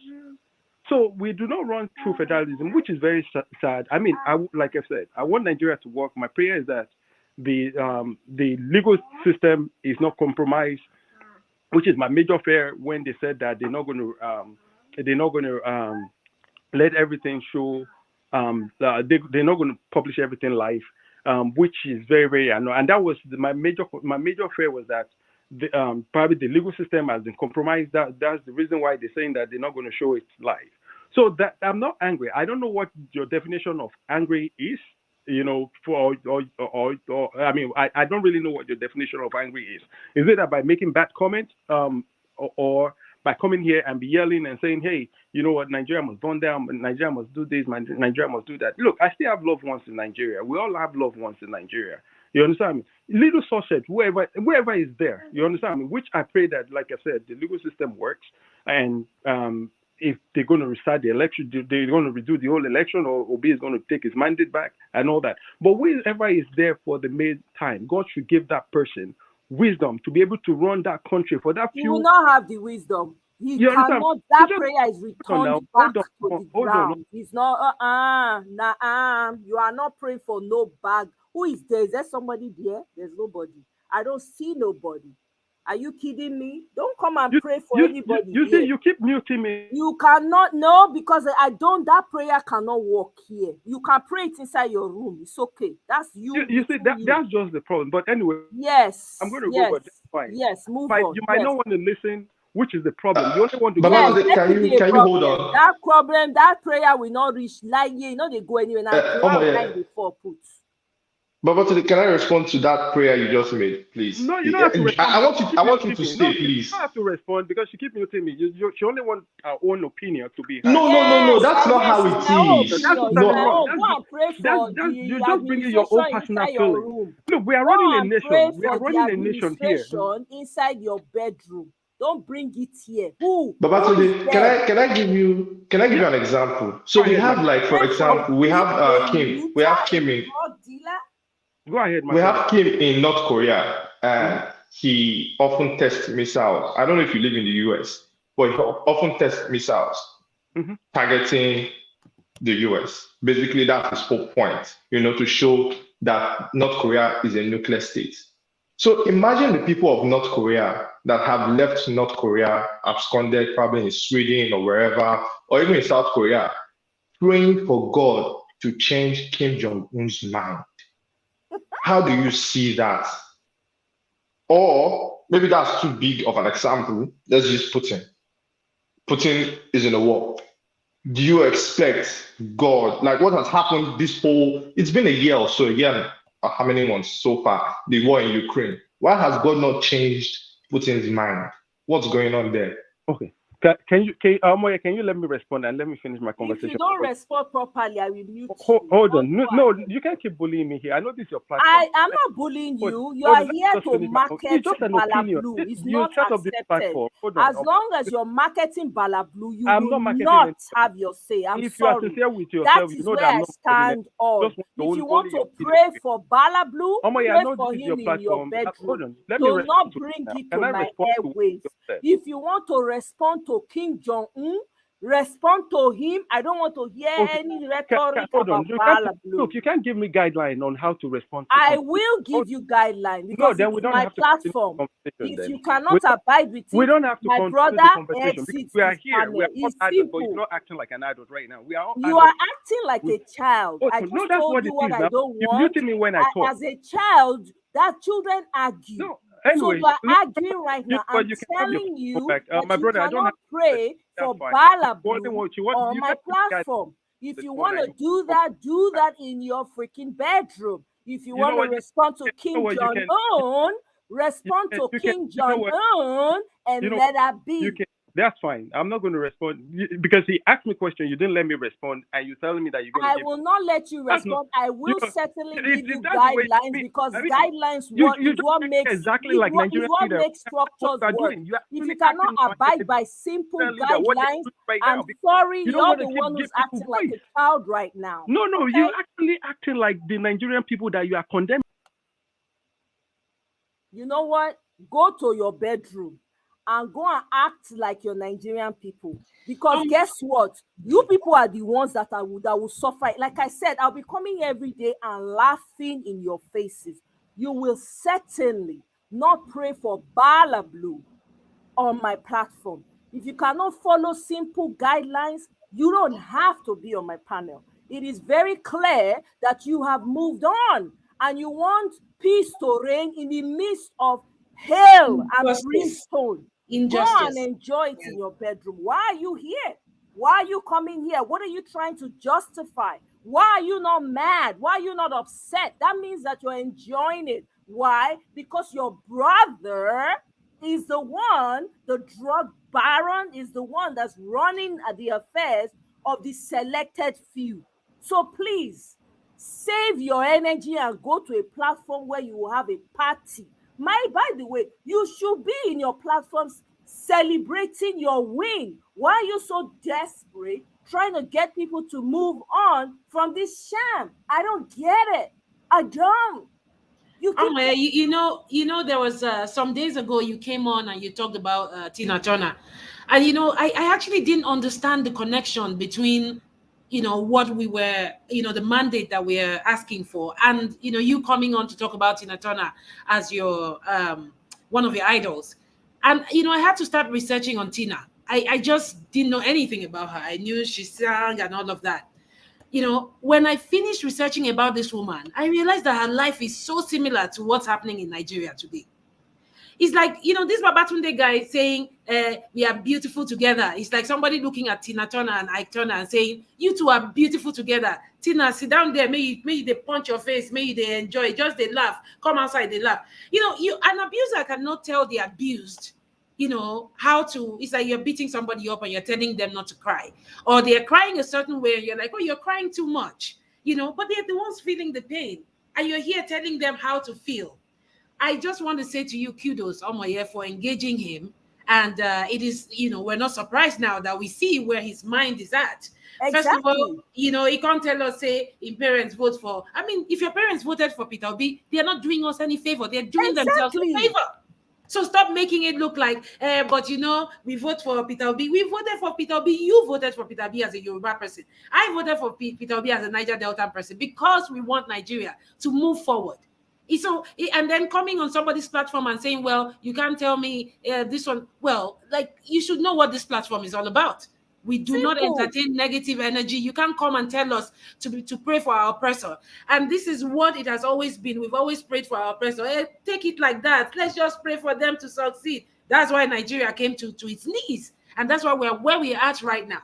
This guy, I've been watching him comment, and he said something about, if you talk about injustice, there's injustice in America too. And, I wonder whether this person does not know that in America, every state controls their resources. So, again, you've lost your point of argument there, Mr. Babatunde, when you say, but there's injustice in America. Can you imagine the federal government calling the shot in Texas with all the oil that they have there, telling them this is how you should manage your oil? So why can't the same injustice that you say exists in America, why can't they do the same in Nigeria? So that injustice with the America, may them show us as it be for Niger Delta. Let them tell us to control our own oil by ourselves, so that we can give to the federal government what we want to give to them, not the federal government taking over all our oil and saying we're giving you 13% deregulation formula or whatever nonsense they call it. Look at all the cars that they are manufacturing. Innocent is manufacturing. I'm sure the federal government wants to kill them. Buy them with they will sell. Then they will tell them percentage where you go give us now like this. It's not supposed to be so. So when people come on here and then you want to force what they didn't say into their mouth, you forget, just for the sake of convenience, you come on here and say, people here are saying all Yoruba people are bad. That is a lie. That is a fat lie. He came 2 hours after the show has started, came in with his feelings. Maybe they already cursed him out somewhere else, and he's not trying to impose those feelings on us here.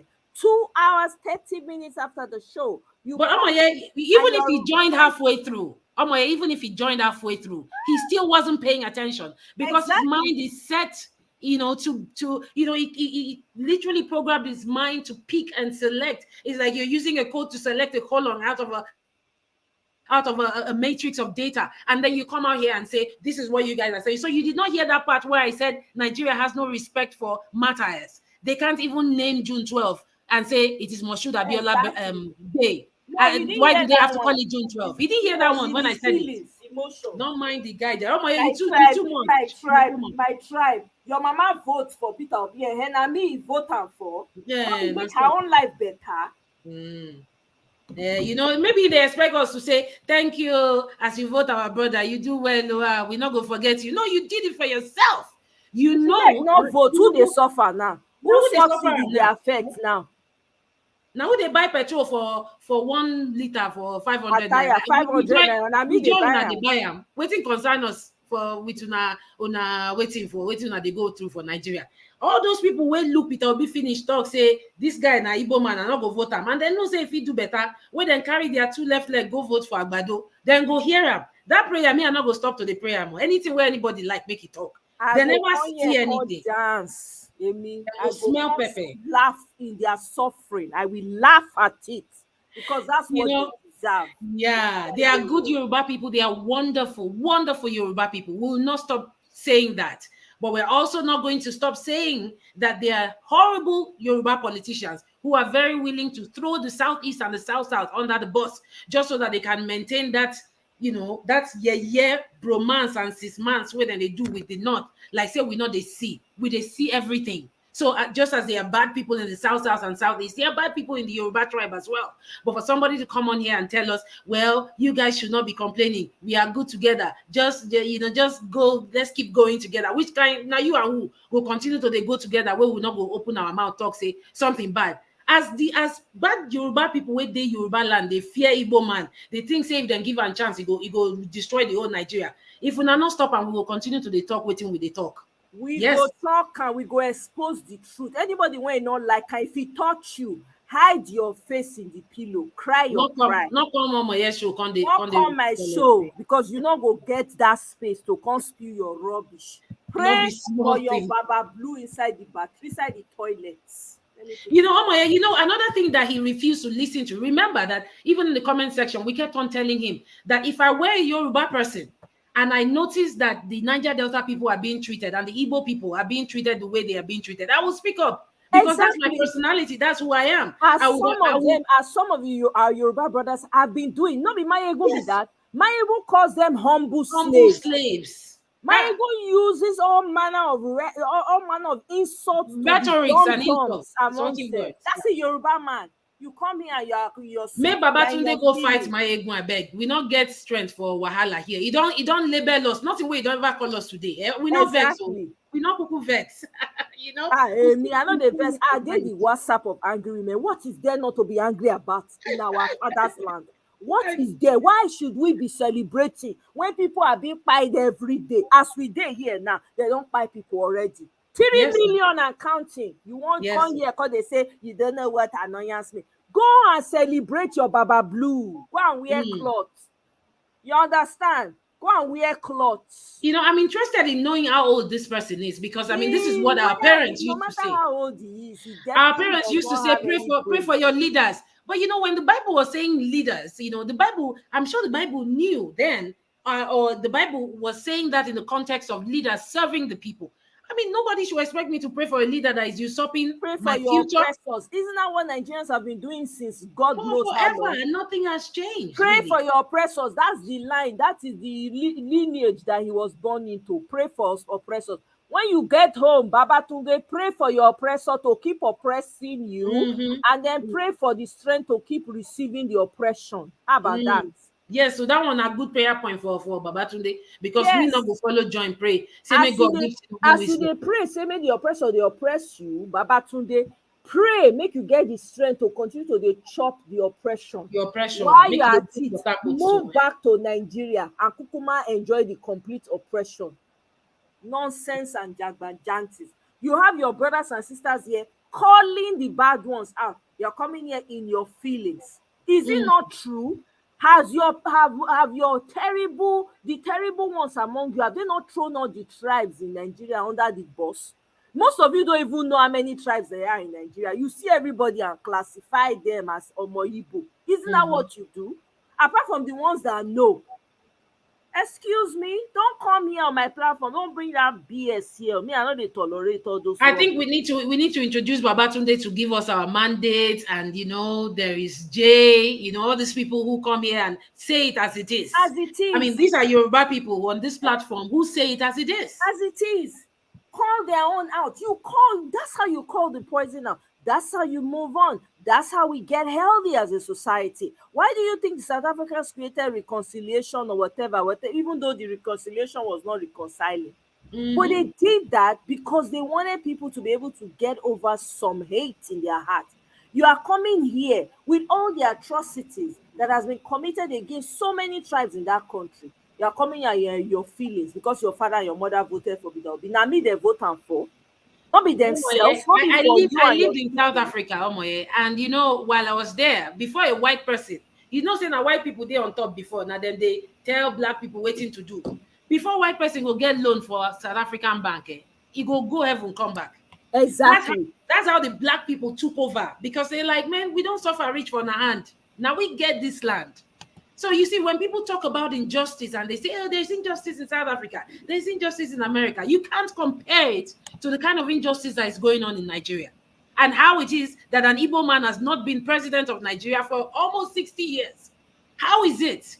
And somebody will come and tell me that Igbo people are a part of Nigeria. You're indirectly telling them that they don't deserve to exactly to that they are a part of. All the atrocities that were levied against them in this election, you have the audacity to come here and close your eyes and say we should preach love. Go and preach love in your bathroom. Now when he switch them, when he reach our oil for Niger Delta, they go say, now one Nigeria, now we be because they won't collect that oil.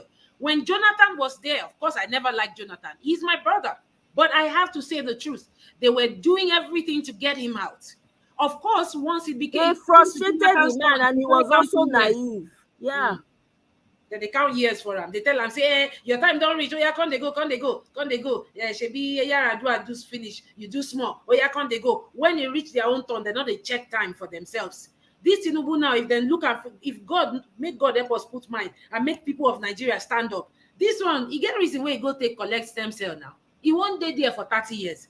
Before you know what they happen now, he go won't try to change the Nigerian law so that he go get third term and fourth term. But God not go give him that chance. Now here all of us did.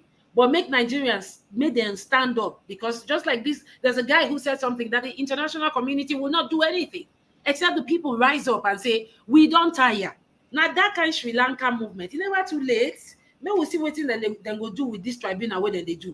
But make the suffering they increase along as the tribunal they go. Make the suffering in fact, they wait, make them sell 1 liter for 2,000 naira. Now that one they wait for. And they pray make it happen quick so that people go know say you get one tribunal where they do for Abuja. They're not gonna wait, say me somebody give them transport fare before they enter road. Now then go trek, reach there. Tell them, say me then do the right thing for the people. You're not vex, I beg, they go. Go double. No, wahala, vex. I know it's needed though. I appreciate you coming back, sister. Thank you so much. AJ. Yeah, the gold for Zamfara, not be Nigeria gold, na Zamfara gold. The oil now where they discover for that northeastern side now, not be Nigeria oil. Na northern oil. Na northern oil. Na northern gold. Not be Nigerian gold though, not be Nigerian oil. So they say they may they pray for your ancestors. I pray, sir, that you have strength to bear with your oppressors as they continue to press your neck to oblivion.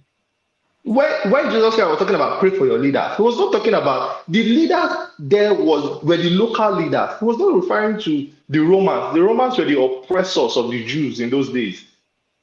They were the oppressors. So I don't understand how you can be praying for somebody that came in illegally or has a bad past. Like how the person has not changed for God knows how old that man is. He never changed. All of a sudden, now maybe he be 80-something years old. Now he will take change. Should be that for America here for the years say you cannot teach an old dog new tricks. Absolutely, you can't. Never. You can't. That you go be in vain. You try to be in vain because the dog cannot learn any new tricks. No, these ones they enjoy their oppressors. That's the problem. I say I go to come here. Any suffering when happen, I go laugh. I go say, is it getting clearer now? That's what I will be asking. Is it getting clearer now? It don't dey clear for your eye. Because when they shout for here, I don't lose my voice on top of this matter. Una not agree hear word, una not agree learn. Una say na suffering, una want tie as rapper, una want use and do cover clothes. Is it getting clearer now? Now go they ask. That's what I'm going to be asking. Yeah? Imagine we should pray that the person, which wisdom? I want to see the wisdom. Where? Thunder. Which wisdom? Wisdom, my foot. Which wisdom? Wisdom when you not get since when they born and now you want to get her. He can never have it. No matter how many Sister votes Moye, I pray for, I no go ever get them. Sorry. Sister Moye, Mr. Ted, you give the welcome. God does not answer stupid prayers. Exactly. God doesn't answer stupid prayers. When Bible talked about leaders, pray for leaders, it has a condition of who is qualified to be a leader. We don't have leaders in Nigeria. At all. Leaders in the scripture, in that context, they're talking about leaders, are talking about leaders that's, for instance, Bible said, let the elders that rule well be counted worthy of double honor, especially those that labor in word and in doctrine. Now, elder that rule well, those are the qualification to be a leader. So we don't have leaders to pray for. That is not the leaders. The leaders the Bible is talking about. It's talking about leaders that are leaders in the real context of world leadership. So we don't have. So it's just like saying God pray for criminals. We have criminals, we don't have leaders. So that one is out of it. You see, how do I put this now? I still go back to my rhetorics. If people like you, Omoye, people like Dr. Ifi are talking politics, analysis, educating people on what to do, I tell you, we are 75%, on our way to recover our country. This is, had it been we've been talking like this, or Nigerians has, been responding to political issues this way for the past 2 or 3 electoral cycles, we would have gone far by now. So what we are saying now, the way we are reacting now, is what is needed for the judiciary, which is the last leg of this election, to do the right thing. Because they are seeing, they are watched, they see, they gauge. They now have option either to do the right thing and save the country, or do the opposite and face the consequence. And the consequence, it will start from them. Do you know that for me, we are angry as a people? Every, subnational in Nigeria, when I mean subnational, I mean every tribe has been wounded and bruised. There is urgent need for a discussion of how to heal and how to live. But first of all, is for us to first get the mandate we gave to our principle back. When we get that, then we'll come down and talk. Anybody that's talking about healing, there will not be any form of healing without justice. Just like Aisha said in Al Jazeera, it shouldn't be talking about healing, peace, love. Oh, let's come together. When there's no justice, it doesn't happen. It doesn't happen, and it will not happen. So if I see anybody talking about, oh, let's come together, the person is not obedient to. They are spin doctors. They are all Abadorians. What they are doing now is they don't attack obedience. Now what they do now, they come and disguise, oh, my forefathers voted in their grave for Obi, my family in Nigeria voted. You see, but let's move on. We are smarter than those, So when I see them, I know them. But what is important is let's keep what we're doing. What we're doing is paying, is helping the people in Nigeria. On the last note, you see, the people in Nigeria now, for the way I look at them, I don't look at them as people who can make right decisions.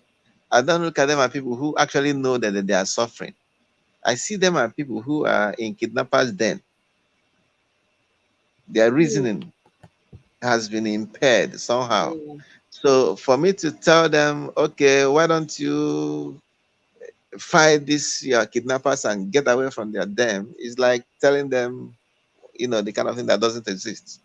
So the kind of information we are supplying from diaspora is what, would definitely change things. That is what will definitely change things. And as we progress in this struggle, there will be need for a kind of synergy of all Nigerians in diaspora to come together and form like a force, and begin to dictate how things happen in the country. Even when our principal gets in there, there's been urgent need for Nigerians in diaspora to come together and begin to influence what happens in Nigeria. Nigeria will be saved by people, by Nigerians in diaspora, because we talk this way because we are outside. We have seen how things done outside. Maybe if we were in Nigeria, maybe it may not be opportune to see what we've seen. It will not be, opportune to talk the way we are talking. That's true. Right? So now that we're here, we see in all the countries of the West we reside in, we see how government is run in those places, how, the duties of government, the duties of president and governors and all that. So that is what we should, we are trying to export to our country. And by doing that, the people in Nigeria will pick up. The youth that are talking now in Nigeria now, they have not seen any better governments.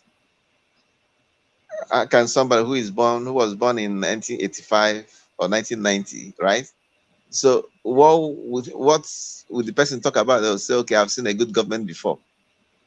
It has been from one military to another up till now. So if we don't supply to them the information, the kind of energy we are giving them from here, they will continue and to think that, okay, it is our destiny. That's how things supposed to be. But because we have seen better, because we have experienced better, that is why we are influencing things. And thank God we have a principal like Peter Obi who has, put himself forward for us to, change Nigeria through him. We are doing wonderful. I must have to commend you. I must have to commend every Nigerian who is, on this fight. I know what it takes to stay online 5 hours, 4 hours, 1 hour even. I was going to do 1 hour, Mr. K. Yeah, I heard you. I heard you say you were going to do 1 hour. Now it's almost almost 4 hours plus, right? Yeah, almost 5 hours. Only 1 hour. I wanted to do papa and go back to see me here. I tell you, we thank God for everything. Nigeria, we must retrieve Nigeria back from these criminals.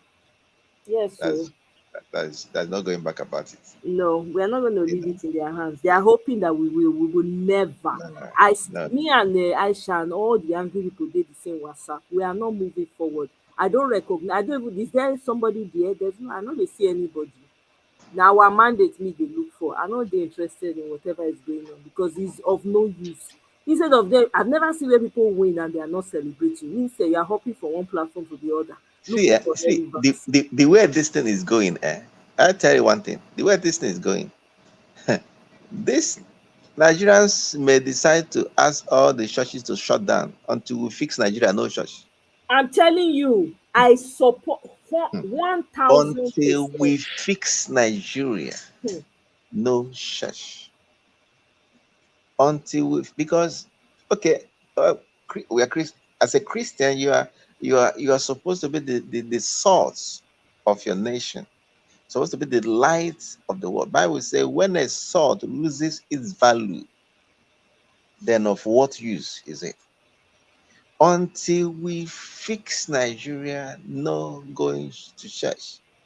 And time will come when these men of God should be called out to come and say where you stand.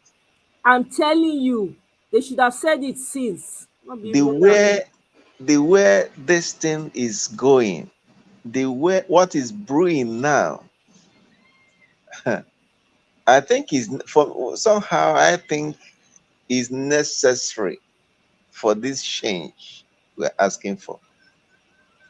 You know, we wanted change, but we didn't ask for details. Maybe nature on its own is trying to give us the details of what is necessary for this change to happen. Exactly. Imagine if all this that is happening, if Obi had won the election outrightly on February 25th. He may not find it easier. He may go in there and perform woefully. In fact, he will even be saying Jonathan was better.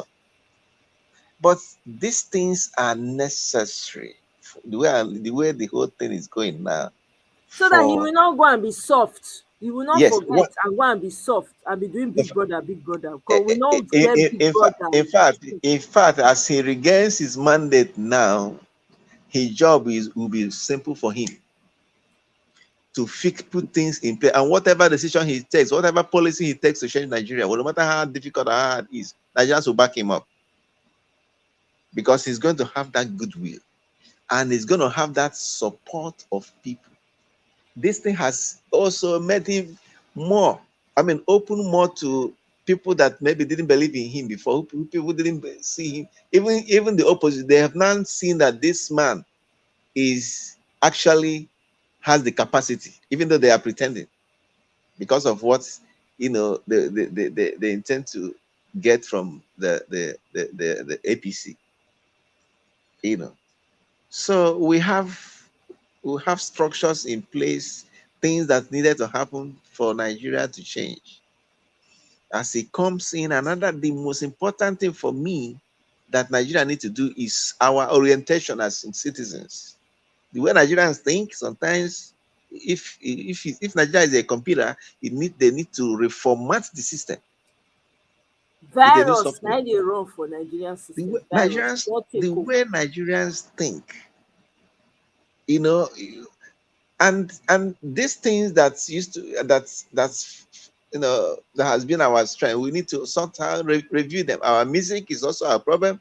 The churches is also our problem. The comedy, what I'm trying to say is, we find ourselves in difficulties. Before we know it, we begin to make comedy around it. Instead of solving the problem, we are making comedy. We are making music. We are praying about it. And that is just like when you have a wound, you are rubbing it cream on it, on the surface. You have injury. You're rubbing cream around the surface. Good. Instead of treating the thing. So we are making comedy and suffering, what Fela calls suffering and smiling. That has not helped us.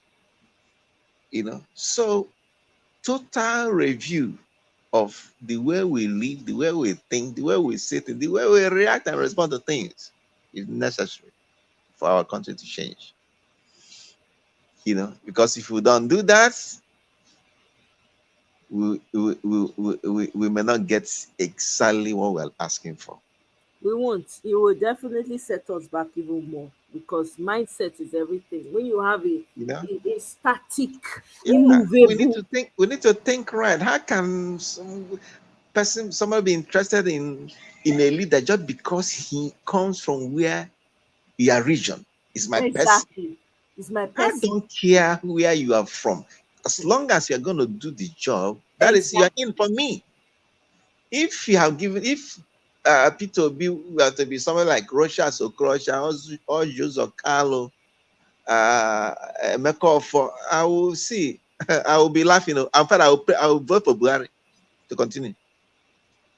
In fact, I will vote for Buhari to take third time. It's not about where you are from. Nigerians are not asking for many things. We are asking for basic. Who can fix this basic thing? Who can give us lights? Who can handle the insecurity? Who can fix economy? If you like, come from Burundi. I don't care. I want Nigeria fixed. Don't need to be my tribe, my person, my religion. It doesn't mean anything. As long as you're capable, you can fix the country. That would be good for us. So thank God that, yes, it is Obi among the candidates. This man has demonstrated it. This man has proven this thing. What again? If APC has given us somebody like Osibanjo, and PDP produced somebody like maybe Donald Duke, and then a Labour produce Obi, you think I will be here talking with you? Anybody that wins, let him stay there. Because for me, I know that any of them can do the job. Even though I will still want the process to be right. Here they gave us continuity of problem, continuity of suffering. Now, we must get it right too. Yes, so thank you so much, Mr. Kel. Thanks for joining me from beginning to end. I really appreciate it. I really appreciate you. Hey, you are the Dr. Ify and One Love. I don't call One Love, but I say Mike, whether the thing was on mute, he not talk. But One Love, thanks for stopping by you. And EJ, thank you for coming in and sharing. Babatunde, no hard feelings wherever you are. Thank you for joining. At least we know your mind. You good make person, you know person mind. Eh? But you see that your prayer, go inside your toilet when you are doing number 2. Don't bring it. It will not work. Only work. Okay? We don't want until we reclaim. We are focused on our mandates. Anything that they do for them, we don't know what's happening. We just see activity, but we don't know what's really going on. You understand? And I will urge you, please go and celebrate with your people. Shebi is your brother that is there, so go and celebrate too. So, God forbid, celebrate nonsense. Thank you very much. Oh, I still remember that word, that proverb. Rats cannot eat the fish of a woman whose eyes is wide awake, or who is not sleeping. Who is not sleeping? That's once our eyes is on judiciary, they will not give us justice that is not. They will not rule against us. We must get our justice. Yes, that's true. I agree with that. You know. Yes. Oh, Tracy, you are still. Oh, you are on the Agbado Boys submission. You are behind. Okay, you will catch us in front. Me, I'm about to round up right now. I bet me I enter 5 hours. I get everything I'm supposed to do today. I get schedule when I supposed to be on today. 1 hour don't turn to. But the thing is, say I not fit just disappear like that. That's the problem right now. So we go dey manage am. Anytime una see me, no promises again. Omo, me sef, I get things when I need to go sort out. So, Mr. Kel, thank you so much. Have a wonderful night. I really appreciate you. Thank you. And you too. Enjoy the rest of your weekend. You as well. Thank you. All right. Bye-bye. Yeah, good night. Bye. Good night. Bye. So my people, we have come to the end of the show. Kene, thank you very much for staying. Yes, it's true. Me too. I knew right from wrong when I was in Nigeria. I knew that a lot of things were upside down to me in Nigeria. But if you talk that time, people go to talk, say, hey, they go to justify nonsense for your front. But we thank God, we are here. We don't want until we get our mandate. My eye is focused on the mandate. I know they know I'm not backing down for nothing. Okay, so anybody when you go feel to make an announce to everybody when you say they want come preach peace, not bring your fake peace come here. I'm not interested. Make I give you an announcement now. Do not come here and expect to preach peace, acceptance, and then say some prayers. Save those prayers and say it in your bedroom. Don't come here. I'm not going to put up with it. It's just a fact. I will not put up with it. Don't come on my life and be talking about peace. There's no peace. There's nothing peaceful about what's going on. Okay? There's nothing peaceful about 3 million deleted people. There's nothing peaceful about the hike in petrol prices. People are trekking now. Trekking. They trek now. Waka, Legary's Benz. That's people they use now. There's nothing. So my people, it's been real. Tracy, catch up, Thank you so much, Tracy. I appreciate. I thank everybody too. And all of us did this front together. Now we dey push am together, you know. Kene say we also say that it is the mouse in the house that told the one in the bush that there is fish on top cupboard. I remember that one, Kene. It is the rat in the house that went to announce that there's cheese somewhere. No, I said it, but Kene said it in a funny way, but I've heard it before. It's the mouse in the house that told the one in the bush that there is. It's actually a real proverb, but when I say Kene tweak am with your own, you know. Oh my God, this is funny. Jo, good night, my sister. Thanks for joining me. I'm telling you, Nelly, can you imagine? Pray fire, pray what? To come and pray for Bala Blue that invites babalawos and demonic men to conjure for, exactly, that invited that this thing, which they call like witches and wizards come celebrate. People when all those people, then we never see one. God forbid. Hey, to fear qua, God forbid. They should be praying inside their bedroom. Let them go and be praying for themselves. Tracy say, that is funny. Guys, thank you so much. I really appreciate you guys. I intended to stay 1 hour. You guys ended up making, I have to run away from here. I think I'll run away for like 2 months. You guys will not see me. I beg.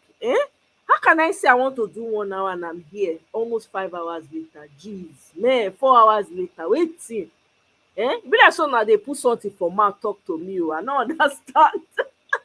I don't understand. Be like so now they put something for mouth before now they go. Femi, thank you. Femi, long time. How are you? How's everything? I hope you're doing good. BBMJ, sister, my sister of life. Dr. Ify, thank you for joining me. Me and you did the same WhatsApp group. We're all the angry people. We're all in the same WhatsApp group. Nothing do us. We did there. We pinned there. Sky Stream, thank you so much. Pius, thank you to all my super chatters. Thank you. Thank you very much. I appreciate you. Now I appreciate all of you. Now not let shame catch me today. Thank you. I appreciate all of you so much. Thank you for the super chat. I really appreciate you. Thank you. Miss Top Notch. Hi. Good night. Transition Tech. Hey, Transition Tech. Hi. Right? He needs to stop holding up the US as a model. There are issues. I know, right? Please tell them, I beg. Transition to Tech. Tell them. I don't know why. They always like to compare. I have no idea. Lily Omega, hi, good night to Chris the Rock, thank you. Yell, thank you, I appreciate you all. I can't go through all the comments. So Ovie, hi, good night everyone. Mr. Prince Akwachi, good night. Chinedu, thank you. Victory all the way. Thank you. Naduwe, highly favored, Naduwe. I'm telling you, WhatsApp group will not be bad, Abi. They think about no man. To they do WhatsApp, I will need like four admins at a time if I want to do this WhatsApp, so that we'll carry the matter forward. But I still they think we'll play it by ear. We'll decide. We'll take a vote on it, and depending on the number of people, then we will create the WhatsApp group strictly for our mandates. Lily, good night, my sister. Thank you so much. All right, people. I end it here. Naduwe, thank you. We'll see another time. I don't know when you guys are going to see me again, but of course, you're going to get my notification once I send an invite. But good night, everyone. Enjoy your weekend. Bye.